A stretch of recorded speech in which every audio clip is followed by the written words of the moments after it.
Sup, my fellas. Don't forget to leave feedback, and enjoy the story.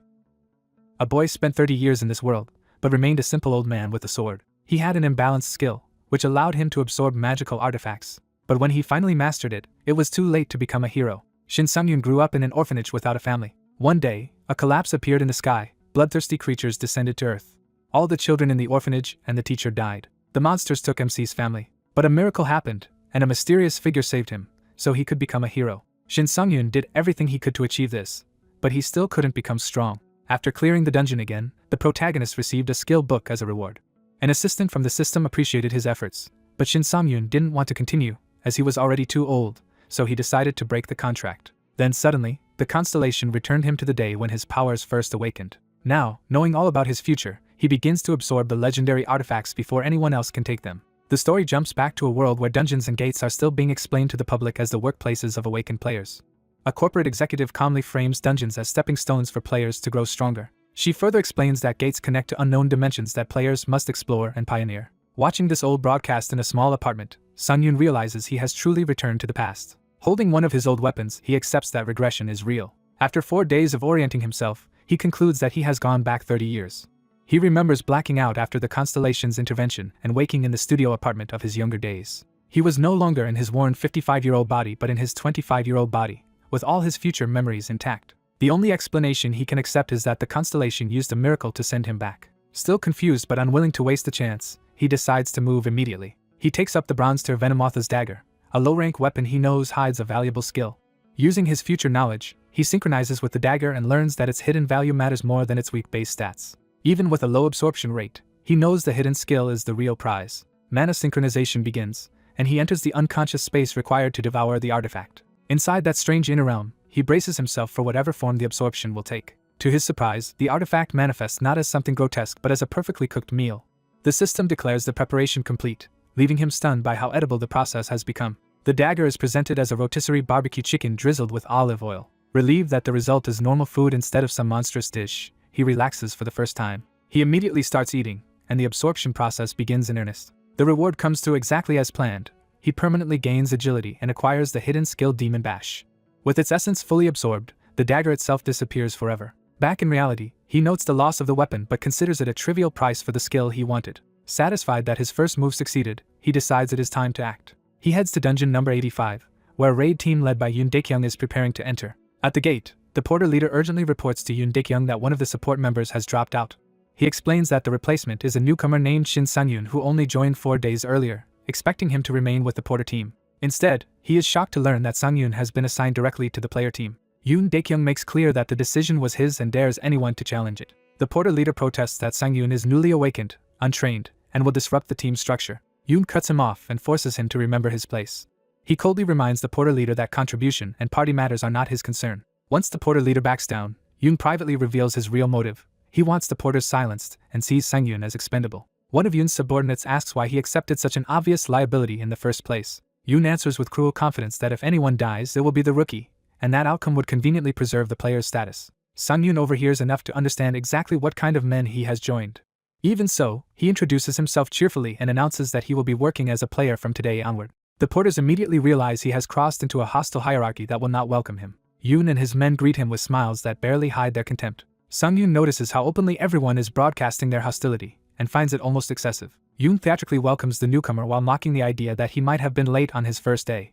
Then Yoon's attention shifts to Sang-yoon's weapon. When he learns Sang-yoon chose a long sword after studying videos online, he immediately judges him as a fool. He lectures that a long sword is difficult to wield, while Sang-yoon humbly insists he only wants enough skill to protect himself. Yoon pretends to admire that spirit, using false encouragement to keep the rookie compliant. With the mood set, he rallies the team and leads everyone into the dungeon. As they enter, Sang-yoon is ordered to stay near the entrance and remain on standby. The other players joke about kill counts while treating the raid like sport, and Sang-yoon quietly observes them. Yoon keeps watching him from behind, still trying to measure the man he expected to sacrifice. Inwardly, Yoon dismisses Sang-yoon as ridiculous for thinking online videos could prepare him for real combat. He convinces himself the rookie is just another arrogant awakened fool with a death wish. Sang-yoon, however, already knows this orc dungeon's reputation as the first brutal wall that crushes overconfident beginners. He also knows Yoon is certain the dungeon will teach him his place. That certainty is shattered when Yoon suddenly realizes the rookie he mocked is the same man who just annihilated enemies before anyone could react. The team stares at the aftermath in disbelief, unable to process how quickly the orcs were cut down. The corpses and fallen weapons make it undeniable that the slaughter really happened. Someone can only ask who Shin Sang-yoon actually is. Even the orc side is left stunned by what they have just witnessed. Sang-yoon stands calmly amid the fading energy, already far beyond the image of a helpless rookie. He reflects that orcs are monsters people think they understand because fantasy stories made them familiar. That familiarity bred prejudice, making humans underestimate them. In truth, he knows orcs are weak only in comparison to truly monstrous beings like dragons. Against ordinary humans, they are still brutal, dangerous opponents. That is why arrogant new players so often die by charging them without thought. One such reckless player lunges in exactly the way Sang-yoon expected. An orc instantly punishes that mistake, proving how little room there is for carelessness. Sang-yoon notes that their sheer size and strength create a natural power gap over humans. That overwhelming physical advantage is why orcs earn their reputation as the Wall of Lament. The raid continues deeper into the dungeon, with Sang-yoon now moving among the team instead of behind them. A teammate warns him that no one will protect him just because he is new, making it clear he is expected to survive alone. A porter watching from behind condemns Sang-yoon as arrogant for acting like a player the moment he awakened. Sang-yoon answers with easy politeness, but privately notes that veterans are never kind to newcomers. Another player barks that effort is meaningless unless Sang-yoon can actually perform, dismissing his humility as empty talk. Sang-yoon only smiles, already deciding how he wants to handle them. He then calmly asks whether he may take the front line if they encounter a monster, a request so absurd to them that it stops the conversation cold. The nearest player can only stare back, too startled to answer immediately.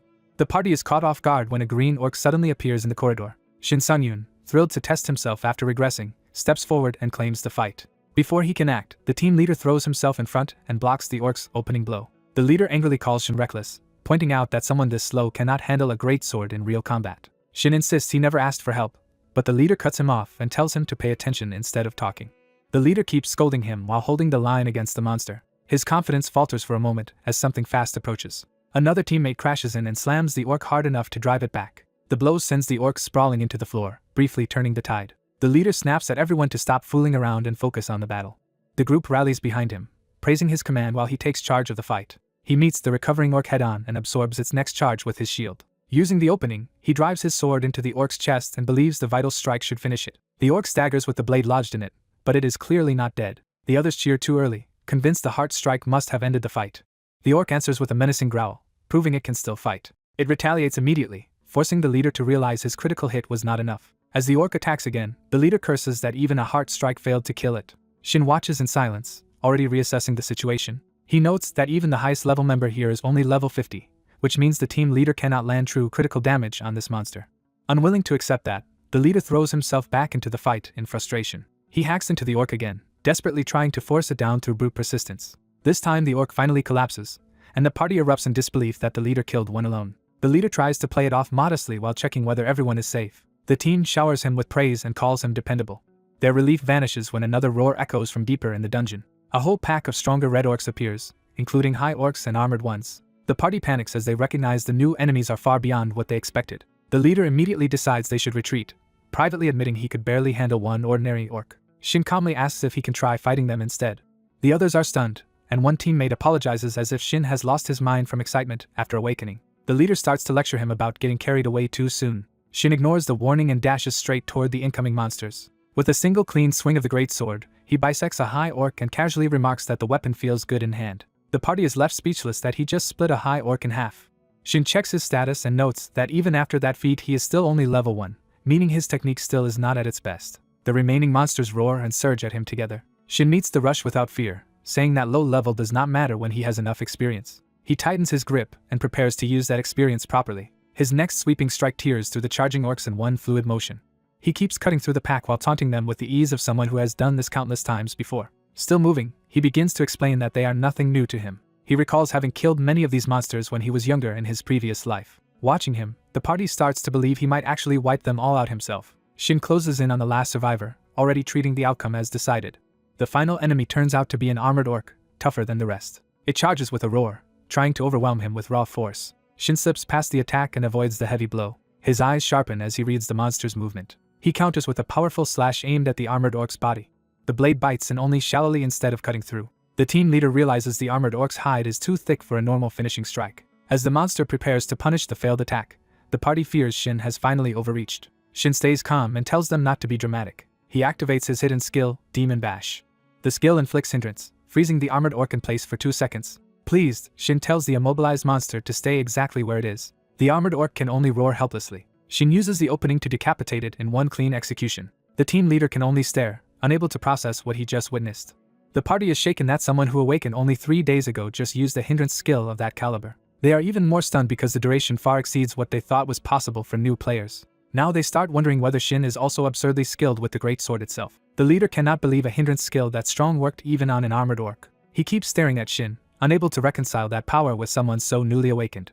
As Shin stands among the corpses, system messages announce that he has leveled up and earned the F-rank title Fearless Immature Puppy. The title grants him extra evasion, and while he finds the name ridiculous, he appreciates the effect. The system offers him 1 bonus stat point, and he immediately knows where it should go. Remembering a lesson from his past life, he decides luck is essential because it affects skill success and artifact drops. He raises his luck stat while the others continue staring at him. The team leader finally approaches and directly asks whether Shin's skill was really hindrance, and where he got something like that. Shin hides the truth about regression and simply claims he received the skill when he awakened. The leader explodes, saying that explanation makes no sense at all. He presses harder, suspecting Shin must have gotten insanely lucky and found an extraordinary artifact. His suspicion lands on the greatsword, which he imagines might be diamond rank, or even higher. Shin offers to let him inspect it himself. The leader reluctantly checks the weapon's information. To his shock, it turns out to be nothing more than an ordinary faded greatsword, confirming the skill really belongs to Shin. That realization eats at him, because after 2 years of dungeon runs and reaching level 50, he still has nothing comparable. Before he can dwell on it, a scout warns that the middle boss has awakened. The leader forces himself back into command and orders the team forward. As they move, he grudgingly admits Shin made clearing the minions easy, but warns him not to overstep. He insists Shin's useful trick will mean nothing against the demon orc ahead. Shin remembers that this boss is exactly why he returned to this party immediately after regressing. When the leader senses hesitation in the group, he mocks fear and tries to reassert authority. Shin cuts in with a practical question. If he kills the demon orc alone, can he claim the artifact reward? He asks because this party distributes rewards according to contribution, and he wants the boss drop for himself. The item he wants is the Crimson Stone, a rare artifact that only demon orcs can drop. He remembers that even after killing hundreds of demon orcs in his previous life, the drop rate remained notoriously low. In that past life, his team failed here, and he only later saw another party obtain the Crimson Stone. That memory sharpens his focus on taking it this time. He recalls overhearing that the stone could sell for a fortune and carried the rare skill delay. The mention of delay confirms to Shin that this is the exact artifact he needs. He realizes that skill is crucial for the build he is planning right now. The party gathers near the boss chamber while Shin stands apart, already thinking beyond this raid.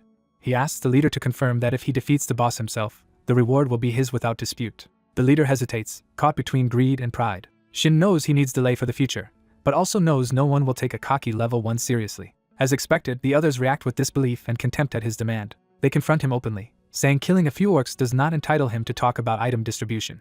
The leader coldly tells him to do whatever he wants, but he adds a condition. Shin only gets that chance if the party fails to defeat the boss first. In other words, Shin can only try solo after they have already lost control of the fight. Shin accepts immediately, finding the restriction easier to work around than expected. The leader marches toward the boss room, and the others hurry after him.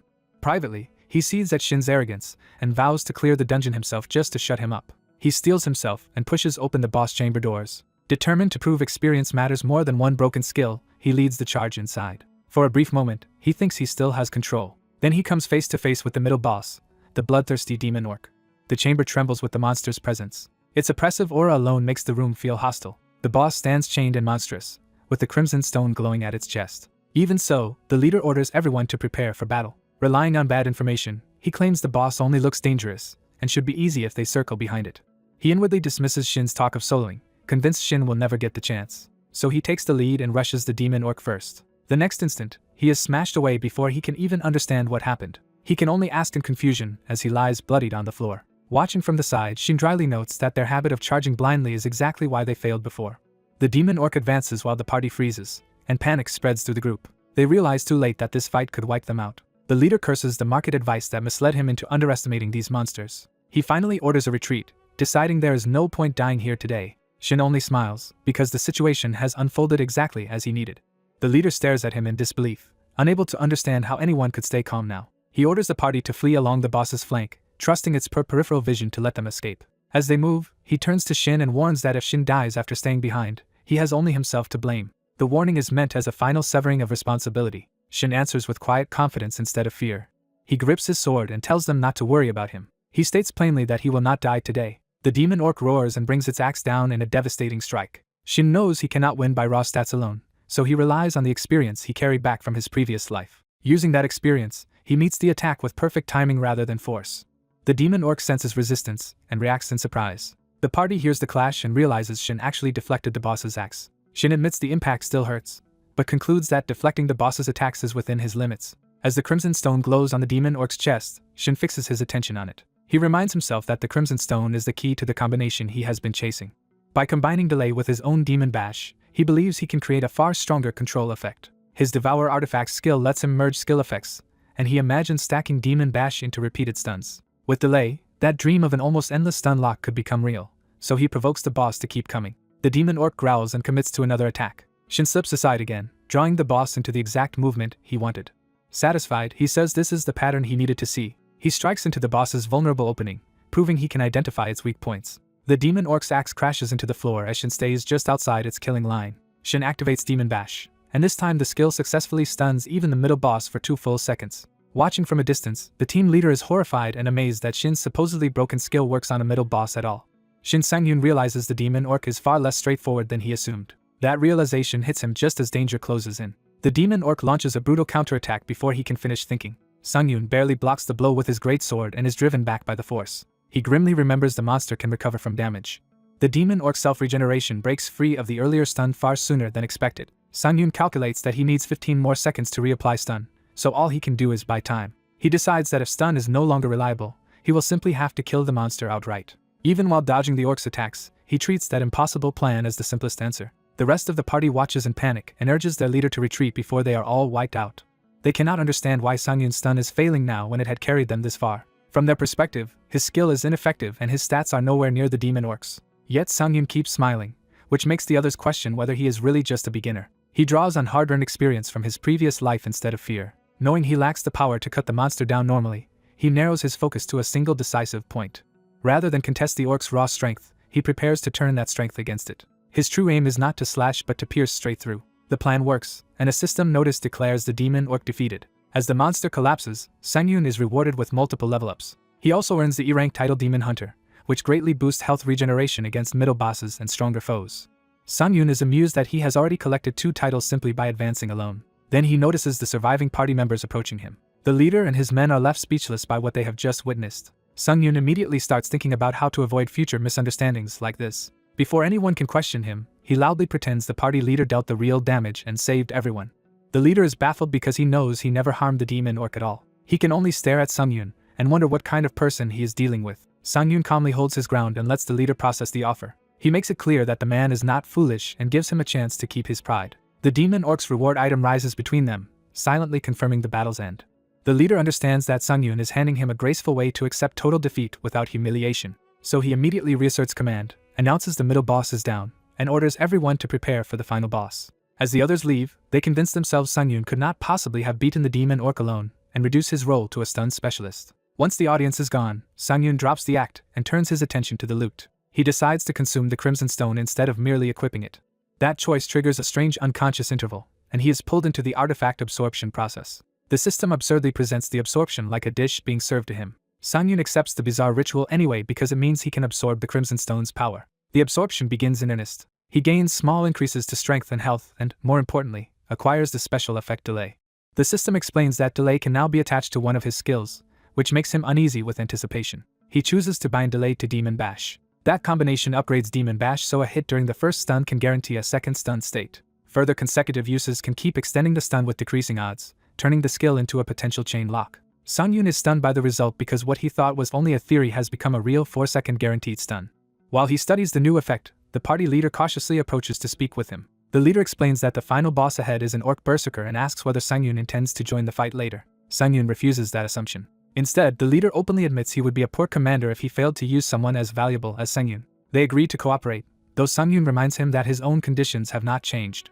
When the party reports that the boss room is ready, the leader accepts Sang-yoon's presence without hesitation. The group enters the final chamber on full alert. Sang-yoon senses someone's hostile gaze amid the tension. He notices the leader acting overly friendly and realizes that suspicious eyes are on him. Inside the final boss room, the orc berserker waits in a vast arena.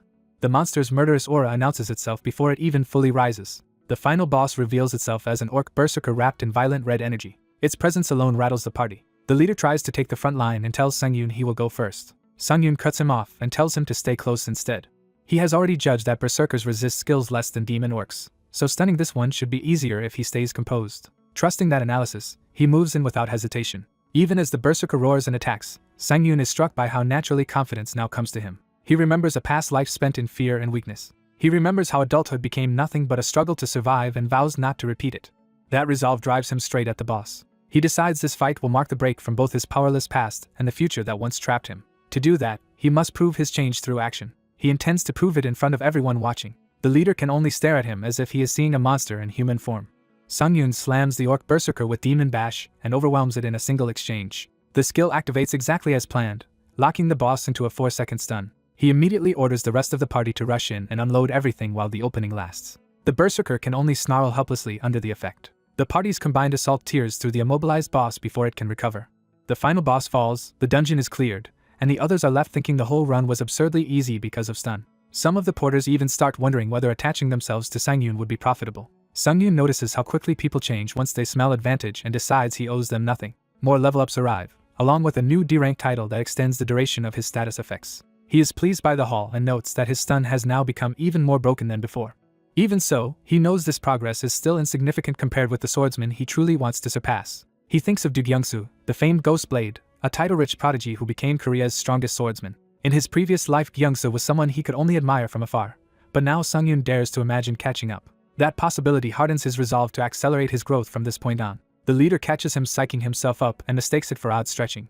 Then, to Sang-yoon's surprise, the leader hands him a reward ring in gratitude for carrying the run. Sang-yoon teases him for suddenly acting generous, but the leader admits the credit is deserved. The leader downplays the gift as only a bronze artifact, though even he seems surprised by how bluntly honest Sang-yoon is. He finally admits he is giving it away because their paths will likely never cross again. Sang-yoon accepts that painful truth and recognizes that he is already stepping into a world beyond ordinary players.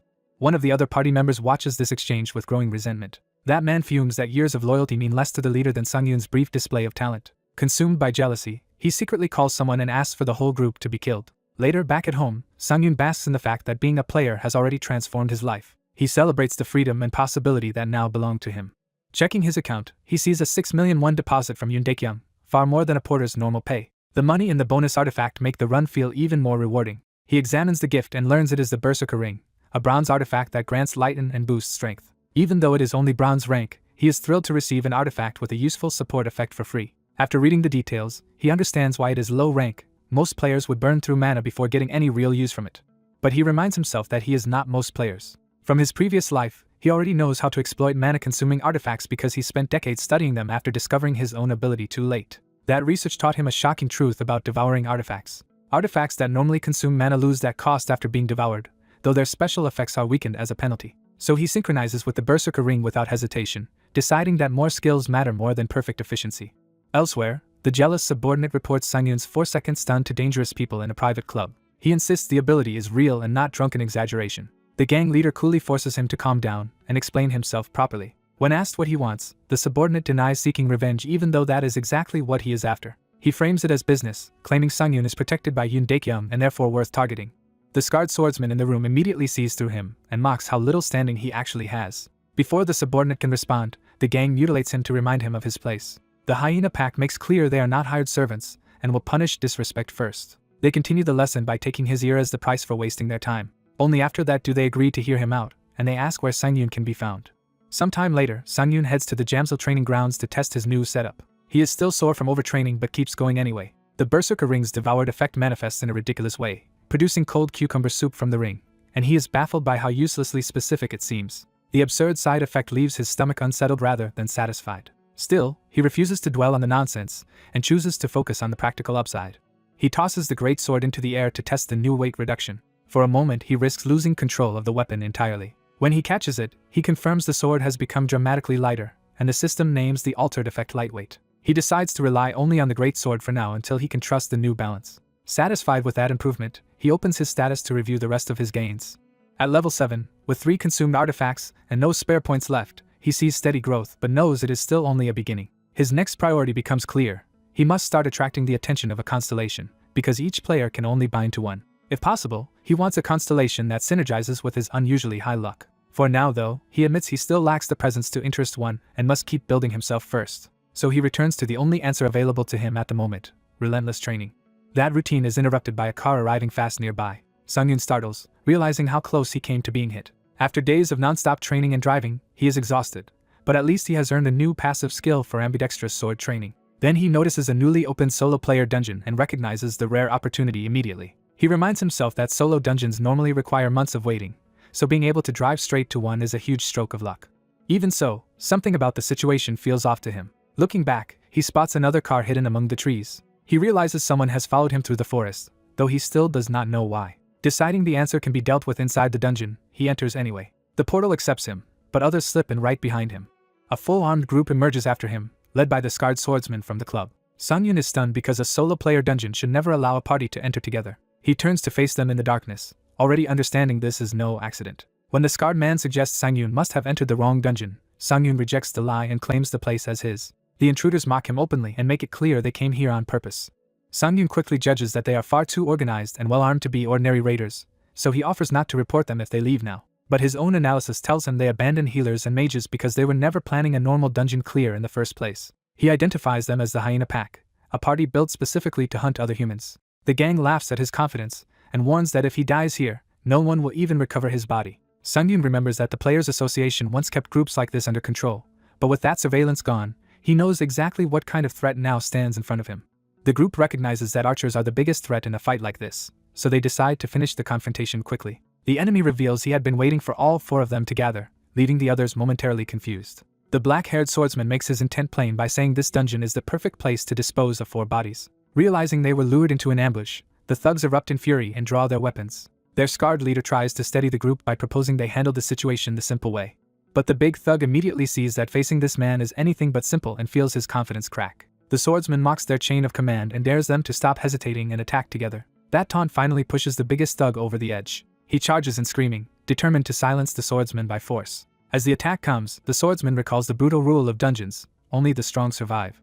He reminds himself that monsters always want your life, and other people inside a dungeon are often no different. With artifacts at stake, every encounter becomes a fight where death is always close. In a place without laws, he accepts that killing first is often the only way to stay alive. He treats that lesson from his past life as still true in the present. Acting on that conviction, he drives his great sword down with lethal force as the attackers close in.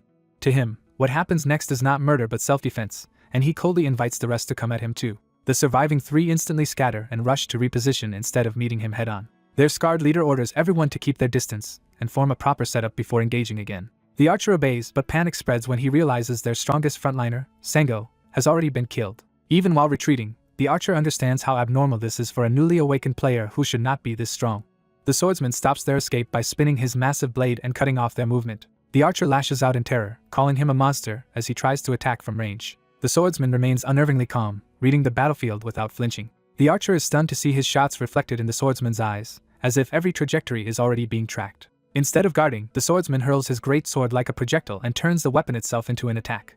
That impossible move shocks the gang, and they begin to realize they are facing someone far outside normal expectations. The scarred leader instantly understands the opening this creates. He sprints straight at the now unarmed swordsman, betting everything on close combat. The swordsman notices the danger too late, and the leader believes this is the perfect moment to kill him. The leader commits fully and launches his strike at point-blank range.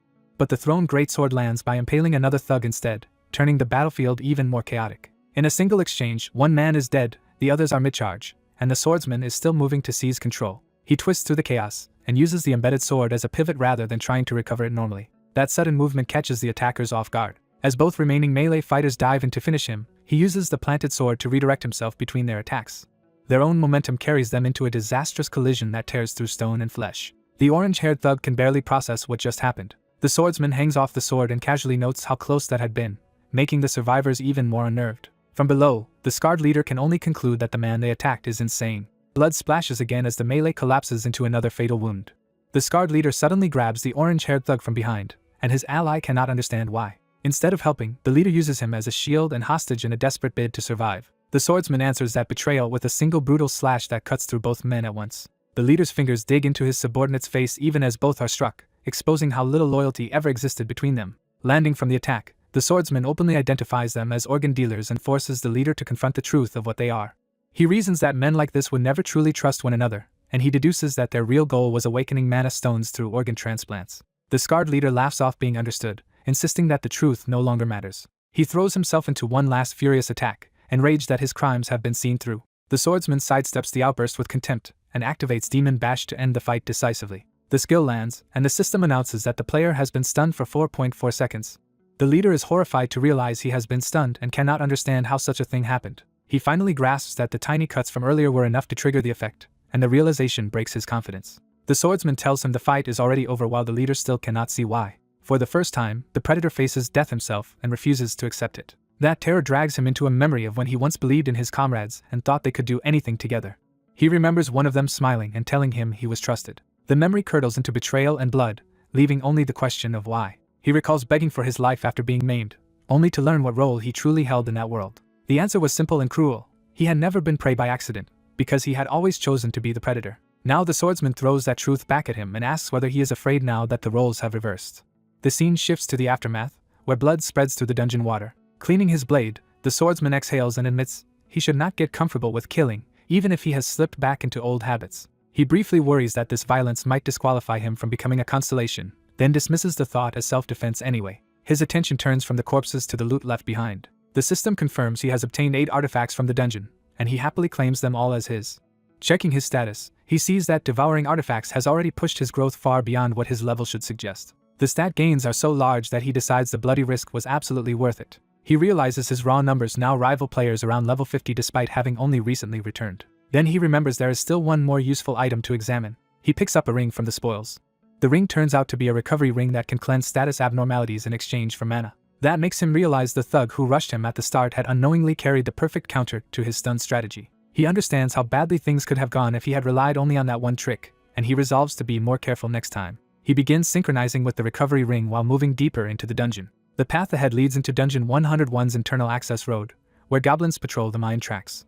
One goblin notices something strange and starts to react. The swordsman approaches them with his eyes covered, deliberately limiting his sight. He steadies himself and keeps walking despite the danger. He remembers that the Lucky Day title required killing 500 monsters with his eyes closed. The goblins snarl and prepare to attack as they realize a human has entered their territory.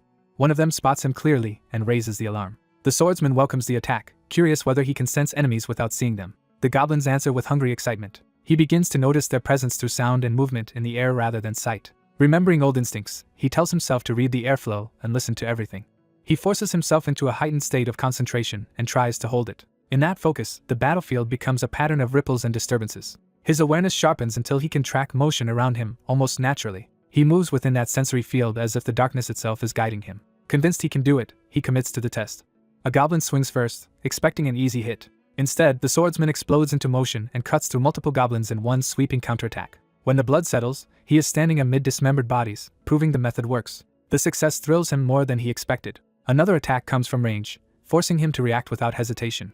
He senses the incoming shot and slips aside at the last moment. With growing confidence, he bats the projectile away and feels himself mastering the technique. He even catches an arrow in his hand, turning defense into certainty. The goblin archer charges in disbelief, no longer sure what kind of opponent it is facing. As he advances through the tunnel, the swordsman reflects that a recent life or death struggle has unexpectedly sharpened his senses. He concludes that reliving the past may have helped him recover abilities he once relied on. Satisfied with that answer, he invites the rest of the goblins to come at him. They rush him in a pack, trying to overwhelm him by numbers. He meets the charge head-on and begins cutting them down before they can even surround him. His blade tears through the mob in wide arcs, turning the tunnel into a slaughter ground. He smiles through the bloodshed, fully in control of the massacre. Only one goblin remains standing after the others are carved apart around it. That last survivor freezes, its bravado collapsing into fear. The swordsman lowers his bloody blade, already knowing the fight is finished. The system rewards the massacre with repeated level-ups.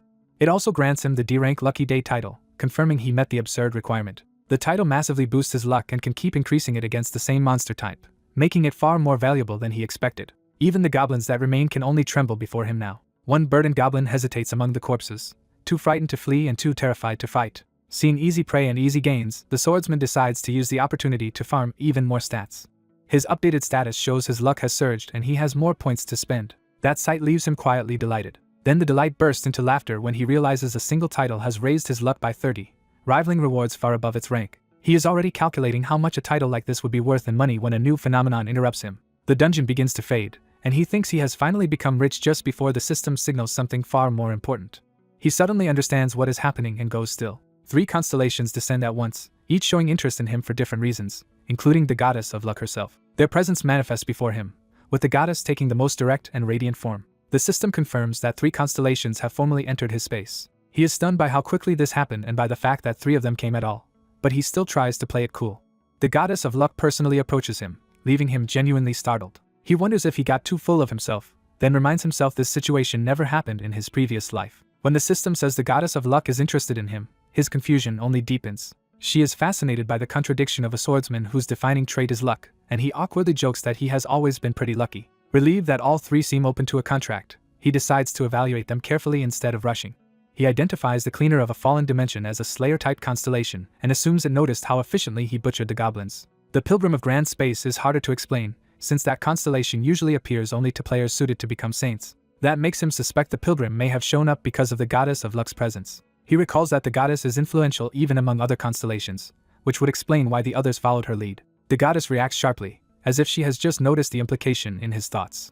Then she offers him an extraordinary concession. Even if he chooses another constellation now, she will still allow a contract with her later. He is amazed, immediately recognizing how absurdly valuable that promise is. That offer reminds him of a legendary archer from his past life whose impossible feats were secretly enabled by 2 constellation contracts. He remembers that the true source of that miracle archer's power was the goddess of luck making the impossible possible. So even with 3 constellations before him, he knows this decision could shape everything that follows. The constellations press him to choose, while one of them already worries he may be making the wrong call. He admits the goddess of luck is extraordinary, but he also knows this first contract may determine his entire future as a player. He compares this moment to the end of his first 10 years, when only 1 constellation had ever reached out to him. Back then, that lone savior was the late bloomer model student, and its appearance had felt like grace. He had been overjoyed, believing that contract meant his miserable life was finally about to improve. But nothing changed, and he remained trapped in failure until he was 55. Only later did he realize how powerful a constellation could be, yet he had never been able to use that one because its requirements were absurdly high. Even so, he owes his regression to that same constellation and knows he should be grateful for the chance it gave him. That gratitude makes him cautious, because he cannot assume he will ever be allowed to regress again. With that in mind, he turns his thoughts toward the Pilgrim of Grand Space and the possibility of holy powers. The story opens by weighing destruction against luck as a new power is about to be chosen. A goddess of luck presents herself as the option before Shin Sungyun. Faced with the decision, he hesitates, only for a moment. He accepts the offer and formally enters a contract with the goddess of luck. The contract is confirmed, and he learns it will remain binding for 30 years even if he dies. Otherworldly beings take notice of the pact, while many friendly constellations celebrate his choice. At the same time, hostile constellations mark him as a threat and vow to obstruct his rise, leaving him stunned by how much interest he has drawn. Instead of dwelling on it, he decides to move forward with the partnership. He offers the goddess mutual good fortune and addresses her as his new patron. Their agreement is sealed with a touch. Pleased, the goddess of luck praises him for making the right decision. The contract immediately activates and prompts him to state what he wants from it. He is shown a set of absurdly powerful benefits, including guaranteed critical hits, hidden artifact effects, and certain boss drops, and can barely believe what he is seeing. Even more bonuses appear, including doubled gains from investing in luck, and the goddess credits him for earning such rewards. She then asks what he plans to do about the other constellations still offering him deals. He dismisses the waiting constellations because he wants to focus on his own goddess instead. One rival constellation promises to wait for another chance, another openly threatens to behead him, and the goddess of luck praises him for holding firm. With his new contract effects, he decides his immediate future is secure enough that he can afford to stay calm and wait for better opportunities later. The scene shifts to the final boss room of Dungeon 101. Empowered by his new luck, Shin overwhelms the goblin boss in a direct clash. Even the goddess of luck is startled by how dominant his opening attack is. He mocks the final boss for being far weaker than expected and presses the attack without fear. The goblin lord meets his blade head-on but is forced back. The monster reveals itself as the final boss, the consumed by greed goblin lord, and lunges with murderous intent. Shin knocks it away and keeps control of the exchange. The goblin lord erupts with a red aura and prepares a special attack. Its skill lands, inflicting Shin with the status ailment overwhelm. Rather than panic, he recognizes the effect at once and notes that it is weaker than stun but dangerous because it crushes the will to fight. The boss bears down on him with that oppressive pressure, trying to break his resolve. Shin counters by activating recovery to shake off the mental debuff. As the boss crashes in again, he endures the pressure and keeps moving. The goblin lord is rattled that its intimidation failed to stop him. Shin realizes overwhelm cannot fully immobilize a target, only hinder them. He judges it useful against weaker enemies but not enough to stop him here. Recovery fully activates, removes overwhelm, and he decides it is time to test just how far his luck can carry him. The goblin lord tries once more to crush him with killing intent. Shin slips through the attempt and taunts the monster for thinking the same trick would work twice. He answers with Demon Bash, stunning the goblin lord for 2 seconds. He immediately treats those 2 seconds as a decisive opening. Shin unleashes a rapid series of slashes before the stun can end. His delay effect triggers and extends the stun by another 2 seconds. He keeps carving through the helpless boss while it can do nothing but flail. A second delay activation extends the stun yet again, turning his opening into a massacre. Even Shin is impressed that his luck let the extension trigger twice in a row. By the time the boss can move, its body is already shredded. It collapses while Shin remains standing over it, battered but in control. The Goblin Lord falls for good, and Shin clears the suffocating Goblin Swamp dungeon. He levels up and earns the D-rank title Don't Touch Me. Relief finally breaks through as he celebrates surviving the ordeal. The title grants more luck and evasion, but the fight leaves him wondering whether he is pushing his body too hard. The Goddess of Luck cheerfully points out that he must have been extraordinarily lucky to survive everything that happened that day. When he jokes that most people would call that skill instead, she insists luck is a skill too and takes pride in supporting such a fortunate player. She smugly claims the results are all thanks to her, while he decides to raise his luck stat first. He discovers his luck is already over 100, which grants an extra bonus to related effects. He starts thinking through what those boosted related effects actually mean in practice.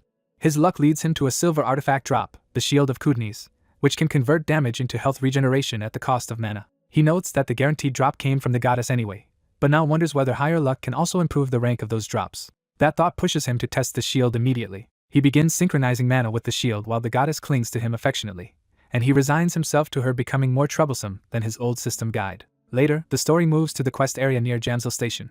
At the entrance, a staff member flatly refuses his request. Shin argues for his own plan, but the employee apologetically begs him to reconsider because the request is too much for her to approve. He reveals that after seeing so many corpses that day, he cannot afford to let fear stop him anymore. A flashback begins, showing him driving 2 hours earlier on the Honam Expressway. While thinking about the goblin shield and even joking that it is lucky he only got something as ordinary as rice and kimchi from a goblin, he keeps driving.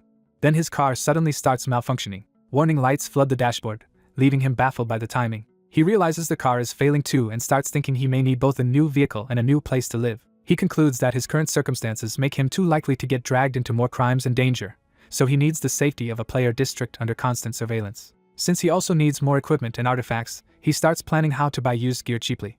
That train of thought leads him to the real obstacle. He realizes everything comes down to one thing: money. He needs a huge amount of it, and he knows the only place to make that kind of money fast is through the system and its quests. The rise of players created not only quests but also the organization that manages them. That organization is the Players Association.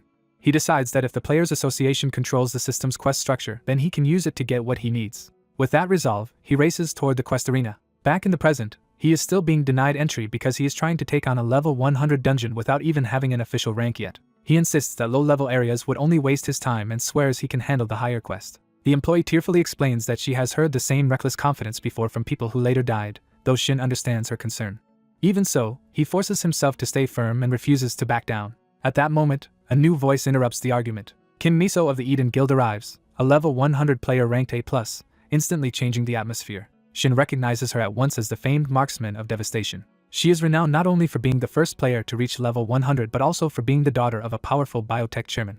To Shin, that makes her the future shadow assassin Shintiri's greatest rival. She also belongs to the same guild as another legendary player, the swordsman Cho Jinho. In short, she comes from overwhelming power, wealth, and influence. She casually notes that she has never seen Shin before. After watching the exchange, she asks why he is so determined to start a level 100 quest, and he answers with brutal honesty that he needs the money.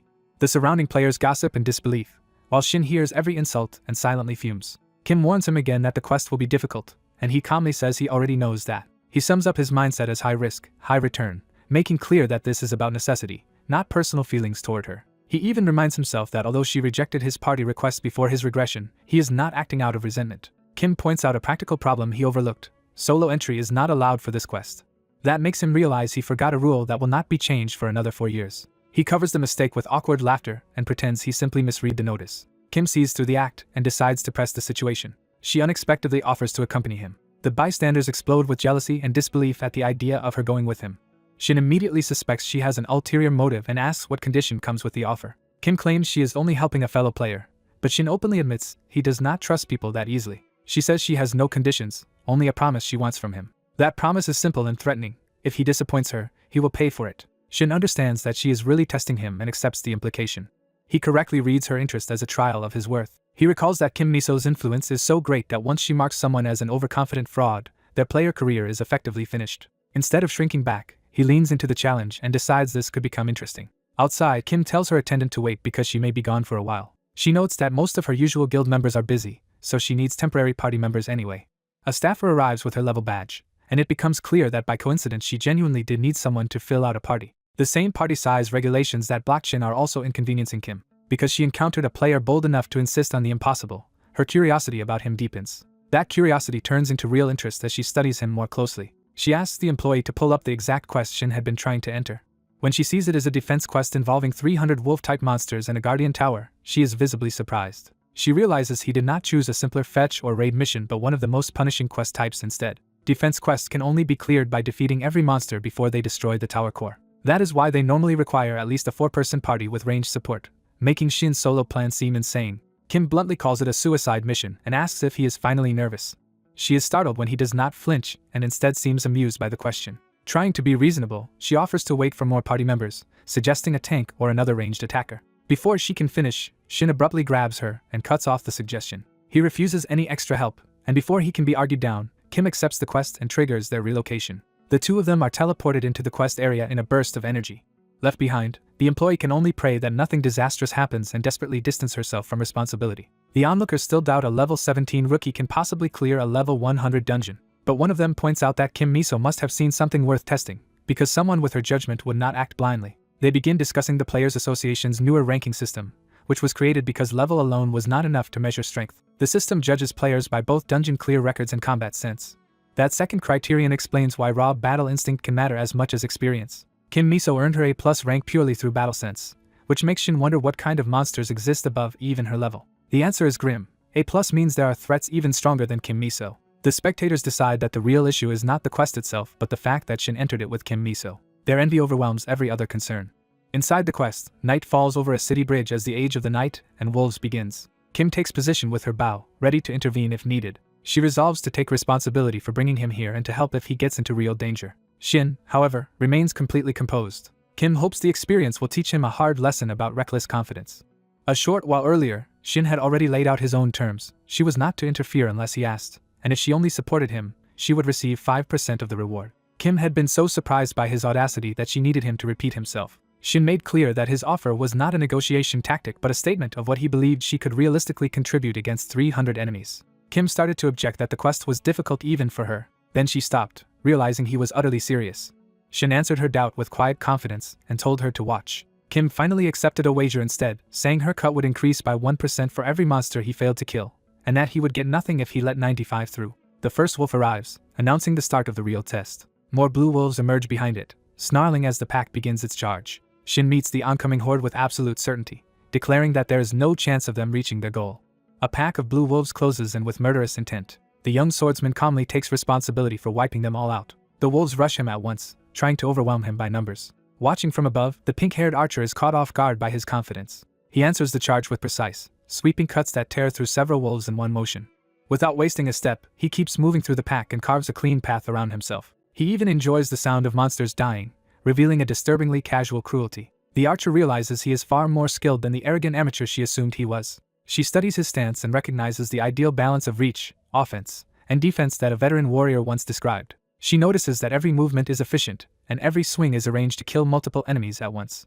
Even while impressed, she judges that his technique alone will not be enough. There are simply too many wolves for an ordinary level 17 player to survive. He seems to agree that sheer numbers are the real problem. The archer suddenly realizes the monsters have been behaving strangely from the beginning. A wolf skill called Demon Bash activates, and the surrounding beasts freeze in place under a stun effect. She immediately understands that he must have used stun on them first. Losing herself in the analysis, she nearly slips from her perch before catching herself. Below, the battle continues in a blur of steel and collapsing bodies. Recovering her balance, she confirms that anyone could see he had just used stun. Because his stun lasts unusually long, she concludes he now has enough time and resources to finish the entire swarm. As he keeps cutting down wolves with ease, her suspicion turns into genuine bewilderment about who he really is. In the middle of his momentum, he senses something dangerous and his focus sharpens. A much larger wolf suddenly bursts into the battlefield and charges straight for him. The newcomer lands with explosive force, scattering the lesser wolves around it. Instead of panicking, he recognizes that the true target has finally appeared. He identifies the monster as a black wolf, a far deadlier predator than the others. The black wolf roars and releases a violent aura as it bears down on him. Although he claims he has never faced this exact monster before, seeing it stirs an unsettling familiarity in him. A system warning confirms that the black wolf has inflicted the same stun debuff he uses on others, and he is caught by it.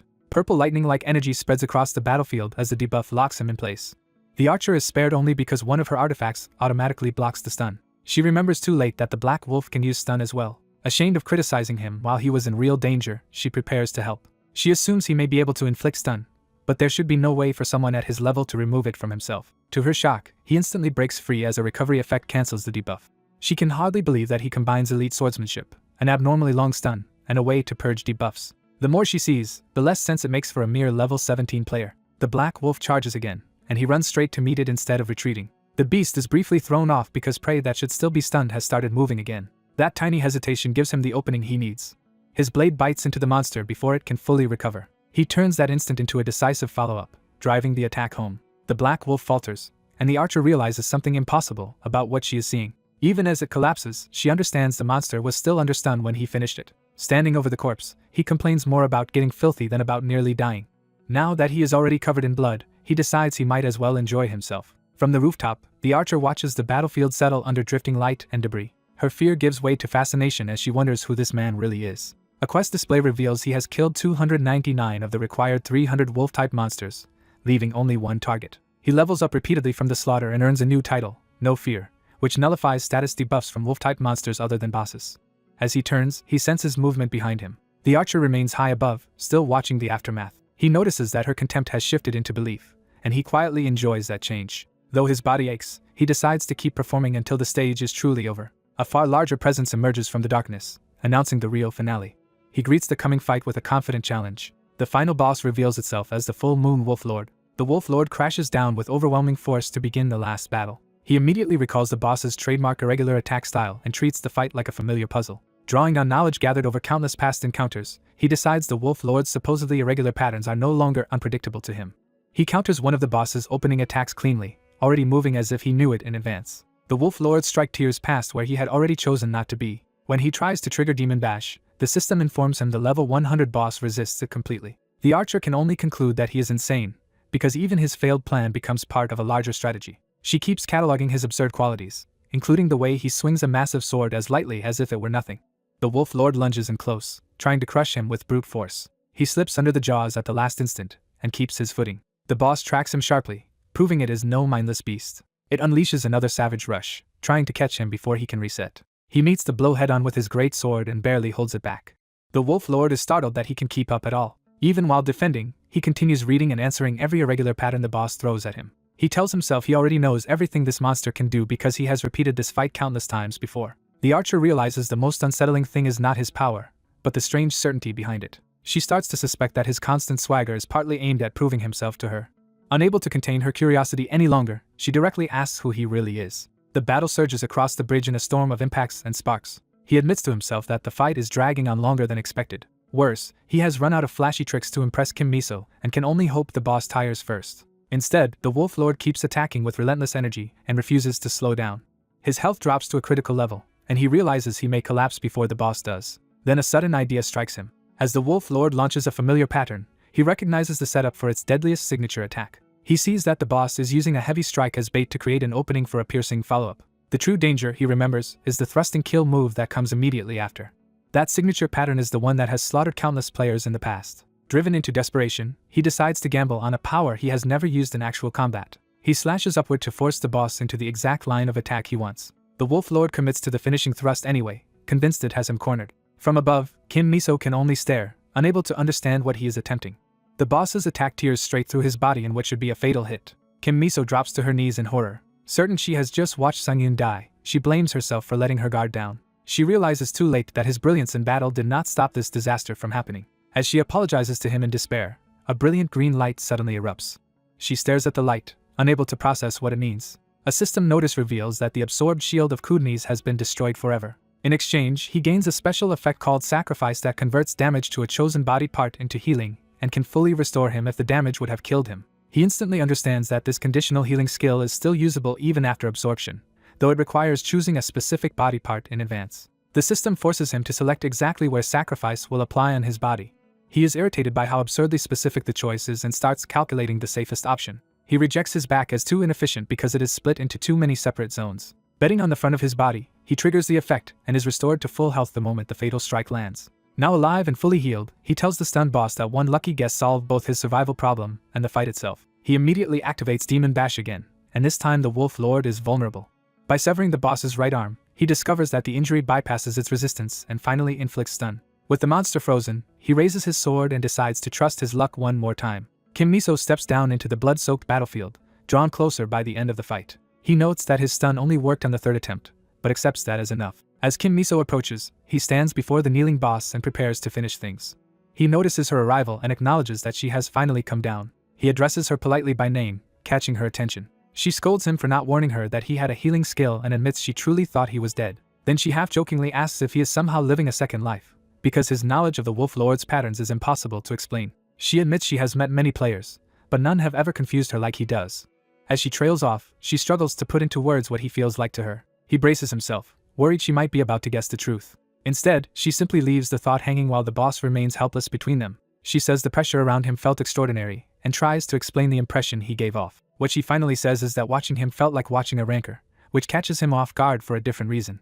Relieved that she did not suspect regression, he realizes an ordinary player would never think that far. She asks whether he plans to finish off the immobilized Wolf Lord. The boss can do nothing but growl weakly beside his blade. He casually decides to kill it now, as if remembering an unfinished chore. Before the final blow, the system awards him a new C-rank title, Face Off, specialized for isolated one-on-one combat. He is delighted that his first C-rank title is tailored exactly to duels. Kim Miso reveals that she already knew about the title and asks whether he has ever cleared this stage solo before. She pauses, reconsidering how much of her own confidence was bluff. Then she admits she only cleared the stage herself because of an expensive artifact and tells him that obtaining the right tools is also a skill. She thanks him for the compliment, but clearly wants him to stop downplaying himself. To prove the point, she notes that her own artifact cost more than 200 billion won, while he fought with an ordinary street-level greatsword. She urges him to test the effects of his new title right away. When Face Off activates, the system identifies Kim Miso as an isolated target within 5 meters, making him realize the title can trigger against allies too. Both of them laugh awkwardly at the absurd misunderstanding, and the effect is cancelled once the moment passes. Kim Miso says she should leave first so she can call her porters to haul away the loot and monster parts. He recognizes that as the sensible next step and takes it as proof that he has made a strong impression on her. Then she unexpectedly offers to give up her 5% share of the quest rewards. He protests that the offer is unfair, but she insists he should accept it. She frames the gesture as an investment in him and hints that she wants to work with him again. He forces a smile and agrees, while privately deciding he can never fully relax around her.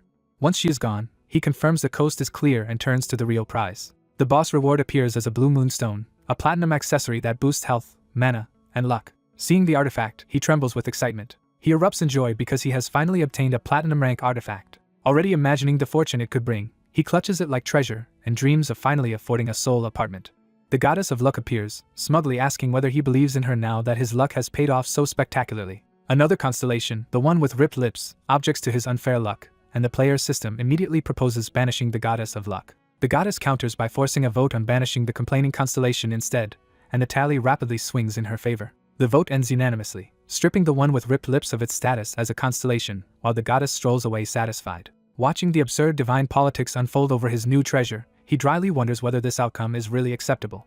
After studying the Blue Moon Stone, Sungyun realizes that while he can absorb part of its raw stats, its true value is a special effect that massively boosts his recovery in moonlit dungeons and completely shuts down dog and wolf-type monsters. He immediately understands the implication. Against the full moon hounds that nearly killed him, this artifact makes him effectively untouchable, and he begins synchronizing his mana with it. The synchronization opens a portal in the quest lobby, signaling his return from the dungeon. Sungyun steps back out alive, carrying the proof that he cleared the impossible quest. For a moment, even he is struck by the reality of what he has just accomplished. The crowd gathered in the lobby falls into stunned silence as they face the man who supposedly entered a level 100 challenge alone. Whispers spread that Shin Sungyun really did clear a level 100 dungeon by himself, and Kim Miso's earlier claim suddenly becomes credible. As the staff member worries about the backlash, Kim Miso arrives and calmly takes control of the situation. She makes it clear that no sane person would have approved a level 17 player entering such a quest, and insists everyone had tried to stop him. Then she redirects attention away from blame and towards Sungyun's future, hinting that he is going to become a regular presence there.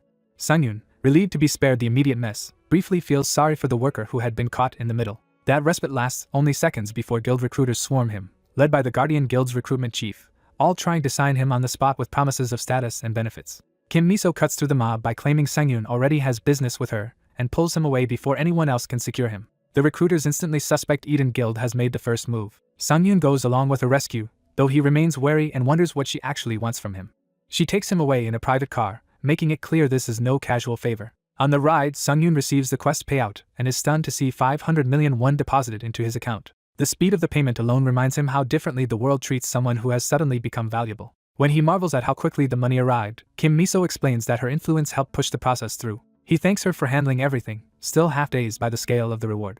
She answers his gratitude with formal deference, reinforcing that she is now dealing with him as someone important. Then the atmosphere shifts as the system announces a switch to secret mode, confirming Sungyun's suspicion that the real conversation is only beginning. He braces himself, convinced that kindness this calculated must hide a concrete agenda. Kim Miso drops the pretense and decides to speak plainly. Her request is direct. She wants Shin Sungyun to join Eden Guild.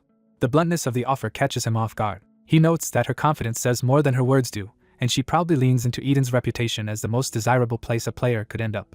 Sungyun had expected this kind of recruitment pressure, and his thoughts drift back to the life he lived before regressing. He remembers how, in his previous life, a small guild had taken in a talentless version of him and given him the comfort of belonging when he had nowhere else to go. That memory turns dark as he recalls the catastrophe that eventually destroyed that warmth. Because of that past, he now sees organizations less as support and more as chains that could slow his growth. He starts to refuse, deciding that for now he needs to remain solo. But Kim Miso immediately guesses where his thinking is headed. His silence confirms to her that he is already planning to build a one-man guild rather than join someone else's. She reveals that she deduced this not by chance, but because she understands both business and players far better than he expected. Kim Miso explains that with his ability, predicting his next move was easy for her. More importantly, she says she intends to keep that conclusion secret for now, making it clear she is offering discretion as part of the negotiation. Sungyun realizes she knew he would reject a normal guild offer, yet still approached him by being transparent and useful instead of coercive. He is forced to admit that she has built a genuinely mutually beneficial arrangement, and is a far more dangerous negotiator than her cheerful manner suggests. Later, in Player Town C near Jamsil Station, Sungyun begins setting up the independent base he will need for his next steps. A realtor walks him through the terms for a new place, asking for a steep deposit and monthly rent.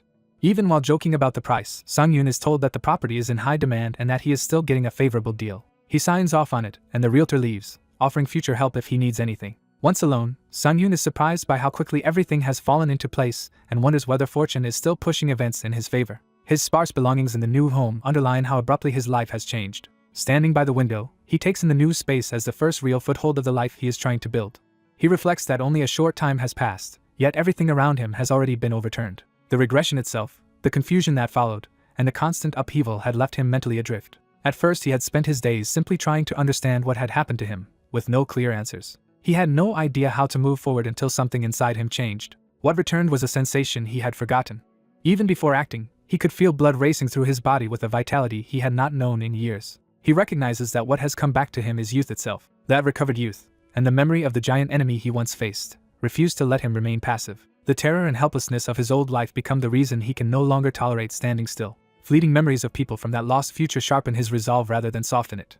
Even the thought of Kim Miso becomes tied to the new path opening in front of him. He swears that this time he will live differently and never return to the pathetic existence he once endured. From that point on, chances to grow begin arriving one after another, starting with Kim Miso taking a call about new developments. As she speaks with unusual familiarity to a reporter, Sungyun realizes she is connected to the media as well. The call is with Park Jongmin of the Player magazine, who says the entire quest area is in chaos over Sungyun's appearance. The reporter pushes for a quick statement, but Kim Miso keeps control of the exchange while people around him notice who she is talking to. Outside Player Town, her car waits as the machinery around Sungyun's sudden rise keeps moving. When Sungyun gets out, Kim Miso stops him with one more offer before letting him go. She invites him to join a 4-person free team for an upcoming unconfirmed gate, stressing that this is her personal arrangement rather than a guild obligation. The moment he hears there is a chance to enter a gate, Sungyun accepts before she can even finish asking. Kim Miso is amused that he rejected Eden so coldly yet reacts to this invitation with open excitement. He cannot hide the truth. What thrills him is not her invitation, but the long-awaited chance to enter a gate at all. He reflects that ordinary dungeons are fixed and predictable once entered. Gates, by contrast, are unstable spaces where entrances, exits, and even the monsters themselves can change mid-raid. That danger is exactly what makes them so valuable. In the player world, greater risk always means greater reward, and unconfirmed gates are especially coveted because they can contain unknown treasures. He remembers that first-time clears of such gates guarantee high-rank artifacts, making them ideal opportunities for explosive growth. He also realizes Kim Miso likely has prior experience with unconfirmed gates, because otherwise she should not possess an artifact capable of resisting the Black Wolf stun effect. After ending the call, she promises to send him more detailed information as soon as she has it. She also insists they exchange numbers, signaling that their cooperation is going to continue. When she hands him her phone, an accidental glimpse of her lock screen reveals a memorial image and a scheduled meeting tied to someone named Gregory, hinting at a private grief she keeps hidden. Kim Miso hurriedly apologizes and claims she only meant to switch to the typing screen. She brushes it off as absent-mindedness, but the moment leaves Sangyun with the sense that she is carrying burdens of her own. He says nothing, choosing not to pry. Instead, he concludes that every player has complications they would rather not explain. He knows that better than anyone, because his own past and regression are secrets he can never reveal openly. If anyone learned he had regressed, he is certain it would only create endless trouble. The thought of the mysterious being tied to his regression reminds him that some truths are too dangerous to share. Even so, he cannot help wondering what the people from his old life are doing now. He had spent years with them, and the fact that he can no longer even clearly remember their faces leaves him with a quiet ache. Elsewhere, in Eden Guild's VIP room, Kim Miso waits with another guild member over coffee. That man teases her for ignoring him and staring at her phone as if she is waiting for someone important to contact her. She openly admits she is messaging Sangyun because they are preparing to enter a gate together. Her companion jokes that she is obviously infatuated, but she denies it and reframes her interest around Sangyun's usefulness and the way he rejected her offer. Rather than defend herself emotionally, she turns the conversation back on him. She praises Sangyun's swordsmanship so highly that the man laughs off the comparison as absurd. He introduces himself as Jo Jinho, an S-rank level 700 member of Eden Guild, and insists Sangyun cannot yet be measured against him. At Jamsil Training Ground 4-3, Sangyun later meets another familiar face from his old life. He answers Kim Miso's call there and asks to discuss the newly appeared gate. She quickly provides the location near Chunni Station and says she has already sent him the investigated information on the intersections. Sangyun pauses to review the data while the man waiting nearby gives him space. Then one detail catches his eye. The gate's second mid-boss is Cerberus, a three-headed hellhound whose traits match the kind of enemy his new artifact effect can counter. He is delighted that the passive skill he just gained from the Blue Moon Stone should work perfectly against this boss, giving him a chance to use it immediately. After thanking Kim Miso for the advance warning, he ends the call while the man beside him complains that this is a poor use of the meeting he arranged. The complaint turns out to be playful, and the older man reveals he is only teasing him. Sangyun recognizes him as Daekyung, his former captain, who now treats him like a rising celebrity and tells him to drop the old formalities. Sangyun downplays his fame, and Daekyung guesses from his reaction that he still has not seen the media coverage. When Sangyun asks what he means, Daekyung simply shows him the article. Sangyun learns that the Player magazine has already put him on its front page as a newly arrived star, turning his dungeon clear into public news. He is horrified by how quickly his anonymity has vanished, while Daekyung laughs that his phone should already be exploding with calls. Sangyun resents being thrust into the spotlight without warning, especially when he never asked for publicity. Daekyung jokes that this is what happens when everyone suddenly wants a piece of someone important. Sangyun decides to ignore the media panic for the moment and focus on why he really came. He reminds Daekyung about the favor he had mentioned before, and Daekyung immediately understands. When Daekyung hands over a bag of old artifacts, Sangyun thanks him profusely, and Daekyung clarifies that this is still a business deal, not charity. Daekyung explains that these are just old artifacts he no longer uses and questions why Sangyun wants outdated gear instead of buying newer items. Sangyun dodges the truth with a joke about honoring history and carrying on Daekyung's legacy, which Daekyung instantly sees through. Unable to explain that long unused artifacts are easier for him to absorb, Sangyun hides behind a vague superstition. Before Daekyung can press further, an appraiser arrives late to help evaluate the items for a fair trade. She apologizes for the delay and moves straight to the appraisal work. Sangyun is surprised to learn she has been brought in specifically to make sure neither side is cheated in the exchange. Daekyung proudly says he wants the deal to be fair for both of them, even if Sangyun is embarrassed by the fuss. The artifacts are laid out, and the appraiser begins examining them with her ability. Her appraisal power activates in a surge of violet energy as she checks each item. Once the process finishes, the system confirms the appraisal is complete. The appraiser declares the values acceptable and says the two men can proceed with the trade. But before finalizing anything, Daekyung abruptly changes the subject and raises his sword instead. What he really wants is not just to sell artifacts but to have Sangyun look at his swordsmanship. Sangyun tries to refuse out of humility, saying he is not qualified to advise him. Daekyung rejects that modesty, insisting that after everything they have been through he knows Sangyun is operating on a different level and is wise enough to learn from him. Sangyun inwardly groans at being dragged into this, but he cannot bring himself to dismiss someone earnest enough to ask sincerely. A sudden realization about Daekyung's problem forms in his mind. Daekyung braces himself, sensing Sangyun has seen through something he has been hiding. Sangyun decides that ignoring a man who genuinely wants to improve would be wrong, so he tells Daekyung to forget his presence and simply show everything he has without restraint. He also warns the appraiser to stay behind him for safety. Daekyung unleashes his full power in response. His sword arcs violently across the training ground, displaying the overwhelming force expected of an S-rank veteran. Sangyun is impressed by how much stronger Daekyung has become since the last dungeon they shared and recognizes the results of relentless training. Even so, he spots a flaw hidden beneath that power. Daekyung continues his barrage, but Sangyun has already seen enough. He stops him and asks whether something is wrong with his left arm. The question shocks Daekyung because it hits the exact weakness he has been trying to conceal. Sangyun explains that Daekyung opens his left shoulder too quickly whenever he swings right-handed, as if he is instinctively protecting that side. Daekyung realizes there is no point denying it any longer. He admits that he carries trauma around defending his left side and can no longer fully hide it. Most of his injuries from both training and real dungeons have accumulated there, and even knowing the cause has not let him fix the habit. Sang-yoon tells him that this is still something he can overcome. He explains that trauma is easier to beat when you stop trying to conceal your weakness and instead reshape your style around your strengths. He begins giving concrete instruction, from grip to breathing, telling Daekyung that the change will be difficult but worthwhile. As Sang-yoon adjusts the details of his form, even the appraiser can tell this is far more advanced than casual advice. Watching the two men work through the correction at close range leaves her flustered and overwhelmed by the intensity of the exchange. As Daekyung immediately feels the improvement and Sang-yoon keeps coaching him, the appraiser can only stare in disbelief at how absurdly intense these two have become. After an exhausting sword lesson, Sang-yoon leaves the appraiser bewildered while Daekyung is thrilled by the result.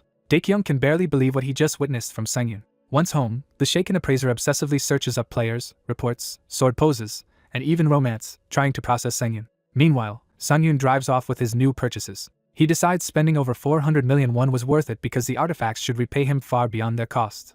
He recalls Daekyung's satisfaction and the appraiser's strange expression, dismissing it as simple fatigue. More eager to consume the artifacts than to wait for the next gate, he considers calling Kim Miso. That thought is cut short when something suddenly catches his attention. He slams the brakes as two men step into his path. Pretending it was an accident, Sang-yoon apologizes, but the larger man makes it clear he has been waiting for him. The thug casually plants himself on Sang-yoon's car and complains about being kept waiting. He immediately drops the act and orders Sang-yoon out of the car. Sang-yoon's confusion only amuses the pair, who mock him for not understanding the situation. When Sang-yoon senses fire behind him, he realizes this is no ordinary intimidation. The big man, wreathed in flames, tells him there is no point talking and offers a choice between getting out or burning with the car. Sang-yoon finally recognizes them as Choi Yonkyul and Cho Seongo of the Utopia Guild. He remembers Yonkyul as a bully who built a following by humiliating weaker players on video, while Seongo filmed and enabled him. Yonkyul once kept loyal viewers through extreme content, but after crossing into outright crime he was jailed and largely forgotten. Listening to them sneer at his stillness, Sang-yoon concludes they are both worthless excuses for human beings. Their status windows confirm the threat. Yonkyul is level 100 and rank B, while Seongo is level 75 and rank C. Sang-yoon decides these pests are not the kind of opponents he wanted to test his new artifacts on, but they will have to do. Yonkyul notices Sang-yoon's calm and grows curious. He presses him for an answer while holding fire in his palm, expecting fear. Instead, Yonkyul frames himself as Player Town's enforcer and claims many residents complained about Sang-yoon. He narrows the complaint down to one insult. People hate seeing Sang-yoon's shabby car around them. To make the point, he kicks in the car door and demands Sang-yoon leave with his belongings. Sang-yoon is stunned less by the damage than by how petty the reason is. Yonkyul warns that unless Sang-yoon wants the rest of the car destroyed, he should take his things and disappear. Nearby players notice the commotion and recognize the two troublemakers are bullying someone again. One bystander starts to intervene, then hesitates. As Sang-yoon kneels by the damaged car, the crowd realizes he is the same man recently seen with Kim Miso. His name comes back to them, Shin Sang-yoon. Rumors spread through the onlookers that Sang-yoon may have cleared a level 100 quest alone, making even Yonkyul pause. Yonkyul dismisses the rumor because Sang-yoon still looks weak to him. Seongo reinforces that doubt by insisting Kim Miso must have carried Sang-yoon and taken the real credit.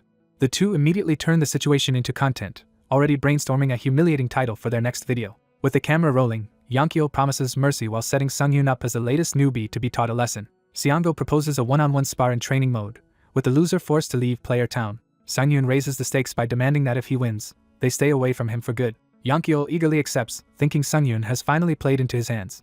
Then Sang-yoon adds a brutal condition, 500 million won in Yonkyul's wrist, or else he can get lost if he is scared. The insult enrages Yonkyul, but Seongo urgently stops him from refusing too quickly. Even while cursing Seongo for interrupting, Yonkyul is forced to look at what his viewers are saying. The live chat explodes with demands for the 500 million won wager, turning the audience against backing down. Cornered by his own viewers and Sang-yoon's taunts, Yonkyul swallows his pride and asks if Sang-yoon is truly in. He briefly worries the video cannot be monetized because of violence and adult content, but greed wins out. Sang-yoon accepts, deciding he may as well use this chance to vent his stress. The duel is moved to Building C Plaza, where a crowd gathers to watch. The spectators recognize Sang-yoon and assume Yonkyul is just tormenting another newcomer. Training mode activates, sealing Sang-yoon and Yonkyul into a protected sparring match. A barrier effect is applied, and Yonkyul confirms the wager of 500 million in their wrists, boasting that he keeps his promises. Seongo finishes setting up the match and warns Sang-yoon not to beg once it starts. Sang-yoon calmly acknowledges the setup and steadies himself. Yonkyul begins grandstanding about how serious he is, still expecting to control the pace. Seongo suddenly panics and calls out to him. Before Yonkyul can react, Sang-yoon launches first with a killing leap. He declares that he is just as serious, and that no apology will save Yonkyul now. The live broadcast catches the opening attack in full, shocking everyone watching. At home, Kim Miso sees the stream and is stunned to find Sang-yoon in it. Hearing Sang-yoon's cold threat through the screen, she realizes something is very wrong. She goes silent as the seriousness of the fight sinks in. Watching more closely, Shintiri identifies Yankyo as a Utopia Guild player who abuses his guild master uncle's protection. Miso asks if something is wrong, sensing Tiri's attention sharpen. Tiri, an S-rank level 700 player from Eden Guild, immediately understands this is no trivial street fight. She recognizes Sangyun as the player Miso has been trying to recruit. Miso confirms it, and wonders why he is being dragged into a scumbag's live stream. Tiri notes with interest that Sangyun's movements are unexpectedly refined. Back in the plaza, Yankyo realizes too late that Sangyun is far faster than he expected. He lashes out wildly and accuses Sangyun of cheating as the exchange turns against him. Even while attacking, Yankyo knows Sangyun is deceiving him somehow. He swings a flaming strike with full force, trying to overwhelm Sangyun outright. Sangyun's grip shifts, preparing a counter instead of retreat. He redirects the clash and turns Yankyo's fire aside. Yankyo is thrown off by how cleanly Sangyun reads him. Sangyun slips past the blast and plants himself in a stable stance. The fire detonates harmlessly behind him, while he remains untouched. Even Xiango can no longer understand what kind of fighter Sangyun really is. For Sangyun, the fight finally feels right because his body is moving exactly as he intends for the first time since regressing. That realization fills him with fierce satisfaction. Earlier that day, he had thanked Daekyung and the appraiser after the artifact deal was completed. The appraiser modestly insisted she had done nothing compared to the two men. Daekyung, thrilled by the successful sale, tried to celebrate by inviting everyone out for drinks on his tab. Sangyun declined, saying he had somewhere more important to be. Daekyung worried he had offended Sangyun by asking too much and even offered to return some money. Sangyun reassured him it was not personal, and Daekyung reluctantly accepted that answer. The appraiser suddenly remembered another obligation and excused herself too, because Sangyun's next step interested her more than any celebration. She hurried off while Daekyung chased after her, leaving Sangyun alone with his prize. He settled at a quiet shelter with the artifacts, ready to consume them. With anticipation building, he began the process. The system calculated a base absorption rate of only 10% for the bronze equipment, but because the artifacts had been actively used, the final rate jumped to 90%. Sangyun is stunned by the absurdly high efficiency. The goddess of luck smugly reminds him that this blessing is possible because of her favor, and he admits used equipment changes everything. He then asks her about a constellation called the Late Bloomer Model Student. The goddess listens as he wonders whether she knows anything about that name. Jealous that he is paying attention to another constellation, she scolds him and demands his focus. Her anger softens when he hesitates. Sangyun admits that constellation matters to him personally. The confession leaves the goddess awkwardly apologetic instead of angry. She relents and even gives him permission to look up again. Feeling generous, she promises to investigate the constellation for him, and Sangyun gratefully accepts. With that settled, he turns back to the bracelet among the artifacts. He activates it, expecting another useful gain. Instead of a normal effect, the 5 artifacts begin synchronizing their mana and manifesting as food. The system reveals the bizarre result as a menu of favorite foods for men. Sangyun is dumbfounded, then immediately tempted by how good it looks. He realizes that even though the artifacts once belonged to an older man, the manifested dishes are still irresistible to him. Seeing that every item carries a 90% absorption rate, he can only imagine how much stronger he will become after eating everything. Back in the present fight, his title face-off isolates Yankyo and triggers its effects, though Sangyun judges the title itself underwhelming. His status window shows the gains from devouring artifacts have already pushed his strength, stamina, mana, luck, and defense sharply upward. Across from him, Yankyo starts trembling as even the live chat notices his confidence collapsing. Sangyun quietly recognizes that fear. Yankyo responds with a desperate full-power fire assault, trying to crush Sangyun from above. Watching the stream, Miso panics for Sangyun, but Tiri remains composed. Tiri predicts he will probably evade it. Instead, Sangyun charges straight through the flames, reminding Yankyo of the wager. He closes the distance so fast that Yankyo is left exposed before he can recover. Sangyun openly claims the money in Yankyo's wrist as if the outcome is already decided. Xiango realizes with delight that Yankyo has taken the bait exactly as Sangyun intended. Sangyun drives his blade down with overwhelming force. Yankyo still thinks he has the winning move.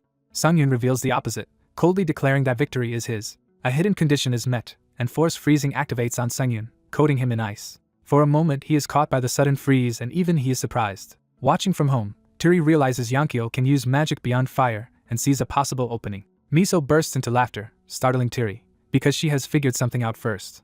She insists Sangyun possesses status ailment removal, and says that is exactly why she wanted him in her organization. Tiri is caught off guard by the claim. On the screen, the ice shell around Sangyun begins to crack. Miso calls his name as the frozen prison starts breaking apart. Yankyo stares at the shattered ice in disbelief when Sangyun vanishes from where he should have been trapped. He realizes his freezing skill definitely activated, so escape should have been impossible without status ailment removal. That forces him to question whether Sangyun was ever a true newbie at all. Sangyun reappears above him and slams down with crushing force. Even as the strike lands, Sangyun is almost amused by how little Yankyo understands. He tells Yankyo that training mode is the only reason he survived a blow that should have killed him. The crowd and chat erupt as they realize Sangyun really did break the status effect. Xiango notices something even stranger. Sungyun no longer looks like the same person from earlier. Sungyun's aura has changed completely, becoming darker and far more oppressive. Miso is shaken by the transformation and wonders what exactly he has done. Turi identifies it as an awakening-type skill. She narrows it down to either transcendence or psychedelic, and the blackened eyes make psychedelic seem more likely. Because that awakening causes extreme exhaustion when the user takes damage, Turi concludes Sungyun is fighting as if he expects not to be hit at all. Miso struggles to believe it because Sungyun never showed anything like this when he was with her. Turi explains that a skill this valuable leaves only two possibilities. Either Sungyun had no reason to reveal it before, or something more alarming is true. Turi falls silent as the second possibility settles in. Miso realizes the implication. Sungyun may be gaining rare skills at an impossible pace. That thought leaves her deeply unsettled. Reviewing the bracelet's listing, she notices it carried a tiny chance of a hidden skill and wonders if Sungyun deliberately tested it for that reason. The hidden skill named on the bracelet is psychedelic, confirming that Sungyun likely awakened it from the artifact he bought. As others doubt that a hidden skill could awaken under such terrible odds, Sungyun's survival still seems almost impossibly lucky. The absurdity of that luck is underscored as if fate itself had singled him out. But the truth is revealed.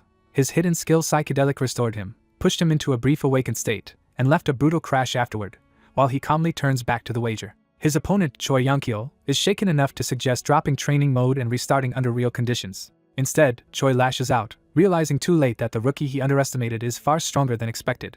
Forced to take the fight seriously, Choi creates distance and prepares to fight for real. As he retreats, he realizes Cho Seongo fed him lies and dragged him into a fight he never would have started if he knew Sungyun's true level. That realization hardens into panic as he understands he has been set up. Even the spectators are battered by the shockwaves while Choi curses the man who misled him. One of the onlookers also realizes Cho Seongo had been talking nonsense all along. Sungyun closes in and decides to finish the match before Choi can recover. He slams Choi into the ground as the promised finale begins. Sungyun reassures himself that training mode will prevent a fatal outcome, freeing him to press the attack. With Sungyun crushing his face, Choi finally gives up and admits defeat. Once the bet is settled and the promised 500 million won is secured, Sungyun reveals the fight was never just about money but revenge. Choi is baffled and terrified by that word, unable to understand what he is being punished for. Sungyun makes it clear that everything started because of Choi. He recalls the moment 3 days earlier when a mechanic told him his repaired car would soon have to be discarded. Sungyun was stunned to hear his beloved old car described as something near the end of its life. When the mechanic urged him to prepare to say goodbye, Sungyun refused to accept it. The mechanic tried to soften the blow by saying the car was fortunate to have him as an owner. That sentiment hit Sungyun deeply, as if the car itself were thanking him for every ride they had shared. He silently wished that his car could at least be happy. Back in the present, he declares that this is revenge for what Choi did to his car and punches him again. Choi breaks down completely, begging forgiveness as Sungyun keeps humiliating him. The bystanders are horrified when the revenge turns grotesquely embarrassing instead of merely violent. Even Sungyun pauses for a beat at how far the humiliation has gone. The live stream chat erupts in disbelief as Choi's dignity is utterly destroyed in public. Reduced to tears in the crater, Choi can only keep apologizing. The crowd recoils from the smell, and the scene becomes impossible to ignore. The streamer realizes the channel no longer matters because they have provoked someone far more dangerous than expected. That panic is interrupted when someone arrives asking for Mr. Cho Seongo. The newcomer is Moon Baekhyun, Kangdong regional manager of the Utopia Guild, who immediately sees the disaster and takes control. Cho Seongo can only offer a terrified apology. Moon finds the situation intriguing, especially because a newly awakened player has just defeated the experienced Choi Young-kyo. He then addresses Sungyun directly. Moon introduces himself as someone sent to handle the aftermath and any compensation, and asks if Sungyun has time to talk. Sungyun responds coolly by demanding his name and affiliation first. Moon is briefly thrown off by Sungyun's confidence and lack of deference. He quickly realizes this is not empty arrogance but the poise of someone whose experience far exceeds his apparent level. So he formally introduces himself, and resolves to recruit Sungyun no matter what. Moon promises that the Utopia Guild will cover all damages from the incident. Sungyun immediately raises the price to 2 billion won, adding emotional damages to the original 500 million in his calculation. Moon is stunned by the demand, while Choi lies ruined beside them as living evidence of the claim. From the crater, Choi weakly asks if the payment can at least be made in installments. Later, someone waits anxiously at Sungyun's apartment until the doorbell rings. The visitor immediately bombards him with questions about whether he struck a deal with Utopia and whether he has ties to Kim Miso, or even Eden. Sungyun opens the door only to tell the pestering reporter to leave, assuming he has just returned from training. Instead, a swarm of reporters forces itself into the doorway, demanding the truth about him and Kim Miso. One question in particular about whether he is dating Kim Miso leaves him exhausted and incredulous. Back inside, he decides romance is the last thing he can worry about right now. He pushes the distraction aside and turns back to preparation. Sungyun starts getting ready for the coming gate raid. He reflects that the raid Kim Miso recommended has already arrived and that the past week has been consumed by preparation. Still, he believes the progress he has made should be enough to survive it. His growth has been substantial. Demon Bash leveled up, his dual-wielding skill improved, and the tidal effects now extend his hindrance window dramatically. The upgraded skills confirm he can now hinder a target for longer and handle a wider range of blades with far greater adaptability. And he is not done yet. He checks the final results of his recent training and acquisitions. That review shows he has gained blade-wielding training for daggers and one-handed swords, along with full charging, a movement skill that converts stored energy into a powerful rush.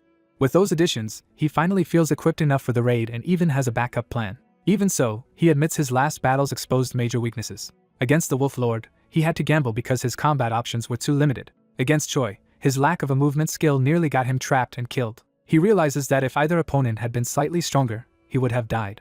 That fear pushes him to focus completely, because simple progress will not be enough if he repeats his old path. He remembers the second breakdown of 2040, and vows to force a different future than the one that ended in ruin. He refuses to lose everything again in this life, so he resolves to become far stronger than he is now. He especially wants to reach the level of the mysterious warrior who once saved him.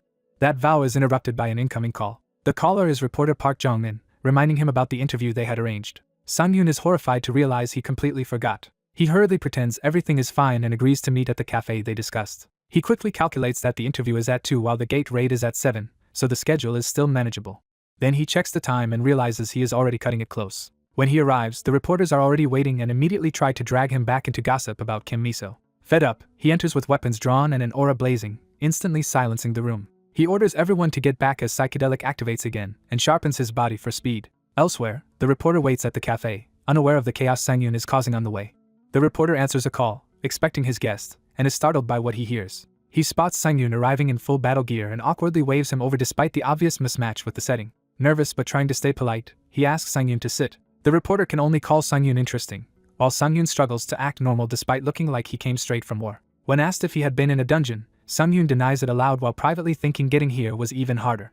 He apologizes for being late, and the reporter quickly assures him it is fine. The interview begins with questions about the recent incidents in the quest area and how much Sang-yoon has been through. The reporter tells him that, whether he likes it or not, he has become the center of attention for players everywhere. Because of his low level and sudden rise, people have started calling him a super newbie. The reporter then reveals that countless guilds are trying to recruit him.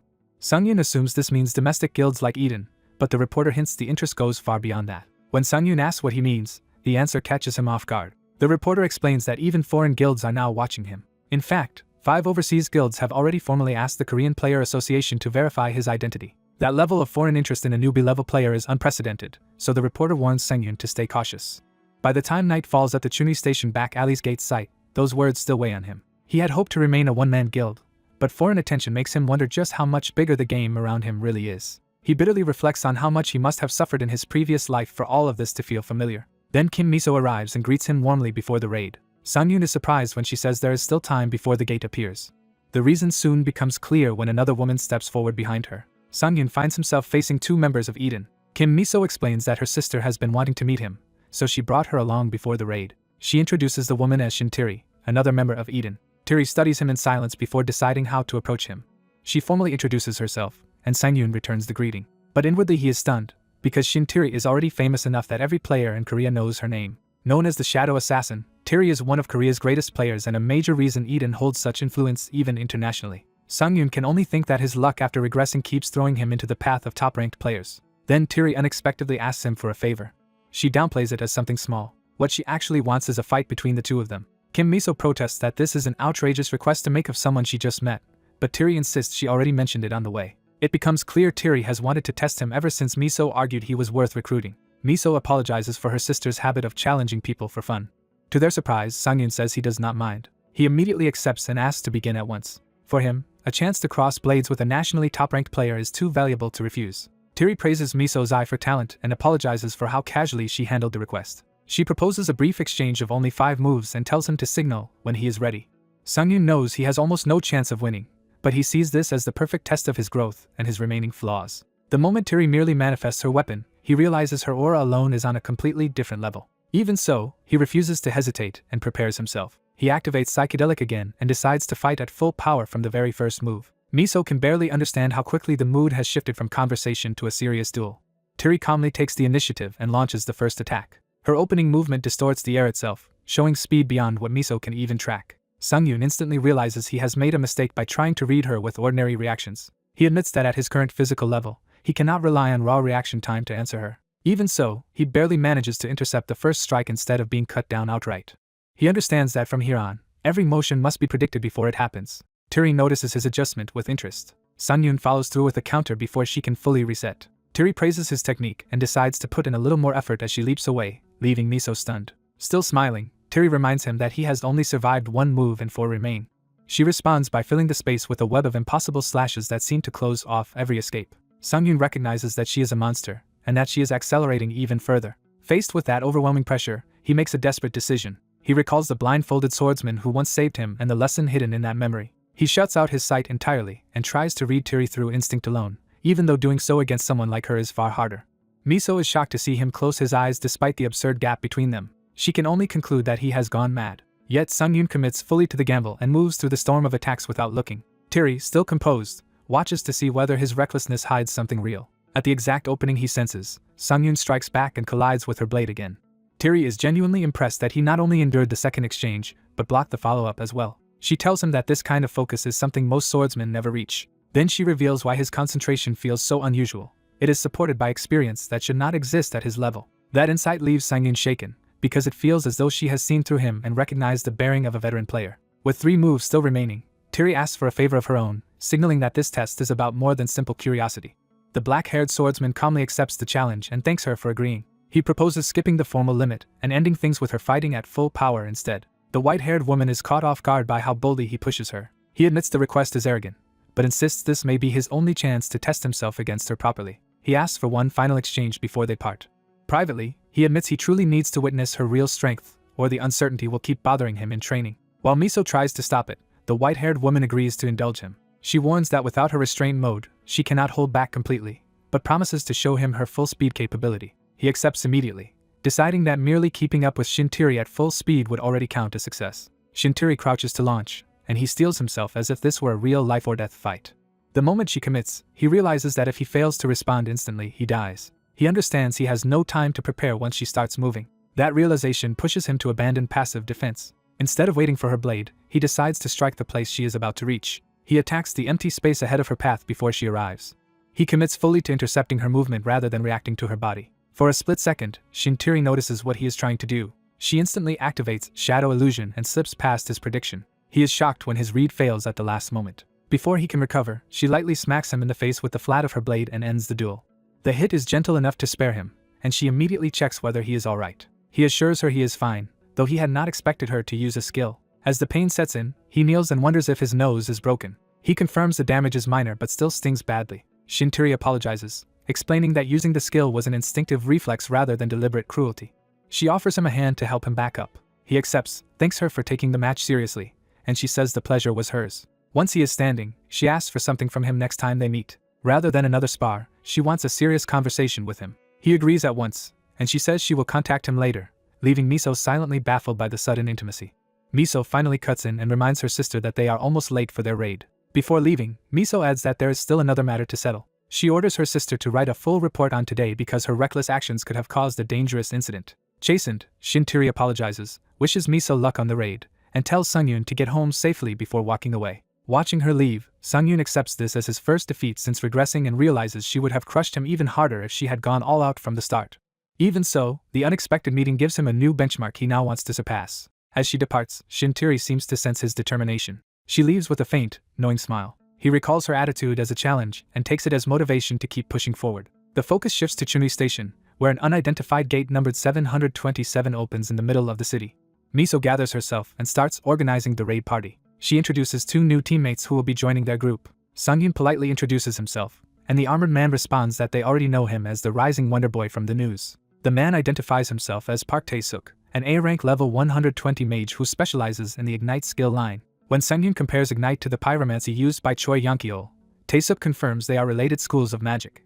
He then adds that his own flames are on a higher level. To prove it, Tae-suk conjures blue fire and explains that he focused most of his player growth on flame control, making his output stronger than ordinary fire mages. Still, he humbly admits he has only reached the blue flame stage and has further to go. Sungyun reassures him that specializing so deeply was the right choice and makes him a dependable teammate. He reflects that Choi Yonkyol had been easy to beat because the man spread his growth across too many fields instead of mastering one.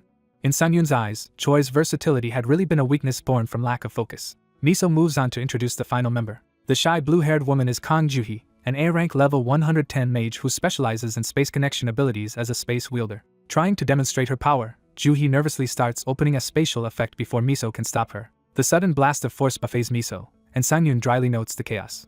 Miso scolds Juhi for doing this again, while Sungyun realizes her power is producing winds and distortions far beyond what he expected from a simple space specialist. The spatial distortion briefly warps the surrounding cityscape, revealing the scale of Juhi's ability. Flustered, Juhi explains that this overwhelming phenomenon is simply how her power works. Sungyun politely welcomes her anyway, and she bows so hard that he has to ask her to stop. Even through the awkwardness, he immediately sees that her mobility and utility complete an ideal team structure. He pictures the formation clearly, himself in close combat, Miso at range, Taesuk covering magical offense, and Juhi handling movement and escape. To him, the most important advantage is that the team's roles fit together naturally. Watching the others already coordinate, he realizes their chemistry is excellent, and that this kind of familiarity matters most when survival is on the line. That sight reminds him of his own past, when he had once struggled to explain his plans to less synchronized companions. The memory leaves him briefly silent. Miso notices his distant look and asks if he is alright. She wonders whether he is still hurt from fighting her sister earlier. He brushes it off, saying he was only thinking, and decides to leave the past alone for now. He leads the team into the gate, choosing to focus on the present instead. Inside, they arrive in Frost Hell, a blizzard-ridden mountain region buried in snow. The four advance carefully through the frozen terrain as snow whips around them. Sungyun thanks Taesuk for something he has already done for the team. He explains that Taesuk's Blessing of Flames buff is the only reason they are not freezing solid in the harsher-than-expected cold. Miso agrees that the weather is far worse than on previous visits, and thanks Taesuk as well. As they continue, Miso notices Sungyun carrying a second weapon besides his greatsword and asks why he did not use it before. He says he recently acquired it and brought it because he expected a battle that would demand more mobility. When she asks whether he is skilled with many weapons, he gives a vague answer while privately struggling to hide the truth behind his rare ability. Miso turns to Juhi to continue the conversation. Before they can settle in, a giant blue ogre bursts from the trees and roars over them. Juhi panics, but immediately starts channeling her power when Sungyun calls for Plan C. The ogre raises its weapon and charges with murderous force. Its blow smashes the snowfield apart as it lands. Sungyun and Miso leap clear of the impact zone together. From midair, Miso yields command to Sungyun, ready to follow his lead. He tells her to cover him while he takes the initiative. The ogre lunges again, trying to catch him before he can reposition. Sungyun spots the opening he needs. He and Miso dive in from above in a coordinated assault. Miso calls to Taesuk for support. Taesuk answers immediately and begins forming a concentrated spell. Miso fires downward as Taesuk's magic crashes into the battlefield beneath her. At the same time, Sungyun flips through the air and lines up his sword for a vertical strike. Their attacks converge on the ogre from above. The combined pressure slams into the monster and forces it back. Sungyun follows through with a clean sword cut across its upper body. Miso's arrows tear into the same target a moment later, deepening the damage. Without pausing, Sungyun calls for Juhi to prepare the next step. Juhi obeys and starts gathering another spatial attack. The ogre reels but still refuses to fall. It snarls and twists its body, showing it can still fight despite the wounds. Sungyun studies it calmly, already adjusting his plan. Another heavy impact shakes the ground as the battle escalates. In the chaos, Sungyun's spare sword ends up embedded in the rock below. The ogre grins through the pain, revealing that it is far tougher than the team first assumed. It taunts Sungyun as if his attack had barely mattered, but that only sharpens his focus. Sungyun answers by carving another fast slash across the monster's side. Taesuk tells Juhi to ready another attack while he prepares to support her. The ogre suddenly activates Demon Bash, signaling a dangerous counterattack. Sungyun recognizes the threat and smiles as if he has been waiting for this. He cuts again, severing part of the ogre's head and staggering it further. Taesuk and Juhi watch in stunned silence as Sungyun keeps overwhelming the monster alone. They can barely process what they are seeing. Sungyun lands lightly and remarks that the exchange was more tiring than it looked. Taesuk asks what kind of technique Sungyun just used. Sungyun apologizes, explaining that he interrupted because he judged their single strike would not have been enough to finish the ogre. Miso quickly tells him there is nothing to apologize for, and that they are simply shocked by how much he can do. She admits that even she had reacted the same way when she first saw him fight, and hints that he will probably keep surprising them. Her confidence in him only makes Sungyun feel more pressure to keep his secrets hidden. He tries to move the conversation along before anyone digs too deeply. Even so, the others are already convinced that their first raid together is going far better than expected because of his skill.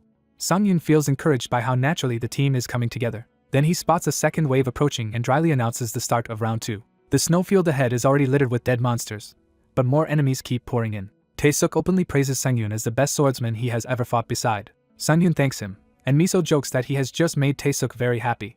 She explains that Taesuk rarely gets to unleash his pyromancy at full potential, so fighting beside someone this dependable excites him. Sungyun realizes that most mages are forced into support roles whenever they lack a frontline fighter they can truly trust. Meanwhile, Taesuk's shining enthusiasm becomes so intense that Sungyun can barely handle it. Miso then asks about the strange skill Sungyun used earlier, but Taesuk is already too thrilled and eager to keep working with him. Miso sighs that she should be used to Sungyun surprising her by now, yet he still keeps doing it.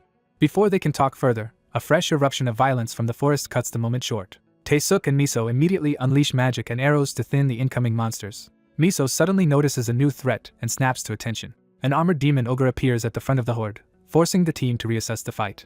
Miso and Taesuk agree that the armored brute is the real danger and that their firepower has to be concentrated on it. As Miso starts to suggest retreating to gain distance, Sungyun interrupts with a different idea and calls for Juhi. He asks Juhi to open a portal that will place him directly in front of the armored ogre. Miso warns that the monster specializes in defense, but Sungyun has already committed to the plan. He lowers his stance and begins preparing a decisive movement skill. Trusting his judgment, Miso orders Juhi to do exactly as he says, and Juhi opens the portal. Sungyun launches into full charging, pouring energy into a straight-line rush whose power scales with distance. The force of his acceleration blasts the ground apart as he vanishes into Juhi's portal. He emerges high above the armored ogre, dropping out of the spatial tunnel like a spear. The armored ogre notices too late as Sungyun descends with unstoppable momentum. Taesuk and Miso stare in disbelief, realizing they may be witnessing something extraordinary. Sungyun grins, fully confident in the strike. Juhi is astonished that a movement skill could carry that much destructive power, and Sungyun says he can only use it this aggressively because he trusts his team. Juhi suddenly hushes everyone, sensing that they have reached their destination. The four peer over the edge and realize they have arrived at the heart of the gate. Below them lies a ruined sanctuary watched over by a blue-flame beast, revealing the true objective waiting deeper inside Frost Hell. The party discovers that the middle boss, the Cerberus of the Frost Hell, is asleep, giving them a brief chance to think. While the others start discussing portals and ranged attacks, Sungyun stays silent and studies the situation instead. A familiar dangerous grin spreads across his face as he realizes he has found a way to turn the fight into his own advantage. He activates the Age of the Night and Wolves, a passive effect tied to the moon that weakens wolf-like monsters before him and prevents them from attacking him while the moon is fully visible. With that in mind, he abruptly announces a new plan and moves away from the group before they can stop him. His teammates are startled by how suddenly he takes charge and heads toward the boss alone. The look on his face confirms to them that he is about to do something reckless again. Even so, they sense he has a real idea and ask him to explain what he intends to do. Sungyun tells them to stay back and simply watch, making it clear he plans to handle this himself. Pressed for details, he only says there is no time to explain everything. He focuses on the one condition that matters. His moon-based effect only works at full strength while the moon remains completely unobstructed. Knowing he cannot waste that window, he apologizes in advance and commits to acting first. He rushes straight at the Cerberus, and the beast notices him but does not immediately attack. Sungyun treats the risk lightly, relying on the fact that asking forgiveness later is faster than waiting for permission now. At close range he taunts the monster, testing whether the passive effect is really holding it back. Behind him, the others panic and prepare to support him if the boss lashes out. But as they watch, they realize something is wrong. The Cerberus is not reacting to him like a normal enemy would. That confuses them even more, because during their earlier research the beast attacked on sight. Only after a tense pause does the Cerberus finally move, but not with the immediate hostility they expected. The team assumes Sungyun may have misread the situation and think they need to rescue him. Then they notice the truth. The Cerberus is not trying to attack at all. Its posture shifts from aggression to submission as if it has recognized something above itself. The monster begins obeying Sungyun instead of fighting him, stunning everyone watching. A system message confirms that the Cerberus recognizes him as a higher-ranked being and is entering total obedience. Sungyun is surprised by how easily the middle boss falls under his control and decides to finish the encounter quickly. The Cerberus is defeated almost immediately, and the system announces the middle boss's death. Even as it dies, Sungyun admits to himself that killing something willing to obey him feels wrong, but he cannot progress otherwise. His reward is a C-rank title called Reduction, which halves the cooldown of one chosen skill. He immediately links that title to Recovery, cutting its cooldown from a minute to 30 seconds and recognizing how useful that will be. Before he can move on, Kim Miso calls out to stop him. Sungyun turns, unsure whether she has noticed something he meant to keep hidden. His worry spikes when a new artifact drops beside the Cerberus's corpse and draws everyone's attention. He realizes too late that he never explained his strange skill interactions to his teammates because he is used to fighting alone. Expecting an argument over ownership, he braces for the worst. Instead, Miso simply tells him the loot is his because he defeated Cerberus by himself. Relieved, he awkwardly thanks her while trying not to show how tense he had been. The rest of the team immediately agrees that the reward should go to him, since they barely contributed to that fight. Sungyun accepts, while privately deciding he needs a better way to use his abilities without exposing too much. As the group prepares to move on, Miso casually tells him they will leave him alone to do what he needs to do with the artifact. That remark confuses him, because he still does not understand what she thinks he is doing. When she hints that artifacts sometimes require a special personal action, he suddenly realizes she may have invented an explanation for his secrecy. Miso admits she has known about his hidden behavior for a long time. She explains that after they once cleared a quest area, she noticed him lingering behind instead of leaving with the others. Just as she was about to go, she turned back and watched what he was doing alone. That moment made her curious enough to keep observing him. From then on, she concluded that he was hiding some kind of personal ritual tied to his power. Sangyun is horrified that his unique skill, the core of his survival, may have been exposed. But Miso reveals she never understood the truth and only assumed he belonged to the rare type of players whose abilities require ritual-like conditions. Her mistaken theory instantly saves him from a much more dangerous misunderstanding. She even tells Juhi that Sangyun probably just needs privacy whenever he gets an artifact. Sangyun realizes the situation is absurdly convenient, and far better than having his real secret uncovered. He collects the Heart of Ice, a gold accessory that grants freezing along with boosts to evasion and defense, and decides to move on. The scene shifts deeper into the frozen dungeon as the party advances toward the final stage. Juhi begins opening another large portal, declaring that this will be the last one they need. Taisik praises her work, and the team credits her support for getting them this far. Sangyun agrees, recognizing that her role is becoming essential to the raid. Juhi still worries about whether the next step of the plan is really safe. The group stands before a pile of dead ogres and questions whether the final boss will truly come to feed on them. Sangyun assures them that the boss in this area is driven strongly enough by hunger that the bait should work. When asked how he knows that, he pointedly avoids answering. Instead, he orders Taisik to ignite the bait, and Miso notices that he has deliberately dodged the question. Blue flames rise in the distance, signaling that the lure has been set. The party waits from a safe position overlooking the frozen arena. After 20 tense minutes, Sangyun judges that the final boss should appear at any moment. A sudden sound confirms his prediction and snaps everyone to attention. The grisly big bear of the cold emerges from the shadows, and the final battle begins. Sangyun immediately orders everyone to get ready and takes the front position himself. The enormous bear reveals itself as the final boss, towering over the party with overwhelming presence. Miso moves to higher ground, readying her bow to support from range. Even while preparing to fight, she reflects that their success so far has depended heavily on Sangyun.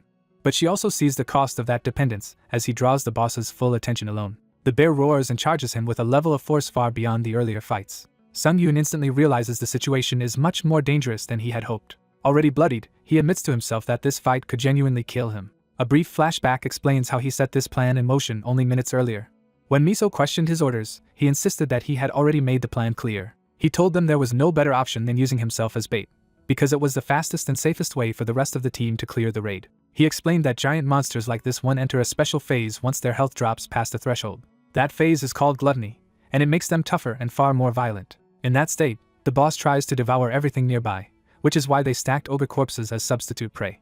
He also planned for the feeding itself, preparing a way to drug the boss through its meal. While Juhi moved the corpses with portals, the others mixed in juniper wood, which acts as a strong sedative when eaten. The real problem, he said, was surviving long enough to reduce the boss's health and trigger gluttony. He promised to create an opening where the others could attack safely. Sangyun insisted that drawing out that opening was his responsibility alone and asked them to trust him. Back in the present, he bitterly realizes how close that promise has brought him to death. He tries to reassure himself that he has grown stronger, but the boss's power is still beyond what he expected. Each exchange proves that he misjudged how much punishment he could endure. Even bracing with his sword, he is overwhelmed and forced to admit his strength is not enough to stop the bear head-on. He concludes that if he keeps taking hits, he will die, so from now on he must evade everything.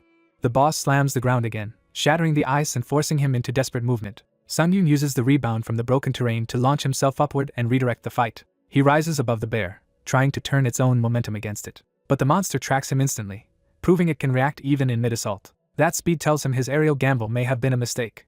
As the bear opens its jaws beneath him, he realizes he may have jumped straight into its bite. At that critical moment, Miso's arrows strike the boss's face and interrupt its attack. The sudden pain throws the bear off just enough to save Sangyun from being swallowed. He immediately understands who rescued him. Looking up, he sees Miso standing firm above the battlefield, perfectly placed to cover him. She shouts for him to move now, turning her support into a command. Sangyun recognizes that she has given him the exact opening he needed. He thanks her in his heart and uses that chance to counterattack. The bear realizes too late that its prey has slipped free. Sangyun unleashes full charging through his blade, driving a heavy empowered strike into the boss. The blow tears through the ice and carries the new freezing effect from the Heart of Ice into the attack. The bear is briefly frozen by the combined effect, buying Sangyun a precious second. He is thrilled that the artifact's freezing effect actually works even against a boss with strong resistance. Seeing the opening, he prepares to press the advantage before the boss recovers. He declares that it is his turn and follows with another attack. That strike triggers Demon Bash, adding more force as he carves into the bear's side. From above, Taisik sees the moment and prepares his own strongest support attack. He gathers a massive surge of blue flame, intending to give Sangyun the biggest opening possible. Taisik warns Sangyun to dodge before releasing it. Sangyun catches the warning at the last second.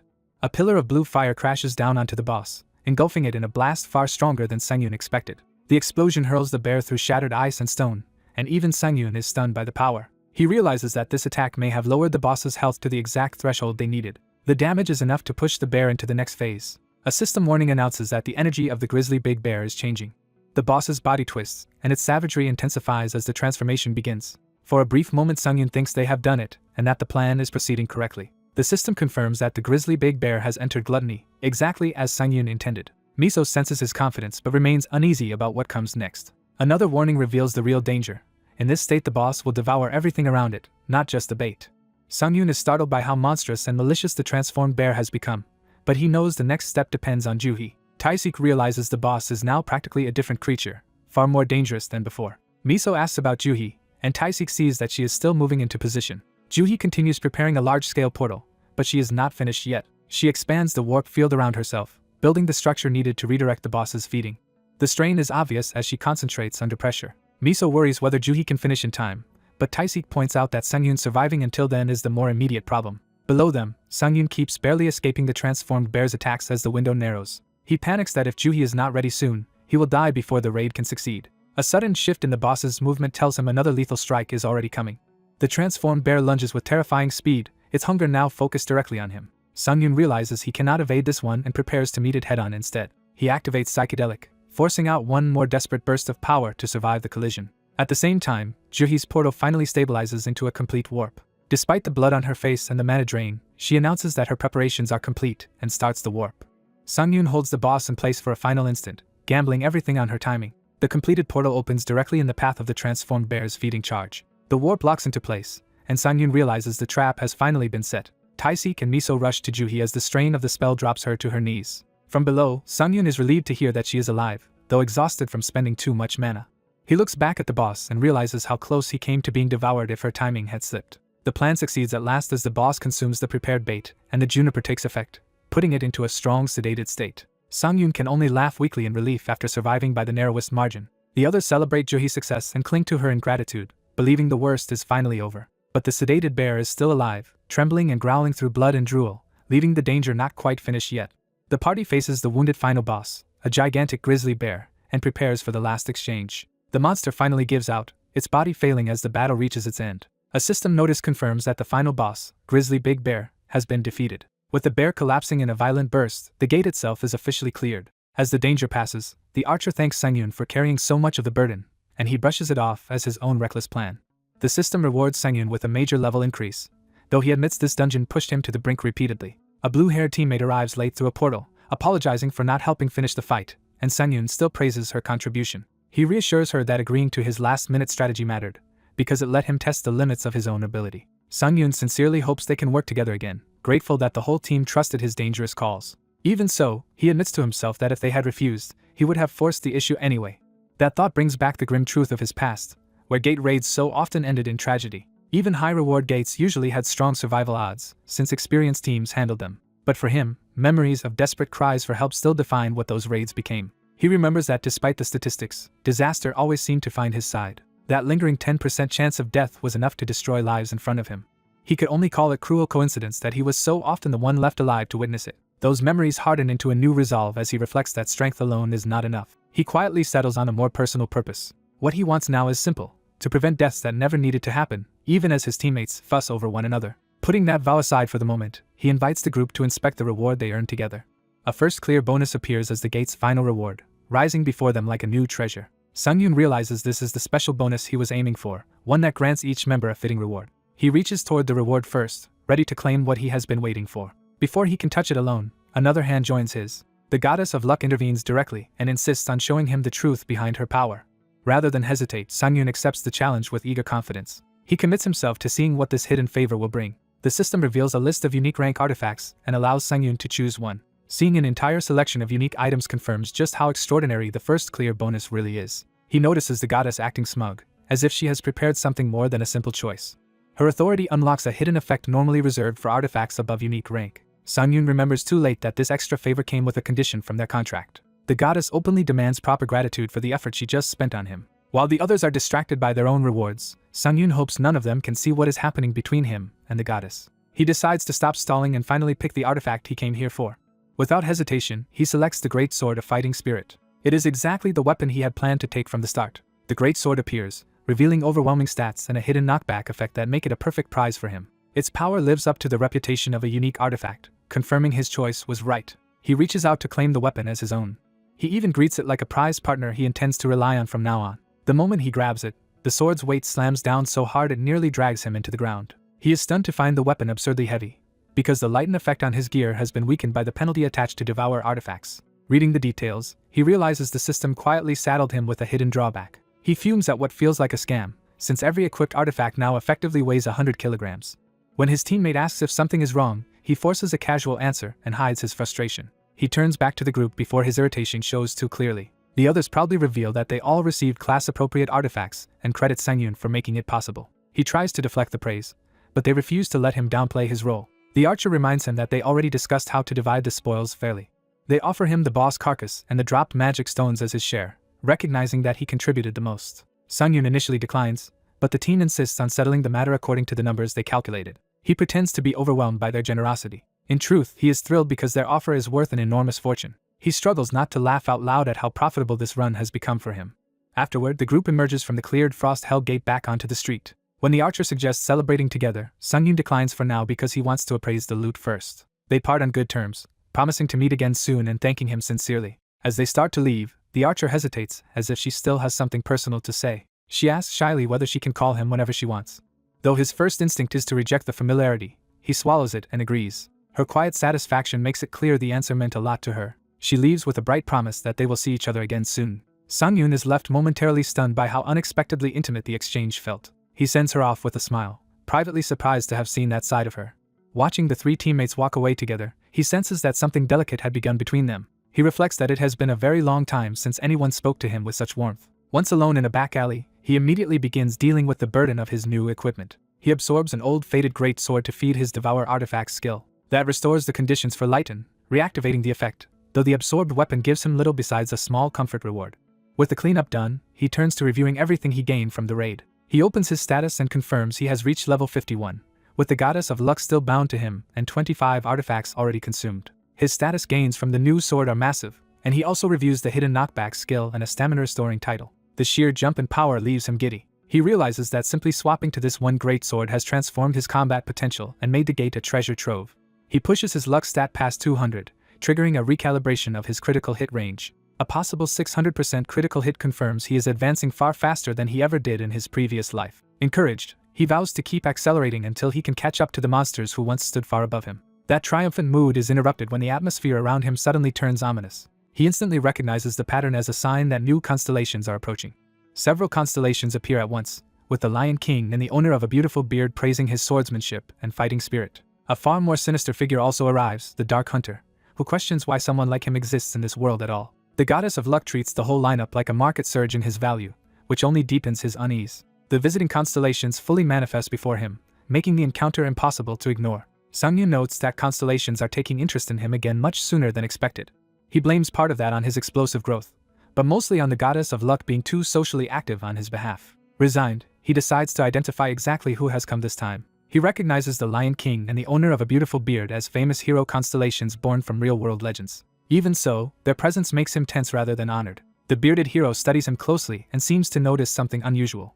The two hero constellations immediately start treating him like a junior in need of discipline, confirming why he dislikes dealing with heroic patrons. But his real concern remains fixed on the Dark Hunter. To him, she is by far the most dangerous of the visitors and the one he least wanted to meet again. He remembers that the Dark Hunter acts like a bounty enforcer, tracking players who gain excessive benefits or violate the system's rules. In his past life, she relentlessly hunted powerful players with dual contracts until some were completely ruined. That memory makes him reject every one of the current offers on instinct. He knows a constellation contract can reshape a player's entire future, so the choice cannot be made lightly. For now, he decides the goddess of luck alone is enough and refuses to add anyone else. Looking at the gathered constellations, he starts wondering if their attention means he should aim even higher than before. The thought leads him to set his sights on the distant realm of truly mythical constellations. He remembers that mythical constellations are almost unreachable beings, with only a handful of players in history ever contracting with one. He dislikes gambling, but he realizes he has no safer path left open to him, so he politely refuses every constellation present, choosing none of them today. The hero constellations are shocked by the rejection, but Sang-yoon remains unmoved and makes it clear repeated visits will not change his answer. Then he notices the Dark Hunter lingering instead of leaving quietly. She turns back toward him, making it clear she is not finished. Her attention sharpens, as if she has marked him personally. The Dark Hunter warns that one day she will uncover whatever secret he is hiding. After she departs, Sungyun is left staring at the empty space she occupied. He admits the warning is troublesome and resolves to be far more careful around constellations from now on. Shaking it off, he checks the time and remembers he has somewhere else to be. Seeing that it is still early enough, he decides he can make it in time. He recalls that the next rift will release kobold packs. Because they count as creatures between dogs and wolves, he recognizes the event as another perfect opportunity for his build. He braces himself for a brutal schedule of repeated runs, knowing it will not be easy. Still, he commits to pushing until even mythical constellations are forced to notice him. He heads to the quest area near Jamsil Station, where the Player Association monitors dimensional threats. Inside the Rift Management Bureau, the staff continue routine surveillance over emerging anomalies. An operator answers a call through the Korean Player Association's Dimensional Bureau. The report instantly shocks her. She leaps up in disbelief as the situation escalates.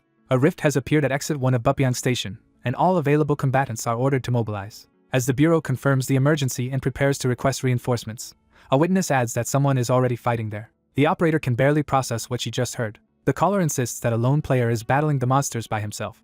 Even while being told to evacuate, the witness points out that the fighter does not seem to be losing. From the witness's perspective, the lone player looks strangely calm rather than endangered. Sungyun's narration explains that rifts are different from gates or dungeons, because they are unstable tiers where monsters spill directly into the real world. That is why they become true disasters, throwing civilians into immediate danger. The rift tears wider as more monsters pour out into the street. A kobold warrior emerges first, snarling as it enters the city. But the creature's confidence falters the moment it truly sees who stands before it. Sungyun faces it without fear, already in control of the encounter. To him, this disaster is not unpredictable at all. He remembers arriving at Bupyeong Station 10 minutes earlier, before the catastrophe fully unfolded. He had come because he knew exactly when and where this rift would open. The moment he stepped out, he recognized the beginning of the event. He spotted the unstable point where the rift was about to form while a bystander nearby remained oblivious. That confirmed he had found the exact origin point of the coming disaster. He remembers this rift so clearly because, in his previous life, it became one of the tragedies he could never forget. It caused countless civilian deaths, and he swears that this time he will stop that outcome. He even thinks that regressing was worth it if it lets him prevent this one disaster. His resolve is rooted in a childhood spent in an orphanage, where he grew up without ever knowing his parents. But what truly shaped him was not that absence, but the loss he later learned to understand too well. Having seen people torn away by monsters, he believes the dead must never be reduced to statistics or forgotten.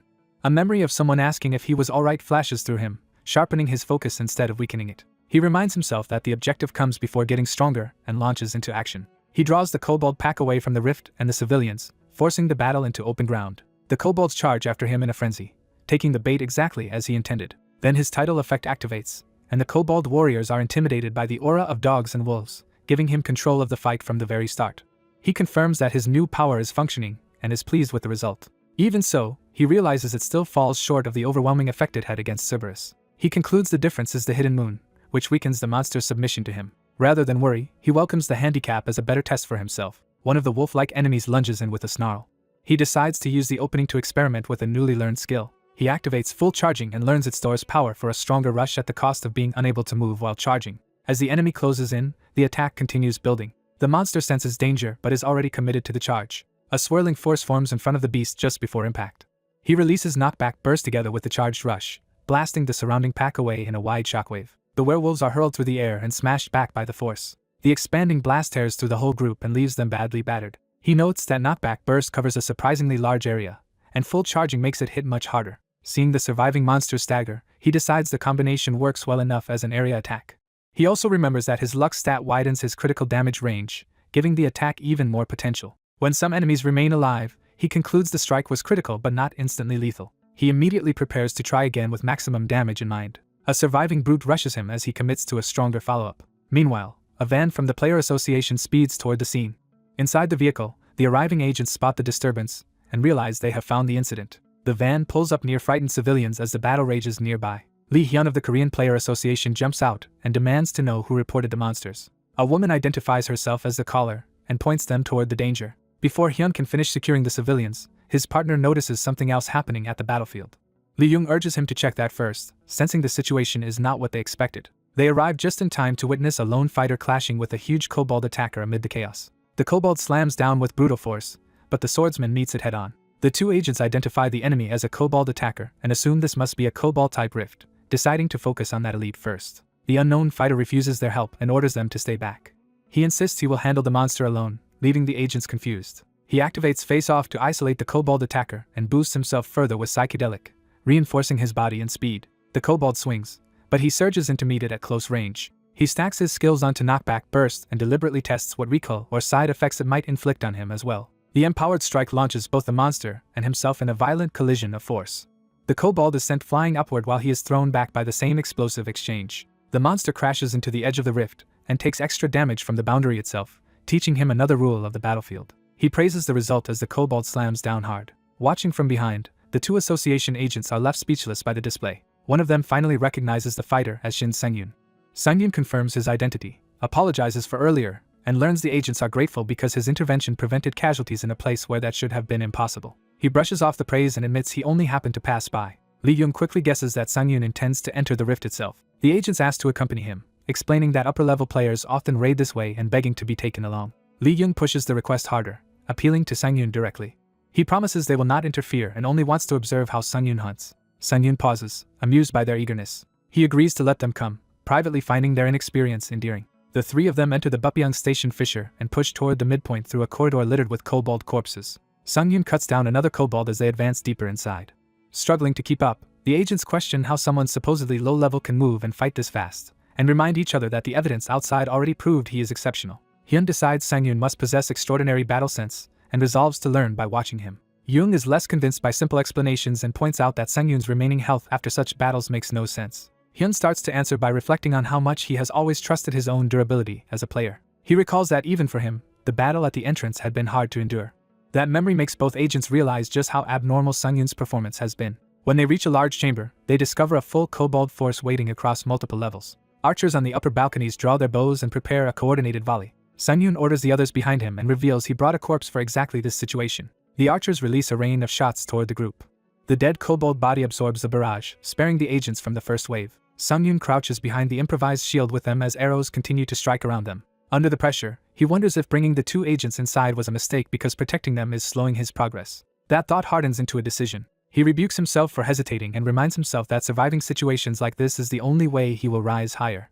Determined to become a high ranker, he searches for a way to break the deadlock. A kobold archer exposes itself while drawing another shot. Sengyun instantly hurls his great sword and kills it, stunning the other archers with the speed of the counterattack. Another archer freezes in panic as blood rains down from the first kill. Sengyun closes in and punishes it for taking its eyes off him instead of continuing to fire. He activates full charging mid-movement and sweeps through the balcony line, cutting down multiple archers in one pass. Without slowing, he lands and keeps moving through the chamber. Reaching the second floor, he marks the advance as progress. A massive kobold champion suddenly crashes down on him from above. He barely avoids being crushed, skidding away with the help of a burst of speed. He realizes a moment later that if he had reacted any slower, he would have been torn apart. Recognizing the enemy as a kobold champion, he is alarmed that such a powerful boss-class monster is already waiting on the second floor. The champion braces behind its shield and prepares another heavy assault. Sengyun understands the danger immediately. When the champion begins charging again, he sees that the monster can repeat the attack quickly.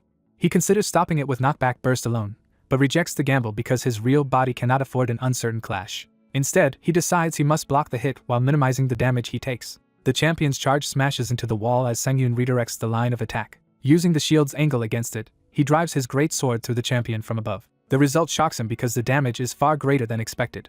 He realizes the shield could not stop the strike and that even this famously defensive champion was cut down with ease, suggesting the sword itself is far stronger than his current stats. He suspects the great sword of fighting spirit is supplying raw power beyond what he should normally be able to produce. Surrounded by the remaining kobolds, he begins to understand the weapon's value more clearly. He then unleashes sweeping attacks that slaughter the rest of the nearby mob before they can regroup. The floor is left covered in dead kobolds and blood. Among the loot, he finds a platinum artifact called Shoes of Rapid Movement that greatly boosts speed. He calls the timing perfect and recalls that kobolds often carry rare artifacts, which makes the drop especially valuable. He equips the boots immediately. When they fit him perfectly, he jokes to himself and concludes the raid just became much easier. With that advantage in hand, he looks upward for the next threat. Below, the two agents stare at the battlefield he has turned into a massacre. They admit the kobolds are far more dangerous than expected, even while Sengyun keeps dominating them. Sengyun calculates that the loot already includes several silver items, multiple golds, and a platinum artifact, making the raid far more profitable than he imagined. He also notices that killing the kobold herd has restored his health, and he appreciates how useful his clever hunter title is. A sudden presence interrupts his thoughts. He senses the foul aura he has been waiting for and realizes the true boss has finally appeared. He enters the central treasure room of the fissure, where the king's hoard lies. At first he can hardly process what he is seeing. The chamber is overflowing with mountains of gold and treasure chests, leaving him stunned. His caution instantly gives way to greed, and he half jokes that he should just take everything and retire. While fantasizing about abandoning all other goals, he fails to notice a hidden threat above him. A concealed attacker fires from the shadows and catches him off guard. The shot detonates through the treasure, blasting coins and debris everywhere. He realizes the boss opened with a sneak attack. The hidden enemy stays calm and unreadable after landing the ambush. Sungyun recognizes the attack pattern and prepares to punish it. He launches himself toward the sniper's position, but the enemy evades with surprising agility. Sungyun is startled that the boss could dodge at such close range. He realizes the earlier kobolds were likely bait that drew him into this room on purpose. The attacker is revealed as the final boss, the Emperor Kobold King. The revelation leaves Sungyun momentarily shaken. The king fires another explosive bolt, and Sungyun escapes only by using full charging as a burst of evasive movement. He admits the shot was dangerously close and knows it would have pierced him if he had not dodged that way. He lands and squares off with the king at a safer distance. Now fully focused, he drops the greed and treats the boss as a serious threat. The king calmly reloads for another shot. Sungyun finds the boss's relentless ranged pressure deeply irritating. Outside the boss room, the two agents realize the final battle has already begun. They rush in apologizing for their delay, drawing the king's attention for a moment. The king reacts with a furious roar, and the agents freeze under the pressure. Its king's gaze inflicts overwhelm on them, mentally crushing both men where they stand. Hyun can barely comprehend what kind of boss could do this. Neither of them can move under the status effect. Sungyun uses the opening created by the king's distraction to leap in for a decisive strike. Recovery activates at that exact moment, cleansing his own lingering overwhelm and letting him move freely again as he taunts the king for looking away. The king senses the danger and lunges to counter. Sungyun's slash lands, but the king twists through it and avoids a clean finish. The hit fails to trigger Demon Bash because the king's resistance is too high. He realizes that even though recovery created an opening, the stat gap is too large for his stun-based follow-up to work. He glances back at the immobilized agents and understands how deadly the king's overwhelm truly is.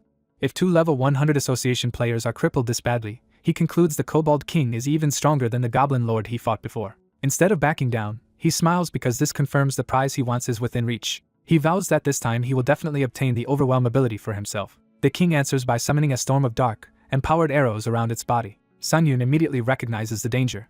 A system warning identifies the attack as indiscriminate barrage as the king unleashes a wide-area rain of bolts. Sungyun curses the boss's persistence while trying to survive the barrage. The king keeps airborne and mobile, maintaining pressure from above. More spectral arrows gather around it, showing the barrage is not over. Sungyun admits the king is far smarter than previous monsters and realizes it has intentionally stayed out of full charging range to force a war of attrition.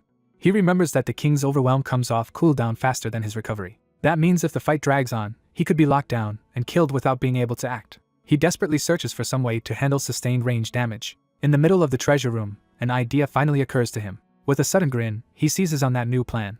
After recovering from a strange status condition, Sungyun's allies steady themselves and turn their attention back to the fight. They realize Sungyun has been enduring the enemy's barrage far better than expected, and begin wondering what hidden recovery abilities he possesses. Even while acknowledging Sungyun's unusual skill set, the blonde observer feels a growing unease he cannot explain. That unease sharpens into alarm as he suddenly notices something wrong with the enemy's attack pattern. He figures out that the arrows were never meant to kill quickly, but to herd Sungyun deeper into the treasure chamber.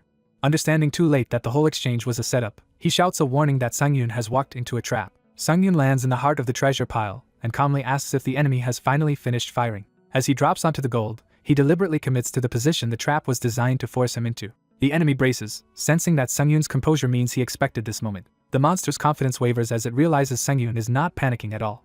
Sungyun suddenly triggers a hidden effect, and a sacrificial nullification restores his health while canceling the incoming attack. The monster's finishing blow crashes down, only to be completely wasted. For the first time, the enemy is visibly shaken by Sungyun's refusal to die. Sungyun uses the opening to reposition through the treasure instead of being crushed where he stood. The Kobold King lunges after him, but the momentum of the trap has already shifted in Sungyun's favor. The monster snarls in frustration as its sure kill turns into a failed gamble. Sungyun mocks the creature for assuming it was the only one capable of setting tricks. He reveals that he had been baiting the enemy on purpose, and the system confirms that his sacrifice effect both blocked the attack and healed him. He explains that the monster should have realized something was off when he kept taking hits without counterattacking. With the trap sprung and his body enhanced by psychedelic, Sungyun prepares to seize control of the battle. He declares that the tables are turning and launches his counteroffensive. Sungyun activates knockback bursts, turning the treasure field itself into a weapon. The gold coins erupt forward in a massive blast, hammering the Kobold King from every direction. The monster roars as the coins tear into it like a storm of shrapnel. Watching from afar, his allies are stunned that the scattered gold has become a shotgun-like barrage empowered by extreme knockback.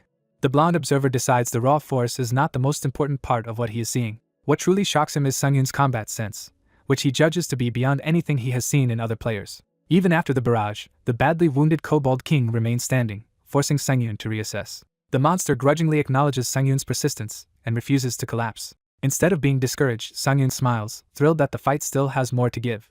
He accepts the challenge and vows to settle the battle to the very end. The Kobold King answers with a desperate charge, throwing everything it has left into one last clash. Their blades meet head-on in a violent exchange, but Sang-yoon's speed and timing let him control the duel. The monster is knocked off balance as Sang-yoon slips past its power. He cuts through the Kobold King with a decisive finishing strike that finally breaks its body apart. The system confirms the victory, announcing that Sang-yoon has defeated the Kobold King. The fallen boss burns away, its threat finally extinguished. A flood of rewards follows, including a huge level gain and a new C-rank title called Before the Drink Goes Cold, which grants temporary overwhelm immunity after entering a dungeon. Sang-yoon learns the title comes from an old boast about cutting down enemies before a drink could cool, and he is intrigued by how unusual the constellation reward feels. With the boss gone, he turns toward the last thing he had been waiting for. He spots the special effect he wanted most, overwhelm, among the dropped artifacts. The loot includes a platinum talisman that crushes enemy will, boots specialized for backward evasion, and a necklace that marks nearby enemies. Recognizing how useful the items will be, Sang-yoon decides to take them with him and absorb them later, especially since others are already watching him. Before he can leave, his companions call out to him in alarm. They urge him to hurry because the dungeon is about to shut down. They explain that the rift has started closing and they need to escape immediately. At first Sang-yoon thinks they are overreacting, since a cleared rift closing should be normal. Then he suddenly realizes the real problem. He looks at the mountain of treasure around him and understands that all of it will vanish if he leaves it behind. The sight of the overflowing chest makes the loss feel unbearable. Even as his allies drag him toward the exit, Sang-yoon protests that he cannot stand abandoning such wealth. Outside at Bupyeong Station, bystanders and media gather around the unstable rift as it begins to collapse. A bright surge from the rift signals that the raiding party is finally returning. The crowd celebrates, convinced the station has been saved and the rift is closing safely. That excitement quickly turns to confusion when something about the return does not match their expectations. Sang-yoon emerges clutching loot, while his companions practically carry him out, and he cannot understand why everyone is staring at him like that. He notices a microphone being shoved toward him before he can even recover. A reporter from Player magazine immediately identifies him and starts an interview on the spot. She publicly hails him as the hero who saved Bupyeong Station and asks for a statement. Caught completely off guard, Sang-yoon can barely process being called a hero. Elsewhere, in a high-ranked training room, a white-haired woman begins a mock battle against summoned golems. Her summoner announces 3 rank B golems and formally introduces himself as Cho Lee-hyun of the Korea Player Association. The exercise begins, but the woman treats it less like training and more like a test of her own limits. She studies the golems for only a moment before deciding they are beneath her. Then she explodes into motion and carves into the first golem with overwhelming speed. Her attack shatters the construct before it can properly respond. The remaining golems barely have time to register what happened. She casually exhales, as if the exchange was hardly worth the effort. When one golem tries to strike from behind, she catches the attack effortlessly. She counters with a flurry that slices all 3 golems apart in an instant. The constructs collapse into rubble, unable to withstand even a mock exchange with her. The last fragments fall away, ending the test almost as soon as it began. Her summoner is left speechless by how completely she overwhelmed the exercise. She concludes that mock battles can no longer reproduce the sensation she is chasing, because everything here is too slow. Privately, she admits that what she really wants is to fight Sang-yoon again. A news report about the Bupyeong rift catches her attention by announcing that a lone nearby player cleared it. When the report names it as a rift and mentions an on-site interview, she becomes sharply interested. The moment she realizes who the interview subject is, she is stunned. She watches Sang-yoon modestly downplay his feat when asked how it felt to clear a deadly rift without casualties. His humility only deepens her fascination, because she never expected to see him again in this way. The reporter presses him about defeating a level 150 monster despite being far lower level himself. Sang-yoon answers that level matters, but it does not decide victory on its own. Hearing that, the white-haired woman becomes convinced he understands his own strength with unusual maturity. She starts wondering what kind of master or constellation could have shaped someone like him. Then she entertains a more personal possibility, imagining that perhaps he is contracted to a god like her. The next day, Sang-yoon lays out the artifacts at home and prepares to absorb them. As he begins the process, he enters the gap of unconsciousness to internalize their powers. Inside that inner space, he eagerly waits for the absorption to finish. He looks forward to gaining overwhelm, search, and backstep, pleased that luck has handed him such practical abilities. He reflects that most warriors in the age of players were obsessed with brute force above all else. But stronger monsters punished that mindset, and warriors who relied only on strength began destroying themselves. When that old approach failed completely, a new answer emerged. He recalls how the sword demon, Du Jiangsu, changed the entire warrior paradigm by abandoning heavy armor for dexterity. Instead of chasing raw power, Jiangsu built a style around evasion and versatile utility skills. That all-rounder approach became a new model for warriors everywhere.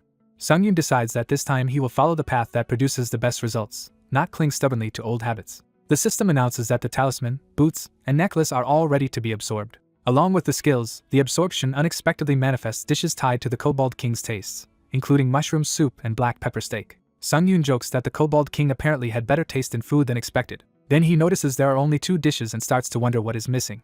A third plate appears with a sinister aura, immediately ruining his appetite. It turns out to be seasoned orange larva, and Sung-yoon instantly regrets asking for the full menu.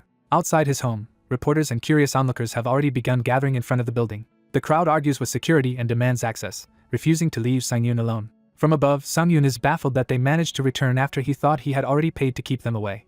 Still nauseated from the larva dish, he gives up on going outside and decides to rest instead. With no real plans and lingering fatigue from the previous day, he settles on staying home. Just then, his phone starts vibrating in his pocket. He answers cautiously, unsure who could be calling now. The caller is Kim Jae-hee from the player management department, following up on their earlier meeting. She says the association wants to award him a plaque for clearing the rift, which only makes Sung-yoon more uncomfortable with the attention piling up around him. He reminds himself that praise and ceremonies mean little compared to the far greater disasters he knows are still coming. Because he still has a long way to go, he declines the plaque and tries to end the matter there. Jae-hee quickly changes the subject and tells him the call is actually about the Silent Ground dungeon. When he asks if his request was approved, she confirms that his recent accomplishments made it easy to get authorization. The mention of Silent Ground pulls him into a painful memory. In that memory, he speaks with a long-haired warrior who still mourns his younger sister 10 years after losing her. Sung-yoon asks what dungeon claimed her life. The answer is Silent Ground, a place where her skill-based fighting style was rendered useless before she could act. The man bitterly reflects that even overwhelming stats could not save her there. When he wishes he could return to the past, Sung-yoon silently absorbs the weight of that regret. Back in the present, Sung-yoon immediately tells Jae-hee to prepare everything, because there is something he must do in that dungeon. Soon after, he heads out in a newly purchased car. Enjoying the comfort of modern driving, he admits he had wanted to spend only on artifacts, but recent experience taught him the value of convenience. He remembers how carrying a giant sword through public transit during the Bupyeong incident drew exactly the kind of attention he never wants again. While driving, he receives another call from Jae-hee. She confirms that today is the Silent Ground Raid Day, and he tells her he is already on the way. She explains that another staff member will guide him once he arrives, while Sung-yoon reflects on how quickly time has passed during his non-stop training. He realizes an entire week has already gone by since the rift, spent almost entirely on training and checking his progress. Now he is eager to finally test the new skills he gained. That anticipation is interrupted when something outside catches his eye. He sees an unexpected traffic jam ahead and cannot understand why the road is blocked at this hour. Even after deliberately avoiding rush hour, he finds the street clogged and controlled by traffic officers. Stuck in place, he wonders if another rift has appeared. Then he notices something that makes him freeze. At the center of the commotion stands a massive blue dungeon gate surrounded by cameras, staff, and a famous raid team. The sight of the lead raider confirms his suspicion before anyone even says the name. Sung-yoon recognizes him in disbelief as do Jae-soo. The scene is identified as Dungeon Number 21 at Yodo Crossing, a major raid site. Fans and media scream for Jae-soo's attention, turning the raid into a spectacle.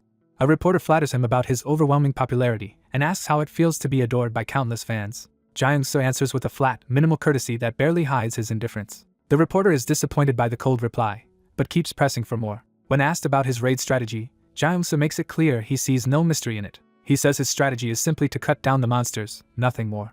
Instead of being put off, the reporter finds his bluntness strangely charming. Her cameraman has to remind her to stay professional. From his car, Sung-yoon leans out and points toward the scene, finally understanding the source of the traffic. He realizes he has accidentally drawn attention to himself while staring, and worries because his own face is now becoming known too. As the crowd hypes the encounter as a meeting between a god and a human and calls Sung-yoon a challenger to Iceblade's throne, the stage is set for their paths to collide. A powerful swordsman is told that a player named Shin Sung-yoon recently cleared a rift alone and fights in a style similar to his own. Instead of dismissing it, the swordsman reveals he already knows Shin, immediately changing the weight of the rumor. Outside a dungeon site, reporters swarm Shin and assume he came to challenge Du Jae-soo, but he flatly denies it. The crowd's attention turns absurdly toward his new car, and Shin realizes he has attracted Du Jae-soo's notice in exactly the way he wanted to avoid. As cameras keep rolling around the glowing gate, Shin searches for a way to get out of the situation cleanly. Du Jae-soo simply smiles at him from across the scene, making the encounter feel more like a silent test than a public misunderstanding. Shin misreads that smile as condescension and briefly wonders whether he is being challenged. But as he studies the moment, he decides that even this uncomfortable meeting is valuable because it shows him how far he still has to climb. Watching Du Jae-soo's presence alone makes Shin recognize the gap between them and turns his irritation into motivation. Du Jae-soo ends the encounter without drama and leaves, with his subordinate following his lead. As he departs, Du Jae-soo reflects that unlike the many ambitious players he has met, Shin feels fundamentally different. He senses that Shin is not looking at him with admiration, but as an obstacle he fully intends to surpass. Du Jae-soo fixes Shin's name in memory, and leaves convinced they will meet again. The story shifts to dungeon number 66, Silent Ground, the place Shin is about to enter. Shin steps out and commits himself to the raid.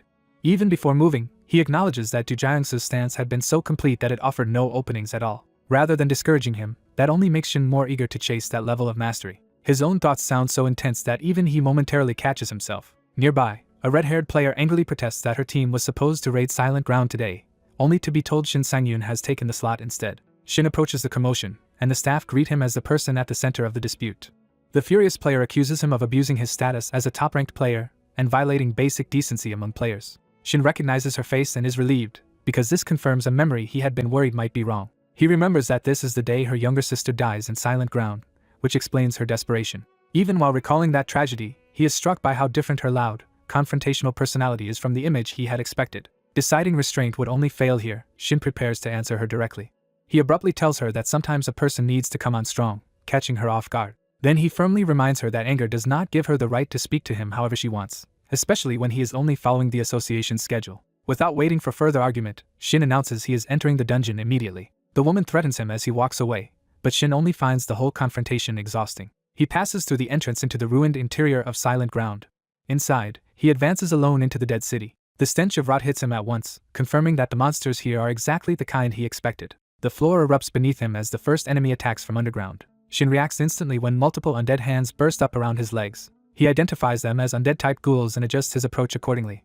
One ghoul manages to make contact before he can finish it cleanly. A system warning tells him the touch inflicted silence, briefly preventing skill use, and he realizes even a graze here is dangerous. Forced to rely on pure movement and timing, he grips his sword and switches to direct physical combat. He drives the blade straight down through the attacker and kills it in one brutal strike. More ghouls immediately close in from every direction, proving the first one was only a probe.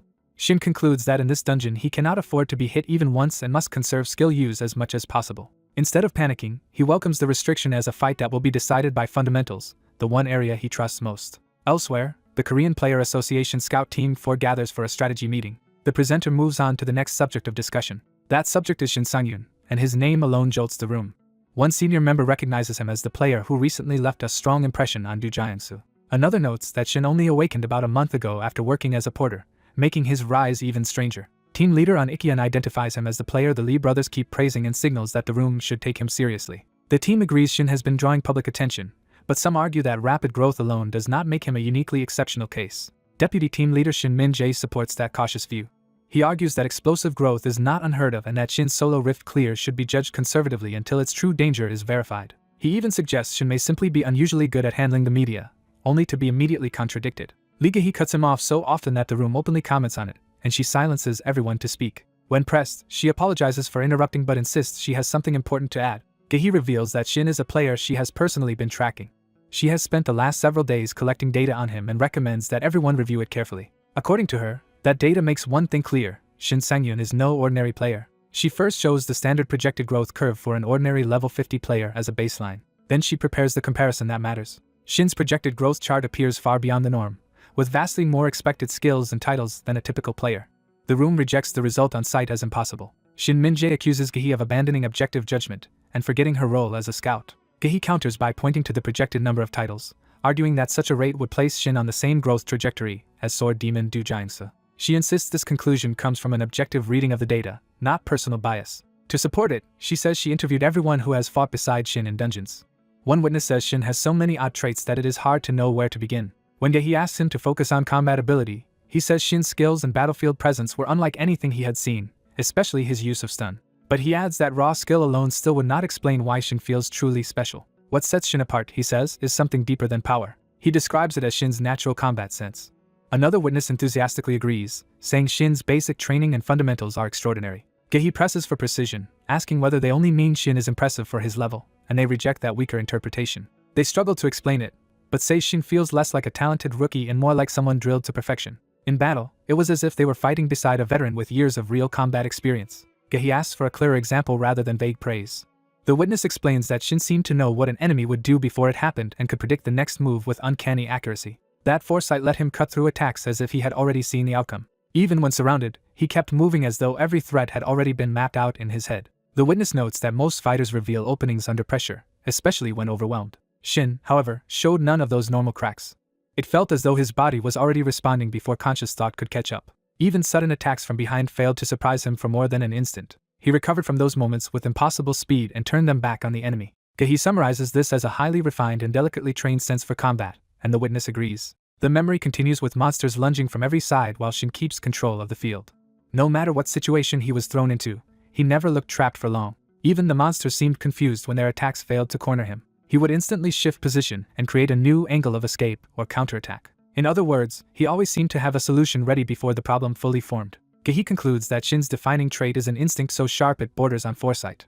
She goes further, arguing that his battle sense already rivals that of most A+ rank players. If that factor is included in their evaluation, she believes Shin deserves to be considered S rank. Back in the dungeon, Shin grimly notes how absurd the situation has become. He looks out over the ruins and realizes the number of monsters is still overwhelming. In the meeting room, Shin Min-jae is stunned by Gehi's claim and can barely believe what he is hearing. He demands to know whether she understands what S rank means and mocks her idea of foresight as if she were claiming Shin could predict rifts in advance. Pushing the sarcasm further, he jokes that she might as well say Shin is a regressor, and Gehi unexpectedly treats that as a theory worth considering. The team leader shuts the argument down before it can spiral any further. Even so, he accepts that Shin is exceptional and assigns Gehi to monitor him alone from now on. Gehi happily accepts the assignment, clearly pleased to be the one following Shin.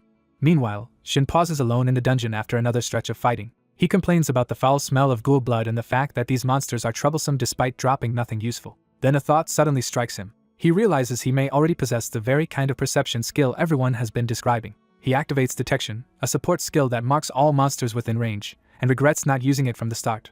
The ruins instantly fill with red markers, revealing far more enemies than he expected. Seeing the sheer number left alive, Shin is rattled and briefly considers bypassing some of them. But another anomaly catches his eye before he can decide. A tiny glowing insect appears in the air, marked by detection like a hostile target. Shin realizes the marked fly is being treated as a monster and questions why.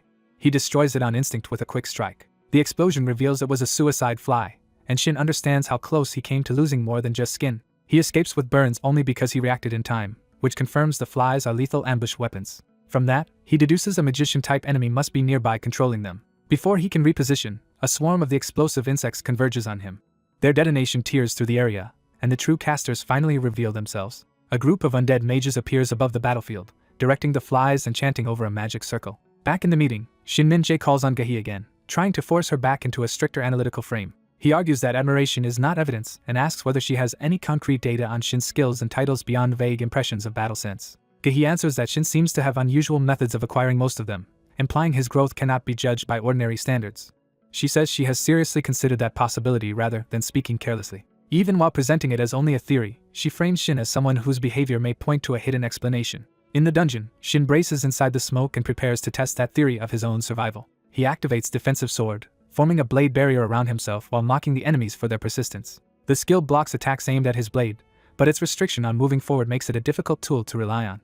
Even so, Shin decides that if he cannot advance normally, he will force the battle onto his own terms and prove he is beyond ordinary logic. A flashback reveals that days earlier he had been training alone in an underground practice room against automated crossbows. He repeatedly tested himself by intercepting incoming bolts under pressure. That relentless practice eventually let him create a defensive field with his sword that could stop attacks from all directions. Back in the present, Shin realizes it has already been 3 days since he began this extreme training cycle.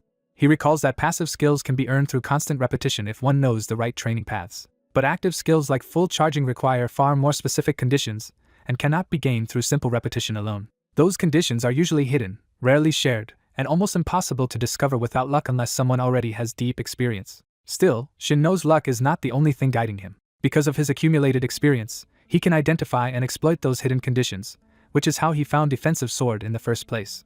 The undead mages notice his survival and focus their attention on him. One of them locks onto him with clear hostility. The mages gather dark green fire and begin casting Inferno together. Shin launches himself straight toward them through the storm of magic and insects, choosing offense over waiting to be overwhelmed. As he advances, he admits Defensive Sword is powerful but too restrictive to use passively in a fight like this.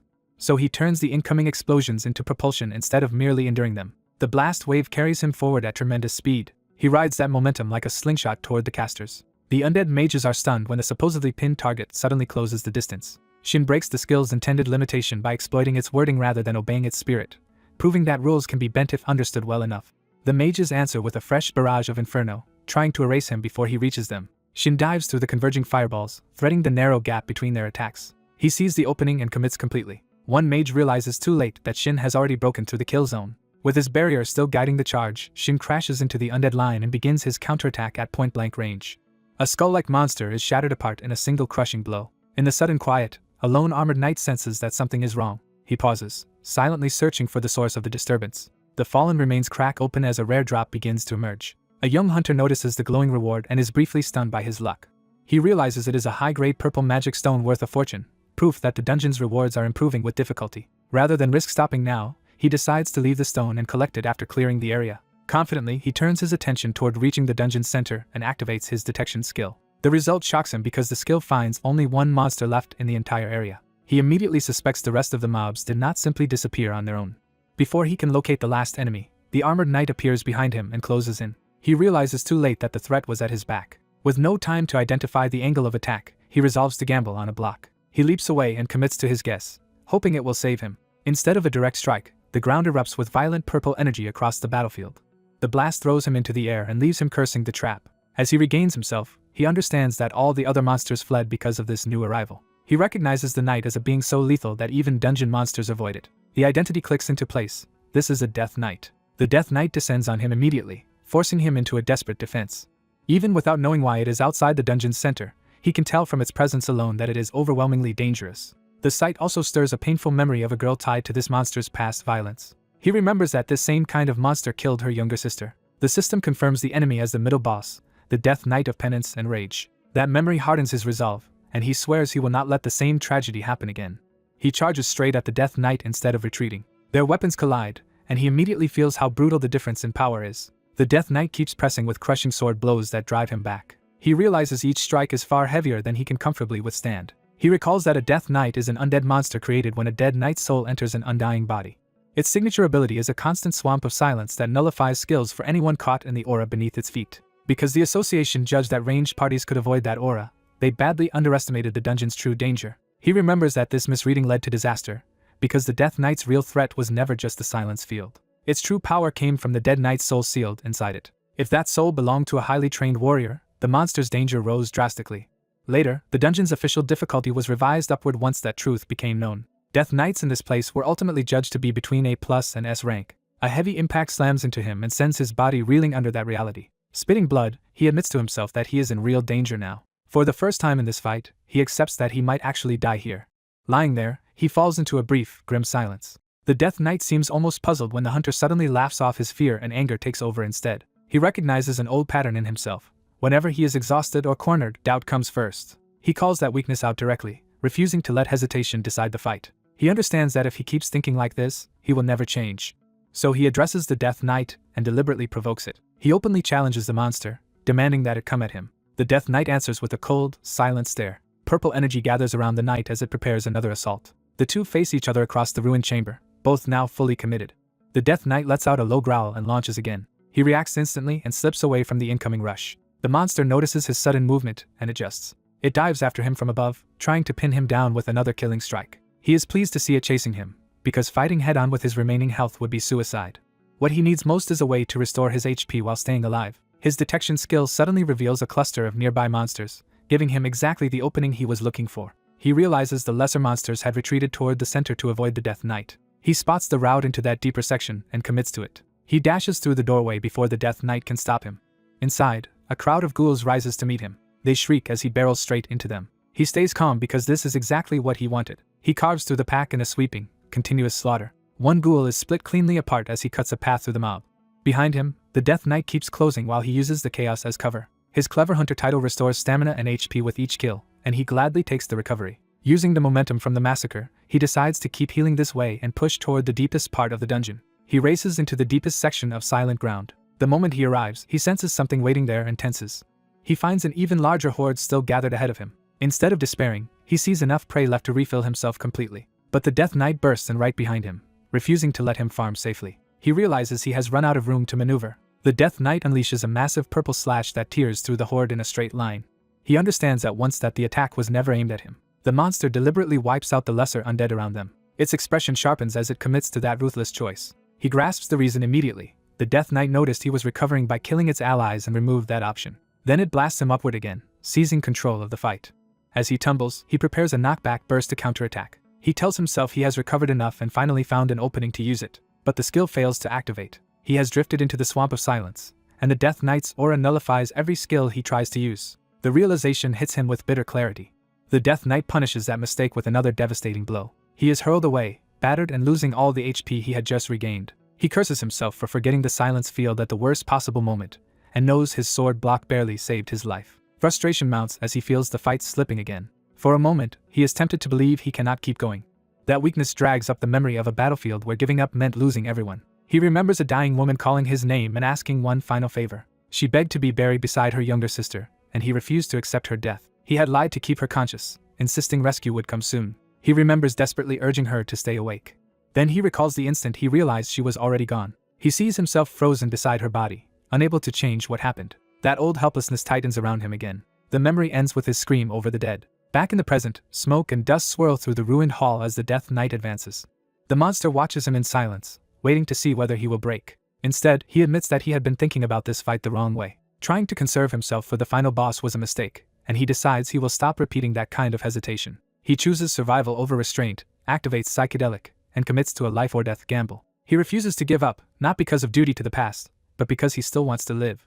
With red energy surging around him, he steps back toward the Death Knight. Both fighters explode into motion, their speeds blurring across the chamber. He resolves to fight for what he can still protect, not for what he already lost. He crashes into the exchange with renewed force. The Death Knight absorbs the impact and tries to overpower him again. His hands tear and his body strains, proving he still cannot win by raw strength alone. But in that pain, he finally understands what advantage he does have. He realizes he is not stronger than the Death Knight, but he is better at reading and exploiting openings. The Death Knight answers with a towering purple strike meant to crush him outright. He slips away before it can land cleanly. He gets behind the monster's guard, moving where its power matters least. The Death Knight whirls around in fury, trying to catch him. He taunts it, pointing out that overwhelming attacks mean nothing if they cannot connect. Then he lands a clean blow, and the system confirms it as a critical hit. His luck spikes the damage window to an absurd level, and he pours everything into the strike.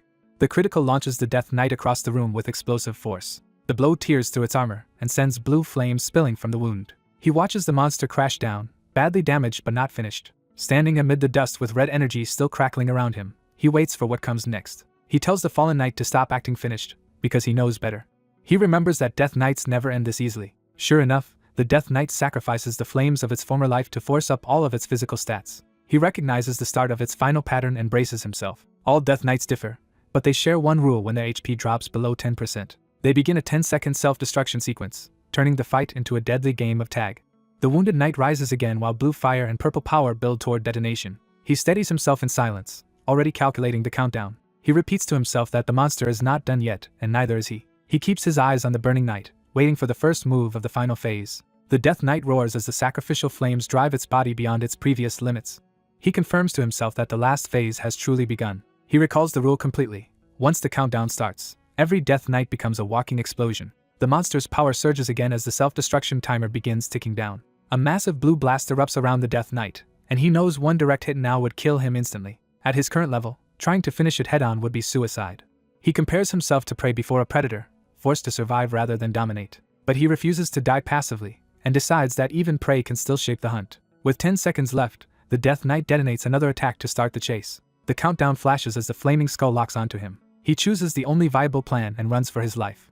The Death Knight tears after him, blasting the ground apart in pursuit. He glances back and realizes just how little room for error remains. Even while fleeing, he forces himself to stay calm and think. As the timer drops to 9, the Death Knight dives after him with another explosive rush. He suddenly notices the monster reaching with purple energy instead of simply striking, hinting that the chase has another trap still to reveal. As the battered swordsman realizes his enemy may be about to reveal its true move, he braces himself despite being at his limit. The Death Knight raises a hand and begins shaping a dense mass of purple power into a weapon. That power condenses into a blade-like projectile marked with runes, making the threat immediate. The Death Knight hurls the attack across the ruined hall while the countdown keeps falling. The swordsman refuses to accept the hit and forces out a desperate counter.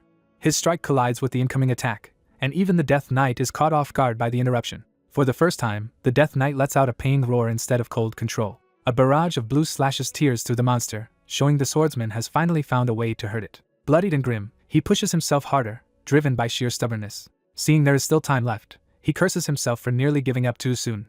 He admits his body is already breaking down and that every breath feels crushing, but he keeps going anyway. He begs his failing body to endure just a little longer so he can finish this. With sweat and blood running down his face, he orders himself to keep holding on. The two clash again in a violent explosion that throws both of them apart. The swordsman crashes across the floor while the Death Knight is blasted back into the distance. He forces himself upright again, refusing to stay down. As the timer drops further, a system warning reminds him that inside the Death Knight's swamp of silence all skills are nullified. He stops panicking long enough to force himself to think clearly. The looming Death Knight makes the stakes plain. If he cannot think of a way through this, he dies. A blue slash suddenly bisects the ghoul, revealing that another fighter has entered the battle. A black-haired swordsman in armor stands over the corpse, and the nearby monsters recoil from him. The area around him is littered with butchered ghouls, proving he cut through them with ease. The newcomer finally confirms he has finished off his side of the fight. The protagonist erupts in relief and anger. Thrilled, the ghouls are dead and furious about how often they abuse silence against him. A blonde female knight approaches and asks if he is finally done, and he admits he just finished. When he complains that she looks completely fine, she casually says the fight was never that difficult for her. He protests that silence turns the battle into a death sentence for a swordsman who cannot use skills while the ghouls spam theirs. She reminds him that she told him to bring status abnormality potions from the guild, and he defends himself by saying a long cooldown would make them useless if silence was reapplied. She cuts through his excuse by telling him that is exactly why such tools must be used intelligently. Her point is simple: even a 2-hour cooldown still gives one decisive chance, and a real player should be able to clear a raid with the hand they are dealt. He hears the lesson but only grows more irritated at being lectured. Instead of accepting it, he grabs her in frustration and snaps that if things were that easy he would already be a ranked player. She fires back that she is only stating the truth, and he threatens her for talking back. Remembering that exchange now, he admits he had no right to treat her that way. At last his recovery skill activates and removes the silent status that had been suppressing him. With his skills restored, he immediately calls up Backstep, a movement skill that can create a sudden opening. He uses it to slip backward just as the Death Knight lunges, buying a little more time. The Death Knight charges after him, still relentless despite the near finish. Its roar fills the hall as it commits to the killing blow. The swordsman is flung back again, barely surviving the pursuit. He realizes that Backstep has drained the last of his mana and that he has no hidden option left. The Death Knight closes in for the final strike while he can only face it head-on. In desperation, he reaches toward his sword even though his body is no longer obeying him. The Death Knight's spear-like attack tears past him as the timer falls to its final seconds. The remaining time drops to almost nothing, leaving no room for another mistake. He slams down hard, still alive but completely spent. Coughing blood, he admits he no longer has the strength to move and can only wonder how much time remains. Then he notices the Death Knight beginning another attack and realizes death is still coming. He stares at the monster and wonders if this is truly the last thing he will ever see. As he faces the end, he stops asking where things went wrong and instead recognizes that his entire run has been full of mistakes. He first misread the enemy's strength and paid for it with far too much damage. He admits he repeated that same mistake later, even if he fought better near the end. He also regrets wasting his regression ability instead of using it with more care. Above him, the Death Knight's body begins to crack and break apart. The monster collapses out of the air and crashes down beside him. Lying in the rubble, he can only laugh weakly at the absurdity of surviving this long. He had already accepted that everything was over when the countdown hit 0. Then he realizes he must have regressed again, because the Death Knight is disintegrating instead of killing him. A system message confirms the impossible. He has defeated the Death Knight and gained more experience than ever before. Multiple level ups restore his health and stamina, and he suddenly remembers that a big level increase can save him from death. But that relief is incomplete, because he immediately notices a problem. His health is back, yet his body still trembles from exhaustion because stamina and HP are not the same thing. He also remembers he is still carrying the penalty from psychedelic, which means the raid is far from safely over. Since the final boss of Silent Ground still lies ahead, he knows he cannot continue in this condition. That leaves him with only one practical choice. He decides to undo psychedelic now, recover his stamina, and accept whatever backlash follows. He briefly reassures himself that he was not struck after activating the skill, so maybe the penalty will be manageable. The moment he commits, he senses that assumption was dangerously wrong. The built-up damage hits all at once, folding him over in agony. The system explains that undoing psychedelic has converted the stored damage into severe exhaustion. A second warning makes it worse. The accumulated damage exceeds the safe limit, and if this state continues, he could die. Outside the dungeon, the waiting group watches the portal to Silent Ground and begins to worry. The analyst notices something is off because the timing no longer matches the prediction. The others realize he should have emerged by now, and while one suggests reporting it, the red-haired woman insists he must bear responsibility for entering so confidently. Even so, her hard stance starts to crack under growing concern. Her irritation boils over because she cannot ignore the possibility that something has gone wrong inside. Back in the dungeon, the protagonist can barely process what is happening as dust swirls around his collapsed body. Half-conscious, he wonders what on earth he is still doing alive in there. The hall remains silent except for drifting debris and his fading breath. Then new ghouls emerge from the haze and begin closing in on his helpless body. They surround the crater where he lies, drawn to him like scavengers sensing a corpse. One ghoul leans in with hungry delight, ready to feed. A claw reaches toward his face while he is too weak to resist. At that instant, a tiny goddess appears and declares that anyone who tries to harm her player will not be forgiven. Her presence alone sends the ghouls fleeing in terror, as if some higher authority has entered the room. She scolds him for acting pathetic and demands that he get up, questioning whether this is really all he amounts to. He can only stare at her in stunned silence. She spins in place, taking stock of the room with sudden alertness. Then she notices something important lying nearby. A sly smile spreads across her face as she realizes there is still a reward to claim. The protagonist lies beside the Death Knight's sword and bones while the goddess hovers over him. When he finally wakes properly, he is disoriented and unsure where he is. The memory of the dungeon snaps back into place and jolts him fully awake. He panics over how long he was unconscious inside such a dangerous place. The after effects of psychedelics slam into him again, racking his body with pain. He curses the skill's backlash, but accepts that he had no choice against an enemy like the Death Knight. At first he is relieved the ghouls did not chase him, but then he realizes that makes no sense for corpse-hungry monsters. As he turns to investigate, he notices the goddess lying nearby and is startled by the sight. He laughs in disbelief as he begins to understand that she must have intervened. He asks whether the goddess saved him, only to find her fast asleep and unable to answer. Since she cannot explain what happened, he decides to focus on whatever rewards he can secure for now. A lone ring rises from the remains as the dungeon's prize. It floats toward him, glowing with concentrated mana. He identifies it as the Silent Ring, a platinum support artifact that boosts mana recovery inside the dungeon when the moon is visible. Instead of celebrating, he explodes in frustration because after everything he endured, the reward is not the silence-related artifact he wanted. Then he stops mid-rant as a thought finally clicks into place. He recalls the system's exact wording. He defeated the Death Knight and gained enormous experience. That reminds him of the strange status window he saw right before blacking out. When he checks his information, he finds his level has jumped to 83 and he has a large pool of new stat points. The number itself is so absurd that he has to stare at it twice. Shock overtakes him as he realizes the increase is real. He can barely say the number aloud, stunned that he has reached 83. Compared to the time he only reached level 58 after defeating the Kobold King, this gain is on an entirely different scale. He concludes that killing the Death Knight alone raised him by more than 20 levels. That means he traded a poor haul of artifacts for a monstrous amount of experience, and his growth is accelerating exactly as he hoped. Drunk on the possibility, he imagines becoming a top-ranked player in no time. The dream is cut short by a violent coughing fit that reminds him his body is still damaged. He realizes he is literally coughing blood and cannot ignore the cost of this victory. So instead of moving on, he settles down beside a fire to recover. The quiet campfire makes him nostalgic, and he admits it has been a long time since he felt this relaxed inside a dungeon. When he teases the goddess for relaxing even more than he is, she answers that luck favors those who can enjoy life's small moments. Her words make him reflect on how far he has drifted from that kind of life. Still, he decides the past is over and that he has to live differently now. He resolves to seize fate with his own hands and begins synchronizing his mana with the Silent Ring so he can absorb it. The absorption completes, and instead of a normal reward, the process produces a luxurious serving of bone marrow garnished like a gourmet dish. He is thrilled by the absurd rarity of it, and marvels that he only ever saw food like this online in his previous life. Trying to imitate those videos, he carefully scoops the marrow out with a spoon. He experiments with lifting the rich piece properly, treating the moment with ridiculous seriousness. With theatrical confidence, he prepares to taste it. As the Silent Ring is fully absorbed, he happily declares that eating meat by a campfire is a dream come true, while the goddess is baffled by how relaxed he has become. She then asks how he obtained his Devour Artifacts ability, explaining that such unrestricted growth abilities are exceedingly rare. He answers that every awakened player is supposed to gain an innate ability, and she admits she does not know individual player traits but calls his power an extraordinary stroke of luck. He laughs bitterly at that word, because the only way he got this luck was by paying for it through regression. The goddess replies that she is lucky too, because she chose a growth-type player like him as her own. Her praise makes him think seriously about what growth could really mean for his future. He imagines his name spreading across the country, then rejects that as too small for his ambition. In his mind rises a far greater stage and a figure no ordinary player could ever hope to reach, the true monster of the world. That figure is a mage who surpassed all normal limits and mastered all 4 elemental magics. He remembers the man who alone held back an S-class rift and became the United Kingdom's first high-rank archmage. The name that defines that impossible summit is Geron Decay.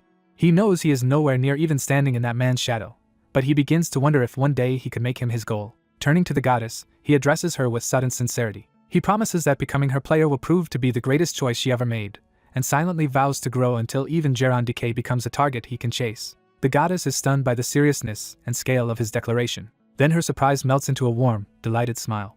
A burst of light follows as her emotions spill over into action. She throws herself at him in an affectionate embrace, proudly declaring that she knew she had chosen well and that his words moved her. Overjoyed, she resolves to support him with everything she has from now on. She says their fates are now bound together, and that her trust in Shin Sang-yoon has deepened, while he can only yelp because the hug is crushing his already aching body. The system turns even that into a blessing, announcing that the goddess of luck's all-out hug has restored his stamina completely.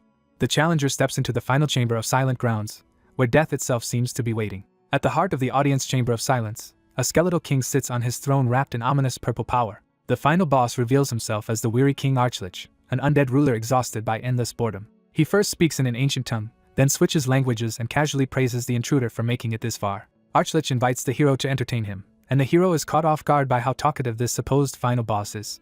The hero points out that Archlich ignored them while they camped outside his door, which let him fully recover, and thanks him for the mistake. With the pleasantries over, the hero draws his sword and prepares to end the fight quickly. He vows to finish Archlich before boredom can return, while his tiny goddess companion hypes him up from the sidelines. The hero also sees this battle as his chance to finally be done with the dungeon that has been tormenting him. Archlich opens with overwhelming magic, raining attacks from multiple directions and forcing the hero into pure evasion.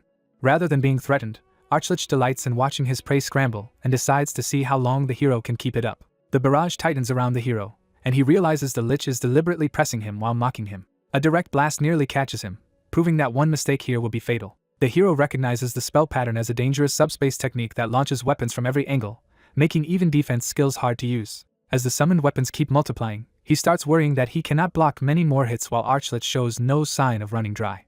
He calculates his own mana use and realizes that if he keeps relying on skills, he will be the first one to collapse. That thought leads to a sudden realization when he notices something strange in Archlich's casting rhythm. He suspects Archlich is intentionally baiting him into wasting all his mana, just as the lich declares the show is over. Archlich transforms further, forcing out extra skeletal arms so he can cast even more spells in rapid succession. The lich announces the hero's end and prepares to crush him under the weight of that advantage.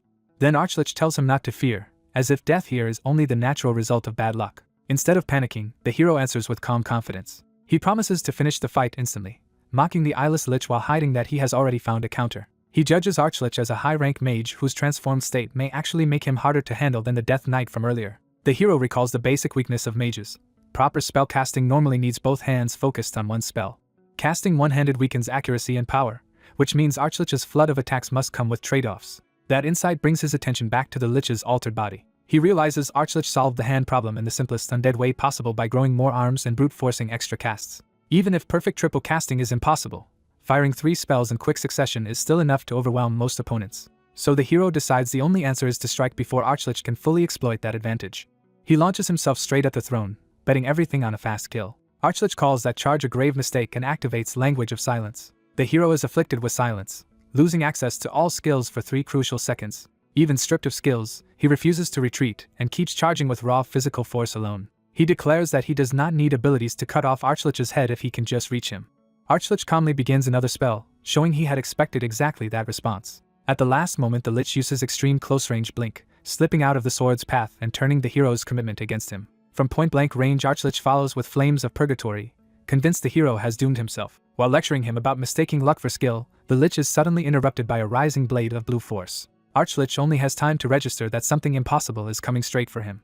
The hero's counterattack detonates through the lich's body and tears apart the spell before it can finish him. Archlich is left screaming in disbelief as the blue strike overwhelms his purple magic. The hero answers the lich's taunt by admitting that luck really is all he has ever had. Archlich crashes to the floor in pieces, badly wounded and no longer in control of the fight. Now staring up at the hero, the lich can only deny what happened and ask how he was beaten. The hero laughs and reminds him that he had been watching the whole battle, so the answer should have been obvious. He reveals that he possesses a skill capable of undoing silence, something Archlich knew in theory but failed to account for in practice. What Archlich truly overlooked was not the counter itself, but the lesson hidden in the hero's previous battle. The hero had shown his fighting style and his mana limits before, and Archlich believed he had perfectly measured both. That confidence made the lich certain the hero could not possibly spend mana on another skill during the silence window. Archlich insists his calculations were flawless, and the hero tells him that trusting those calculations was the real mistake. He explains that once someone can push past their limits, old assumptions stop being reliable. His passive mana circulation had been accelerating his recovery the whole time, letting him exceed the mana ceiling Archlich thought he understood. Outside the dungeon, an orange-haired woman waiting near the gate senses something has changed. When the hero finally emerges alive, the crowd erupts in shock and excitement, and the media immediately rushes to turn the moment into an interview. The hero, still dazed from battle, has no idea why everyone is suddenly surrounding him. Seeing cameras, medics, and onlookers gathered around the gate, he feels like he has somehow walked into a scene he remembers from another life. A reporter and emergency staff descend on him at once, bombarding him with introductions, questions, and medical checks before he can even answer. The questioning becomes so chaotic that even his personality type gets thrown into the pile, turning concern into absurd noise. He can only stare, overwhelmed by the attention. Nearby, the orange-haired woman laughs in relief and insists she was never really worried enough to ask anyone for help. Her tall blonde companion silently doubts that claim. Others watching the scene start noticing that the supposed nurse among them is acting strangely. The suspicion grows as she keeps blurting out personality types instead of behaving like medical staff, exposing that she is an imposter. The moment hangs in a bright, awkward pause as everyone finally notices the deception. Watching the blonde man, the hero quietly realizes he can at last repay an old debt. His thoughts drift back to the past, to the time before regression when he was just another isolated player in a crowded world. 10 years after awakening, his growth had completely stalled, and his obsession with devour artifacts left him cut off from everyone else. Back then, no one paid him any attention until one voice unexpectedly called out to him. That voice belonged to the blonde swordsman, who invited him to join a raid and became the first person to reach out. The invitation came with awkward oversharing about a guildmate getting sick from expired kimchi, revealing a guild that was clumsy but human. Hearing that warmth and ordinary concern, the hero saw how happy and secure that guild seemed, and he wanted that feeling too. Even so, he turned the offer down and chose to raid alone. He now admits that refusal came from petty pride and shame over being a veteran who still could not meet basic expectations. That pride blinded him to the help being offered. As a result, he nearly died alone in the dungeon. The blonde swordsman ignored the rejection, followed him inside anyway, and asked if he was alright. The hero knows now that without that intervention, his life would have ended there. The blonde man explained that he came because he feared his own awkwardness had pushed the hero into a dangerous solo raid. That sincere concern let the hero cast aside his inferiority complex and begin again. He understands that without that rescue, the blonde swordsman himself would never have changed either. Afterward, when the guild invited him again, he accepted without hesitation and joined them for real. He grew to love that weak but compassionate guild because it protected struggling players and reminded him why he became a player in the first place. But later, the same blonde leader reached his breaking point and confessed that he wanted to quit. Pressed on what he would do instead, the man admitted he would rather do anything else than keep living like this. When asked for the truth, he finally stopped joking. He confessed that he was simply terrified of facing death again and watching people die in front of him. He explained that he had formed the guild to protect others after his younger sister left home, but now even his own members were quitting after ending up in intensive care. The hero could only listen in silence, knowing he had received so much help from this man yet had none to offer in return. He wanted to tell him to quit if that was what he needed, but the guild had grown too large for its leader to abandon everyone depending on him. Remembering that helplessness, the hero now reaches out to the blonde man in the present. He tells him never to form a guild, because now he finally has the chance to say what he could not before. He warns that taking on that burden will only make his life miserable, and the blonde man is left stunned. Unable to place the strange familiarity of the warning, the blonde man asks whether they have met before. Before the moment can settle, the orange-haired woman explodes in outrage over an old grievance and starts dragging the conversation into chaos again.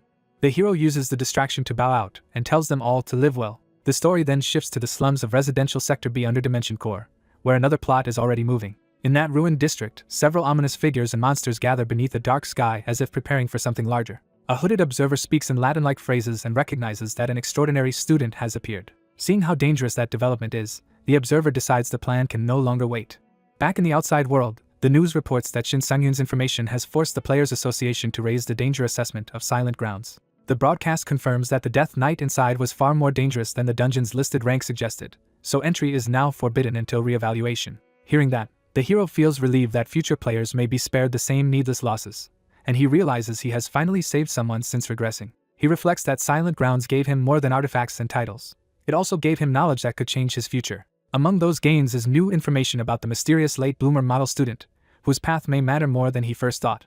He reviews the loot and finds a platinum dimensional bag with subspace and a gold lich ring that grants silence and extra mana. He also receives a telekinesis necklace, and his tiny goddess reacts with smug delight, while he is left speechless by the hall. The hero is thrilled, because he expected silence but not rewards this absurdly useful. Subspace alone would have been huge, and now telekinesis is added on top of it. Realizing he has gained both mobility and remote control options, he can hardly believe how much his combat style is about to expand.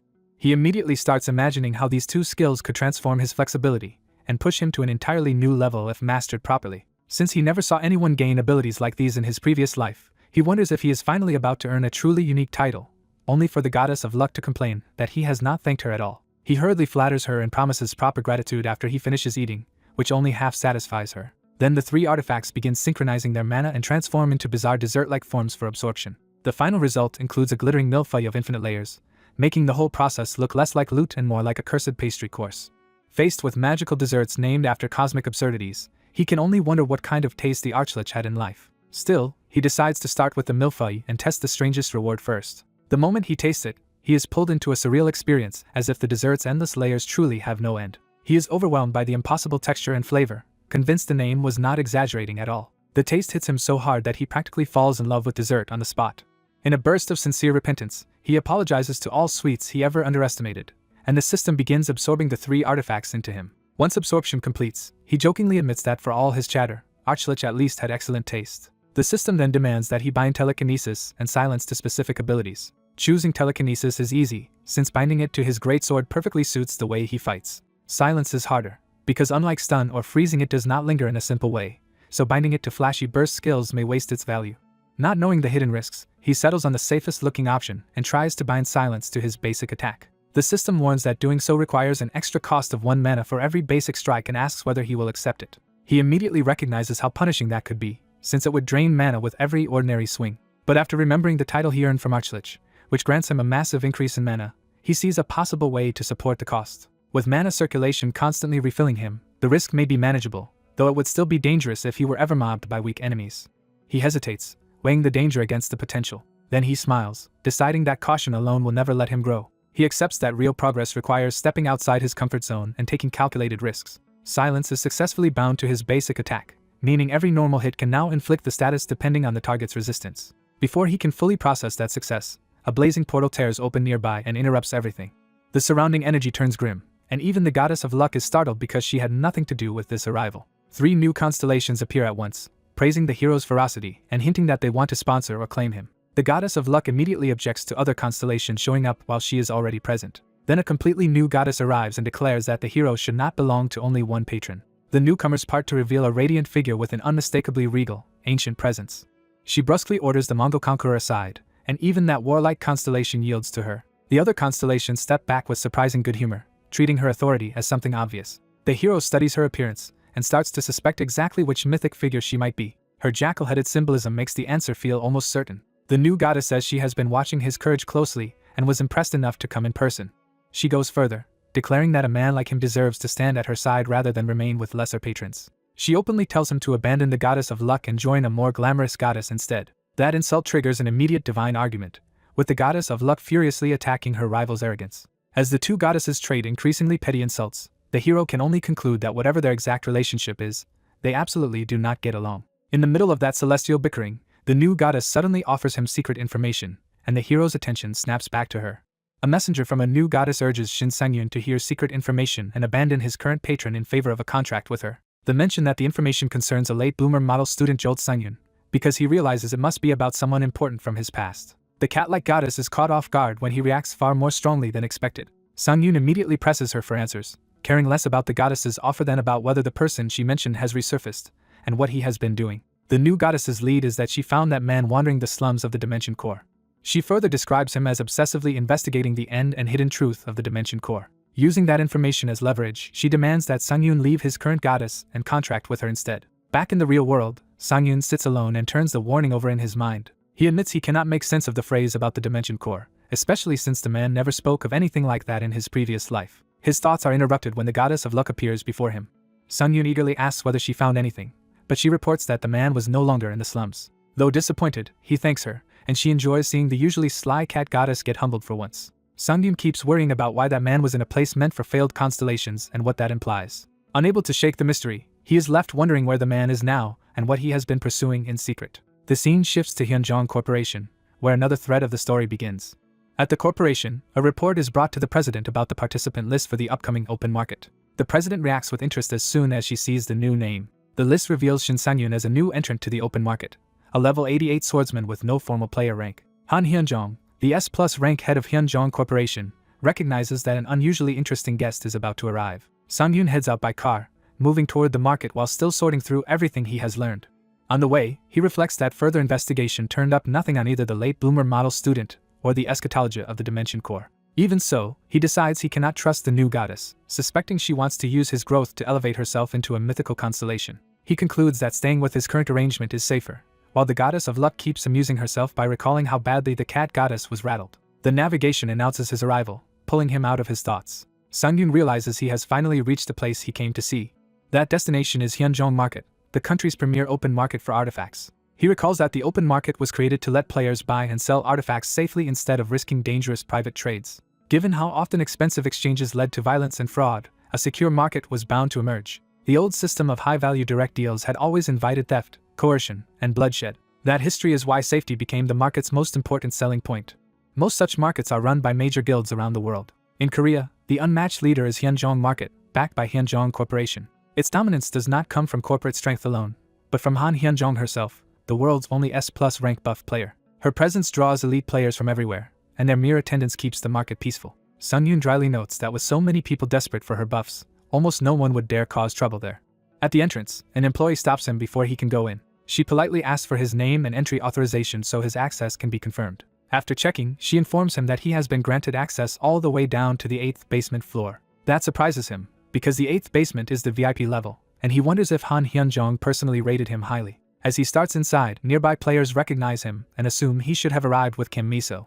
Their gossip quickly turns into a rumor that he and Kim Miso are dating, which shocks him. The talk grows uglier as strangers mock Miso over her dead boyfriend and speculate crudely about her relationships. Sungyun hears them slander her and realizes he cannot just ignore it. He decides that if people are willing to spit out filth so casually, he will make them answer for it. A moment later, market staff begin dragging the gossiping troublemakers out despite their protests. Watching from above, Sungyun coolly notes that blacklisting people is how adults settle this kind of problem. Satisfied with that quiet retaliation, he turns back to his real purpose. He calls the elevator to head deeper into the market. His first stop is the VIP floor, even though he knows his current funds are nowhere near enough to buy what is usually sold there. Still, he tells himself that even window shopping at the top level will teach him something useful. When he reaches the 8th basement VIP room, he steps into a world meant for the wealthiest buyers. A guide named Song Ahayan welcomes him, and Sungyun feels awkwardly out of place among such luxury. She encourages him not to feel intimidated and promises to help whenever he needs it. Trying to act composed, he begins inspecting the displays. The first price he notices nearly stuns him, because a single artifact is listed at 140 billion won. His guide explains that it is an epic-grade artifact called the Book of the Abyss, but that only confirms how far beyond him this floor really is. Embarrassed that his shock might have shown, he refuses further recommendations and tries to recover his dignity. Then he notices a crowd gathered around something even more extraordinary. When he asks, he learns that a special stage is being used to display newly acquired merchandise for sale. Curious, he leaves the guide behind and goes to see for himself what could have stunned so many VIP customers. The closer he gets, the more he senses that this is no ordinary item. A blazing display erupts before the gathered buyers, revealing an artifact powerful enough to dominate the entire room. The item is introduced as the Mage Stone, an almighty-grade artifact being sold domestically through Han Hyunjong. Sungyun is shaken by the revelation, because Almighty is the highest of the 9 artifact grades. His shock turns to disbelief when he sees the starting price is 3 trillion won. That makes him realize the seller, Jeron Decay, must possess even more terrifying treasures if he can part with something like this. Sungyun concludes that anyone selling artifacts of that caliber must be holding even greater power in reserve. Instead of feeling inspired, he is crushed by how small and powerless he seems compared to that world. He later moves down to the 4th basement platinum zone, where the prices are at least within the realm of sanity. There he spots a ring with a starting price of 700 million won, which finally feels like something he can realistically consider. Compared with the madness upstairs, even that expensive item feels almost comforting. Before he can focus on shopping, someone calls his name. The caller introduces himself as Jong Junhyuk and asks what kind of artifact Sungyun is looking for. Sungyun recognizes him as the future player who will become known as Perfect Storm. Not wanting to reveal too much, he claims he is only browsing. Junhyuk offers to show him one of his own artifacts, explaining that it does not suit him. He presents the Stream of Life Ring, a platinum support artifact that converts mana into stamina and can also trade mana for a burst of recovery. Sungyun immediately suspects Junhyuk wants to use Hyunjong Market's direct transaction exemption to sell it privately without fees. He recalls that this market has a special rule allowing direct deals between players inside the building. Because those private deals are exempt from the usual 5% commission, the system encourages safe person-to-person trades on site. The ring catches Sungyun's interest, especially now that he has recently gained a man-related title that could make such an item useful. Even so, he hesitates because it still is not quite what he truly came looking for. What he really wants is a seemingly worthless artifact that others would overlook, so he can exploit it in a completely different way by consuming it. Before that conversation can continue, Junhyuk notices a commotion nearby and recognizes it as a familiar nuisance. A woman is sitting on the floor eating stacks of pizza while security complains that she has been stinking up the area for days. She responds with total shamelessness, even offering them food as if that solves anything. Junhyuk sighs that she is causing trouble again, while Sungyun is struck by something in the way she speaks. A phrase she uses triggers a sudden sense of recognition in him. Following that instinct, he approaches her politely and asks to see the information on the artifacts she has laid out. Still chewing, she casually tells him to pick them up and inspect them himself. As he does, she makes no effort to stop him. The moment he examines one ring closely, he realizes he has found exactly the kind of hidden treasure he was searching for. He compares 2 platinum rings and identifies the real prize. A sealed potential reinforcement ring that looks inferior to a normal speed ring but can multiply dexterity far more efficiently for him. The discovery reminds him of how he once found hidden value in lighten, another item others underestimated. He understands why no one wants this ring, since its effect is strong but its mana cost scares off ordinary buyers. Without hesitation, he decides to buy both rings and asks for the total price. The woman tries to overcharge him by claiming she loves those items and pricing them at 2.2 billion won together. When he stays silent, she hurriedly lowers the price to 2 billion. Seeing he still is not moved, she keeps improvising excuses and discounts. Her bluff collapses completely under his deadpan stare. He finally transfers 1.3 billion won, forcing the deal through at a far lower price than she wanted. She accepts the sale and grudgingly admits he is far better at haggling than she expected. Sung-yoon takes quiet pride in that, knowing a lifetime of poverty made him impossible to fool in a negotiation. Once the deal is done, the woman cheerfully talks about using the money for food and a donation to her orphanage, which catches Sung-yoon's attention. When he asks, she reveals that she runs an orphanage herself. To prove it, she offers to show him something on her phone. She proudly shows him a photo of herself with several children, asking if they are not adorable. The name Joy Orphanage hits Sung-yoon like a blow. The sight awakens a buried memory of his own childhood at that very orphanage. He realizes the place she is rebuilding is the same home he once came from. She notices his sudden reaction but does not understand its cause. Trying to steady himself, Sung-yoon is asked whether something is wrong. He claims he merely remembered the past, then carefully asks whether that orphanage was not destroyed long ago. She confirms it was wiped out during the collapse, and Sung-yoon hides the truth by saying he once knew someone from there. As he listens, he realizes she likely needs so much money because rebuilding and protecting an orphanage is dangerous when players are targeted for their wealth.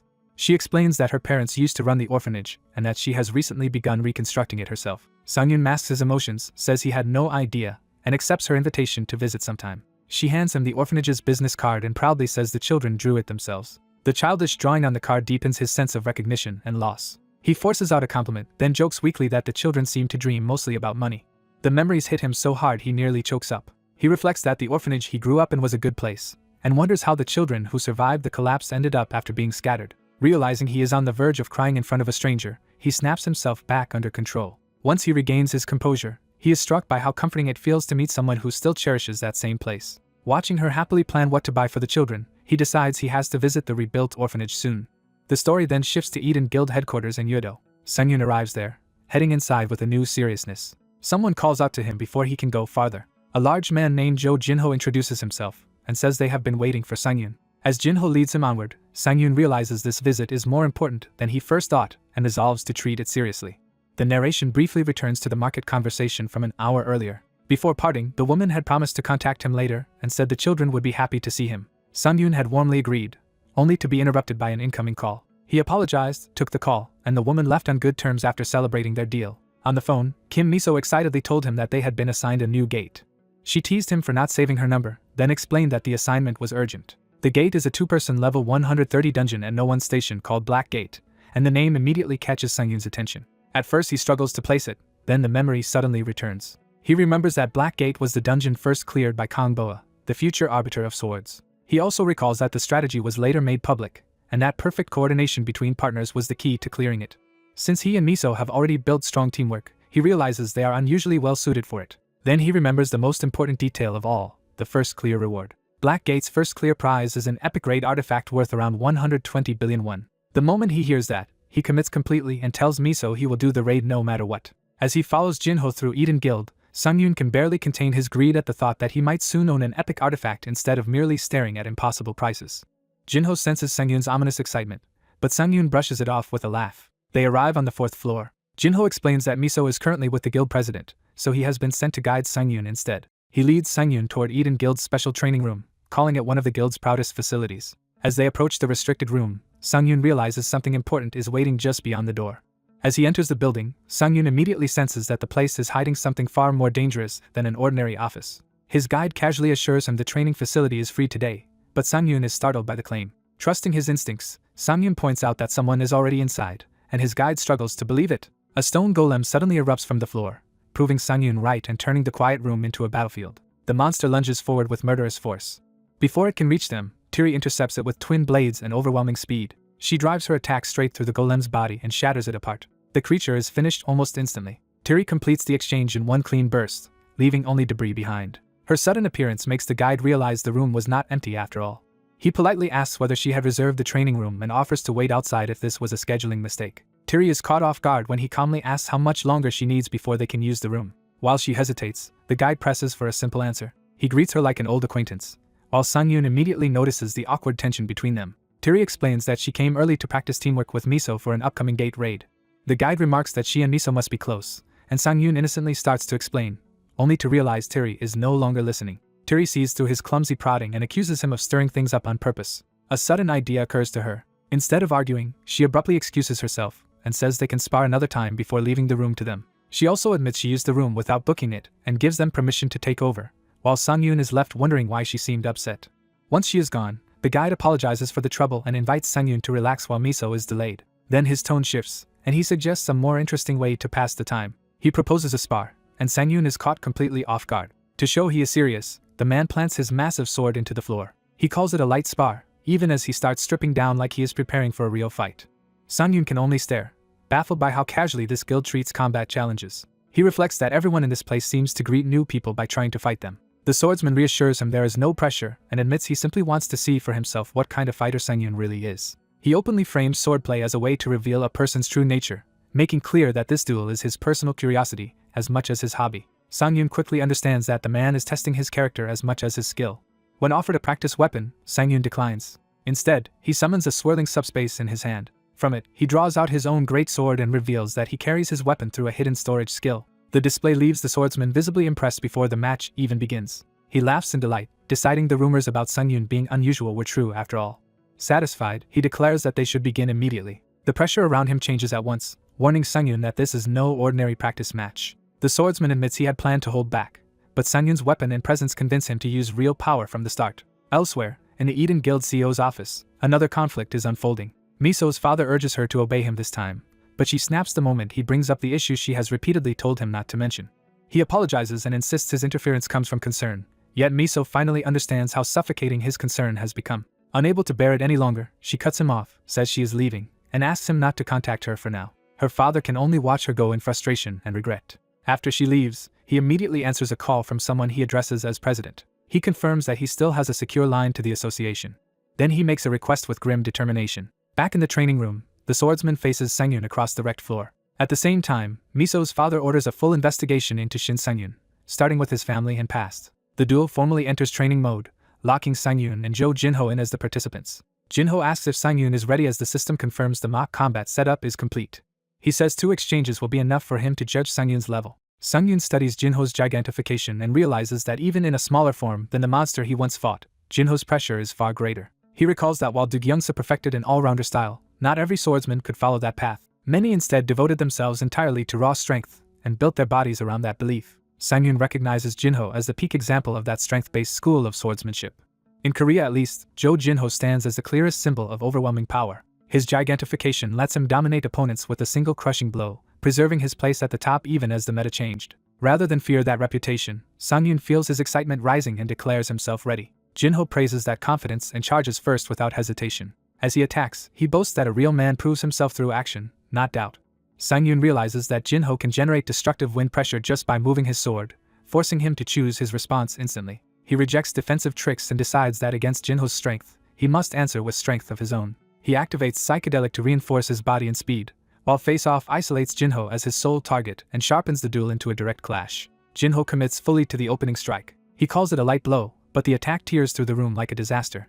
Sang-yoon forces himself to stay calm, knowing a frontal contest with Jinho should be suicidal. He abandons any thought of meeting the center of the attack head-on. Instead, he dives toward the flank of the swing, aiming for the point where Jinho's force is least concentrated. Jinho is startled that Sang-yoon found the weakness in his attack so quickly. Sang-yoon catches the blow at the edge and braces with everything he has. Jinho is stunned that Sang-yoon managed to block him at all. What shocks him even more is that Sang-yoon chose the most reckless option available. Rather than dodge or evade, Sang-yoon deliberately turned the exchange into a contest of power. Having survived the first strike, Sang-yoon immediately claims his turn. Jinho nearly loses himself in the thrill of the clash and marvels at the force packed into Sang-yoon's counter. Sang-yoon realizes Jinho's next attack will be even more dangerous and decides he has to move now. He unleashes a powerful blue shockwave to blast Jinho backward and create space. Jinho is exhilarated that someone with such a small frame could throw him off balance. He admits to himself that he completely misjudged Sang-yoon's level. What he heard from Miso and Tiri had made Sang-yoon sound promising, but now he sees that promise was an understatement.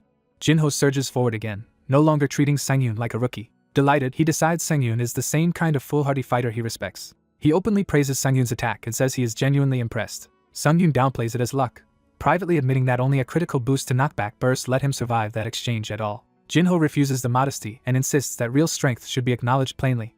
He apologizes for underestimating Sungyun and prepares to answer with what he considers his true power. Sungyun instantly realizes that Jinho is about to reveal the devastating technique he remembers from the future. He recalls the strike that once saved countless lives by destroying swarms of falling meteors in a single sweep. That legendary move is Jinho's signature, Star Breaker. Jinho warns that the technique is still incomplete and that this is the first time he has shown it to anyone.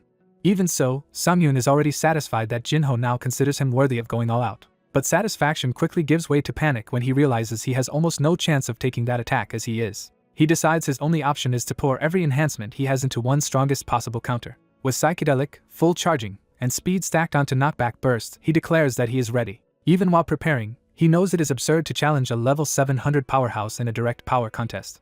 Still, both men commit, and the room trembles under the force gathering between them. Jinho launches first, roaring as he brings down the finishing blow. Sungyun answers with the resolve that has carried him through impossible odds before. Jinho descends with Star Breaker, determined to crush everything in his path. Sungyun meets that impossible attack with the same determination, vowing to overcome the impossible once again. Later, the aftermath leaves the guild hallway quiet while Miso walks away, still upset. She remains lost in thought, trying to steady herself. Then she forces herself to stop wallowing, and decides she should be training with Sungyun instead of staying depressed. A violent tremor suddenly shakes the building, startling everyone nearby. At first she thinks it might be an earthquake, but she quickly realizes the shock is coming from the training room. The implication hits her immediately. She sprints for the room in alarm. Bursting into the corridor outside, she shouts for Sungyun and demands to know what is happening. The air itself is still churning from the impact, confirming that the fight inside was far beyond a normal spar. When she sees the wrecked room, she is horrified by the scale of the destruction. Inside, Jinho is still laughing in disbelief, admitting that even in training mode he put serious force into that last attack. He tells Sungyun that taking it head-on instead of avoiding it was the last thing he expected. Sungyun thanks him for the praise, but admits the clash badly injured his wrist. Jinho brushes that off and promises Eden's medical facilities can fix it without affecting Sungyun's future training with Miso. Privately, Jinho admits he took more damage than he let on, and is shocked that a rising rookie could push him this far. Yet instead of resenting it, he finds the experience strangely satisfying because Sungyun's sword felt nothing like a beginner's. What he felt in that clash was the pressure and refinement of a trained veteran. That realization leaves him both amused and aware of how much farther he still has to go, even as training mode ends. Once the system releases them, Jinho sincerely thanks Sungyun for indulging his selfish request and says the duel gave him a chance to reflect on himself. He goes further and declares that no one in Eden can doubt Sungyun's ability anymore. Sungyun realizes this confirms the spar really was a test, and Jinho openly admits he was suspicious of someone who rose to fame so suddenly. Now fully convinced, Jinho enthusiastically accepts Sungyun as one of his own and even tries to recruit him into his absurd real man club. Miso arrives just in time to understand exactly why the room was destroyed and why Jinho looks so pleased with himself. Furious, she tears into him for ignoring her request to guide Sungyun and instead wrecking the training room with a pointless duel. Both men immediately fold under her anger and apologize. Some time later, the scene shifts to the underground parking lot of Player Town Building C. A white SUV waits there with its door open. Exhausted from everything that happened, Sungyun can barely keep himself moving. He steps away from the vehicle, still reeling from the consequences of the day. He admits to himself that ignoring Miso and getting dragged into Jinho's nonsense was his own fault. The punishment was brutal, with Miso forcing him through 18 straight hours of training afterward. Even so, he considers it worthwhile because the training paid off, and with about 2 days left before the Black Gate, he plans to rest. Just as he is about to leave, someone calls his name. A blue-haired woman approaches, introduces herself politely, and asks whether he has just finished training. Too tired to think clearly, Sungyun can only answer vaguely. Still wary, he asks who she is. She hands him a card identifying herself as Lee Gi, a scout from the Korean Player Association. Sungyun is relieved she is only an association scout, though he briefly wonders if he somehow knew her from his previous life. Gehi explains that she has been gathering information on him in order to recruit him, and Sungyun is baffled that she would admit that so openly. Too drained to deal with it, he says he is tired and will contact her later using the number on the card. Before he can leave, she stops him with one direct question and asks whether he has any interest in becoming an association-affiliated player, and he answers that he does not, at least not now. She says she expected that answer and asks for one more personal question. Though annoyed by how persistent she is, Sungyun reluctantly agrees if it is something he can answer. Gehi then asks whether his ability is one that can copy or steal other powers. She immediately follows with an even sharper guess, asking if he might instead possess an ability that lets him see the future. The question hits Sungyun hard enough to make him freeze. At the same time, attention shifts to the entrance of the Yodo Black Gate, where the next crisis is approaching. A van arrives at the site as preparations continue around the gate. Miso steps out and tells the driver she will contact him later, while he reminds her to stay safe. Now at the gate earlier than expected, Miso calms herself and decides she can simply use the extra time to get ready. Miso is startled when the man she came to meet feels strangely unfamiliar to her. She finds Sungyun waiting by the gate and hesitantly calls out to him. Trying to act cheerful, she approaches early and starts to suggest they warm up before the raid. But his unsettling mood throws her off so badly that she almost loses her nerve mid-sentence. Sungyun turns on her with eerie suspicion, briefly treating her like a stranger before recognizing her. Miso presses him about what happened, while he awkwardly insists nothing is wrong. Inside, Sungyun is in shambles from sleepless anxiety after obsessing all night over the woman who seemed to see through him. He realizes with horror that someone already suspects both his exclusive skill and the fact that he regressed. The thought that a bizarre outsider has nearly exposed him leaves him feeling cornered. He frantically weighs whether to hide, befriend the suspicious woman, or do anything that might stop her from digging deeper. Miso snaps him out of his spiral by calling to him again. Worried enough to cancel the raid, she demands the truth, but he refuses because he cannot afford to lose this chance. To redirect the conversation, Sungyun brings up Miso's new bow. Miso brightens and proudly reveals that she borrowed a different weapon specifically for this raid. She explains that it is an epic raid artifact on loan from Japan's Kurikawa Guild through a long-standing partnership. Sungyun congratulates her, but the cost and prestige of casually borrowing an epic item sting his pride. He forces down his jealousy and reminds himself that he will soon obtain an epic item of his own. Miso accepts his reassurance and prepares to move forward. Sungyun decides to start the raid early and leads her toward the gate. Miso studies him carefully, still sensing that something about him is off. Even so, she agrees, and the two step into the dungeon together. Sungyun buries his fear of being exposed and resolves to focus only on securing an epic reward. Meanwhile, Miso thinks he is oblivious to why she went so far to borrow that bow, and remembers the moment that truly shook her. She recalls how his growth had already seemed unnaturally fast, but one training session pushed that feeling into something far more alarming. In that memory, Sungyun panicked when her safety was threatened. She remembers an indestructible training ground being destroyed by a single strike from him, proving his power was beyond anything she could match without an epic weapon. That memory is exactly why she came into this raid so thoroughly prepared. Miso resolves that she cannot spend her life forever chasing after his back. Inside the Black Gate, they arrive at the entrance to Hollow Forest. They advance cautiously into the unfamiliar terrain. Miso stays tense, still unsettled by how different everything feels. Sungyun tells her not to waste stamina on constant fear, and she admits the dungeon already differs from the preliminary report. He notes that the supposed paranormal forest looks nothing like what he knew from his previous life. Seeing the environment itself altered for the first time makes him realize this raid may have diverged in dangerous ways. Their doubts are cut short when a hulking monster appears ahead. Miso identifies it as something like an orc and readies her bow while Sungyun prepares to engage. Sungyun immediately realizes the situation has changed much more drastically than a simple variation in scenery. The creature is not an orc at all but an oversized goblin, confirming the dungeon's contents have shifted. As the monster charges, Sungyun warns Miso that it is coming straight at them. He calls her name to make sure she reacts in time. Remembering his research on black gates, Sungyun recalls proposing a system of hand signals and repeated combat drills to prepare for unpredictable situations. He had convinced Miso that they should simulate every likely crisis until communication became instinctive. She doubted they had enough time to prepare for every possibility before the raid. He argued that mastering a few core movement patterns would let the rest come naturally under pressure. He warned that if memory failed in the moment, only relentless repetition would save them. So he pushed for repeated drills until their responses became automatic. He believed that if they memorized those patterns, they could clear the raid flawlessly. The training had been grueling enough that Miso struggled to keep each signal straight. Now, under a direct charge, that practice finally pays off. Miso instantly recalls the correct response, and the two split in opposite directions to evade the rush.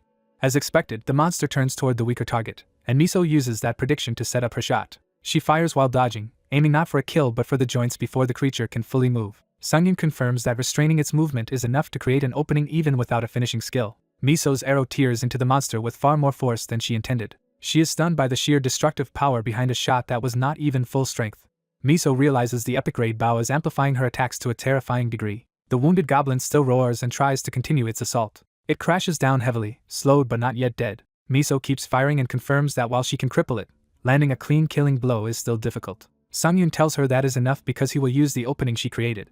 He descends with a crushing strike and drives his blade straight through the monster. In that instant, he commits himself to ending the fight decisively. The giant goblin collapses dead, leaving Miso staring at how smoothly they finished it together. Sungyun immediately notes that Miso's firepower has increased dramatically compared to before. He proposes revising all of their tactics around the bow's new power and points out that she could have safely aimed for the head. Privately, he judges that such overwhelming output is exactly what should be expected from an epic grade artifact. He estimates her attacks are now several times stronger and realizes this gate may be much easier if they exploit that advantage properly. Miso is relieved that their teamwork held up, and Sungyun praises how quickly she adapted. The praise only reminds her of the exhausting amount of practice she endured to keep up with him. She bitterly remembers how many times she had to review their training footage just to avoid being left behind. Sungyun casually announces that the practice run is over. Before Miso can process that, he declares they should move on to the real thing as more monsters arrive. Several goblins gather around them, watching warily after seeing one of their own die so quickly. Their hesitation shows that even the monsters have become cautious. Miso notes that they are not rushing in recklessly anymore, and Sungyun sees that as an advantage.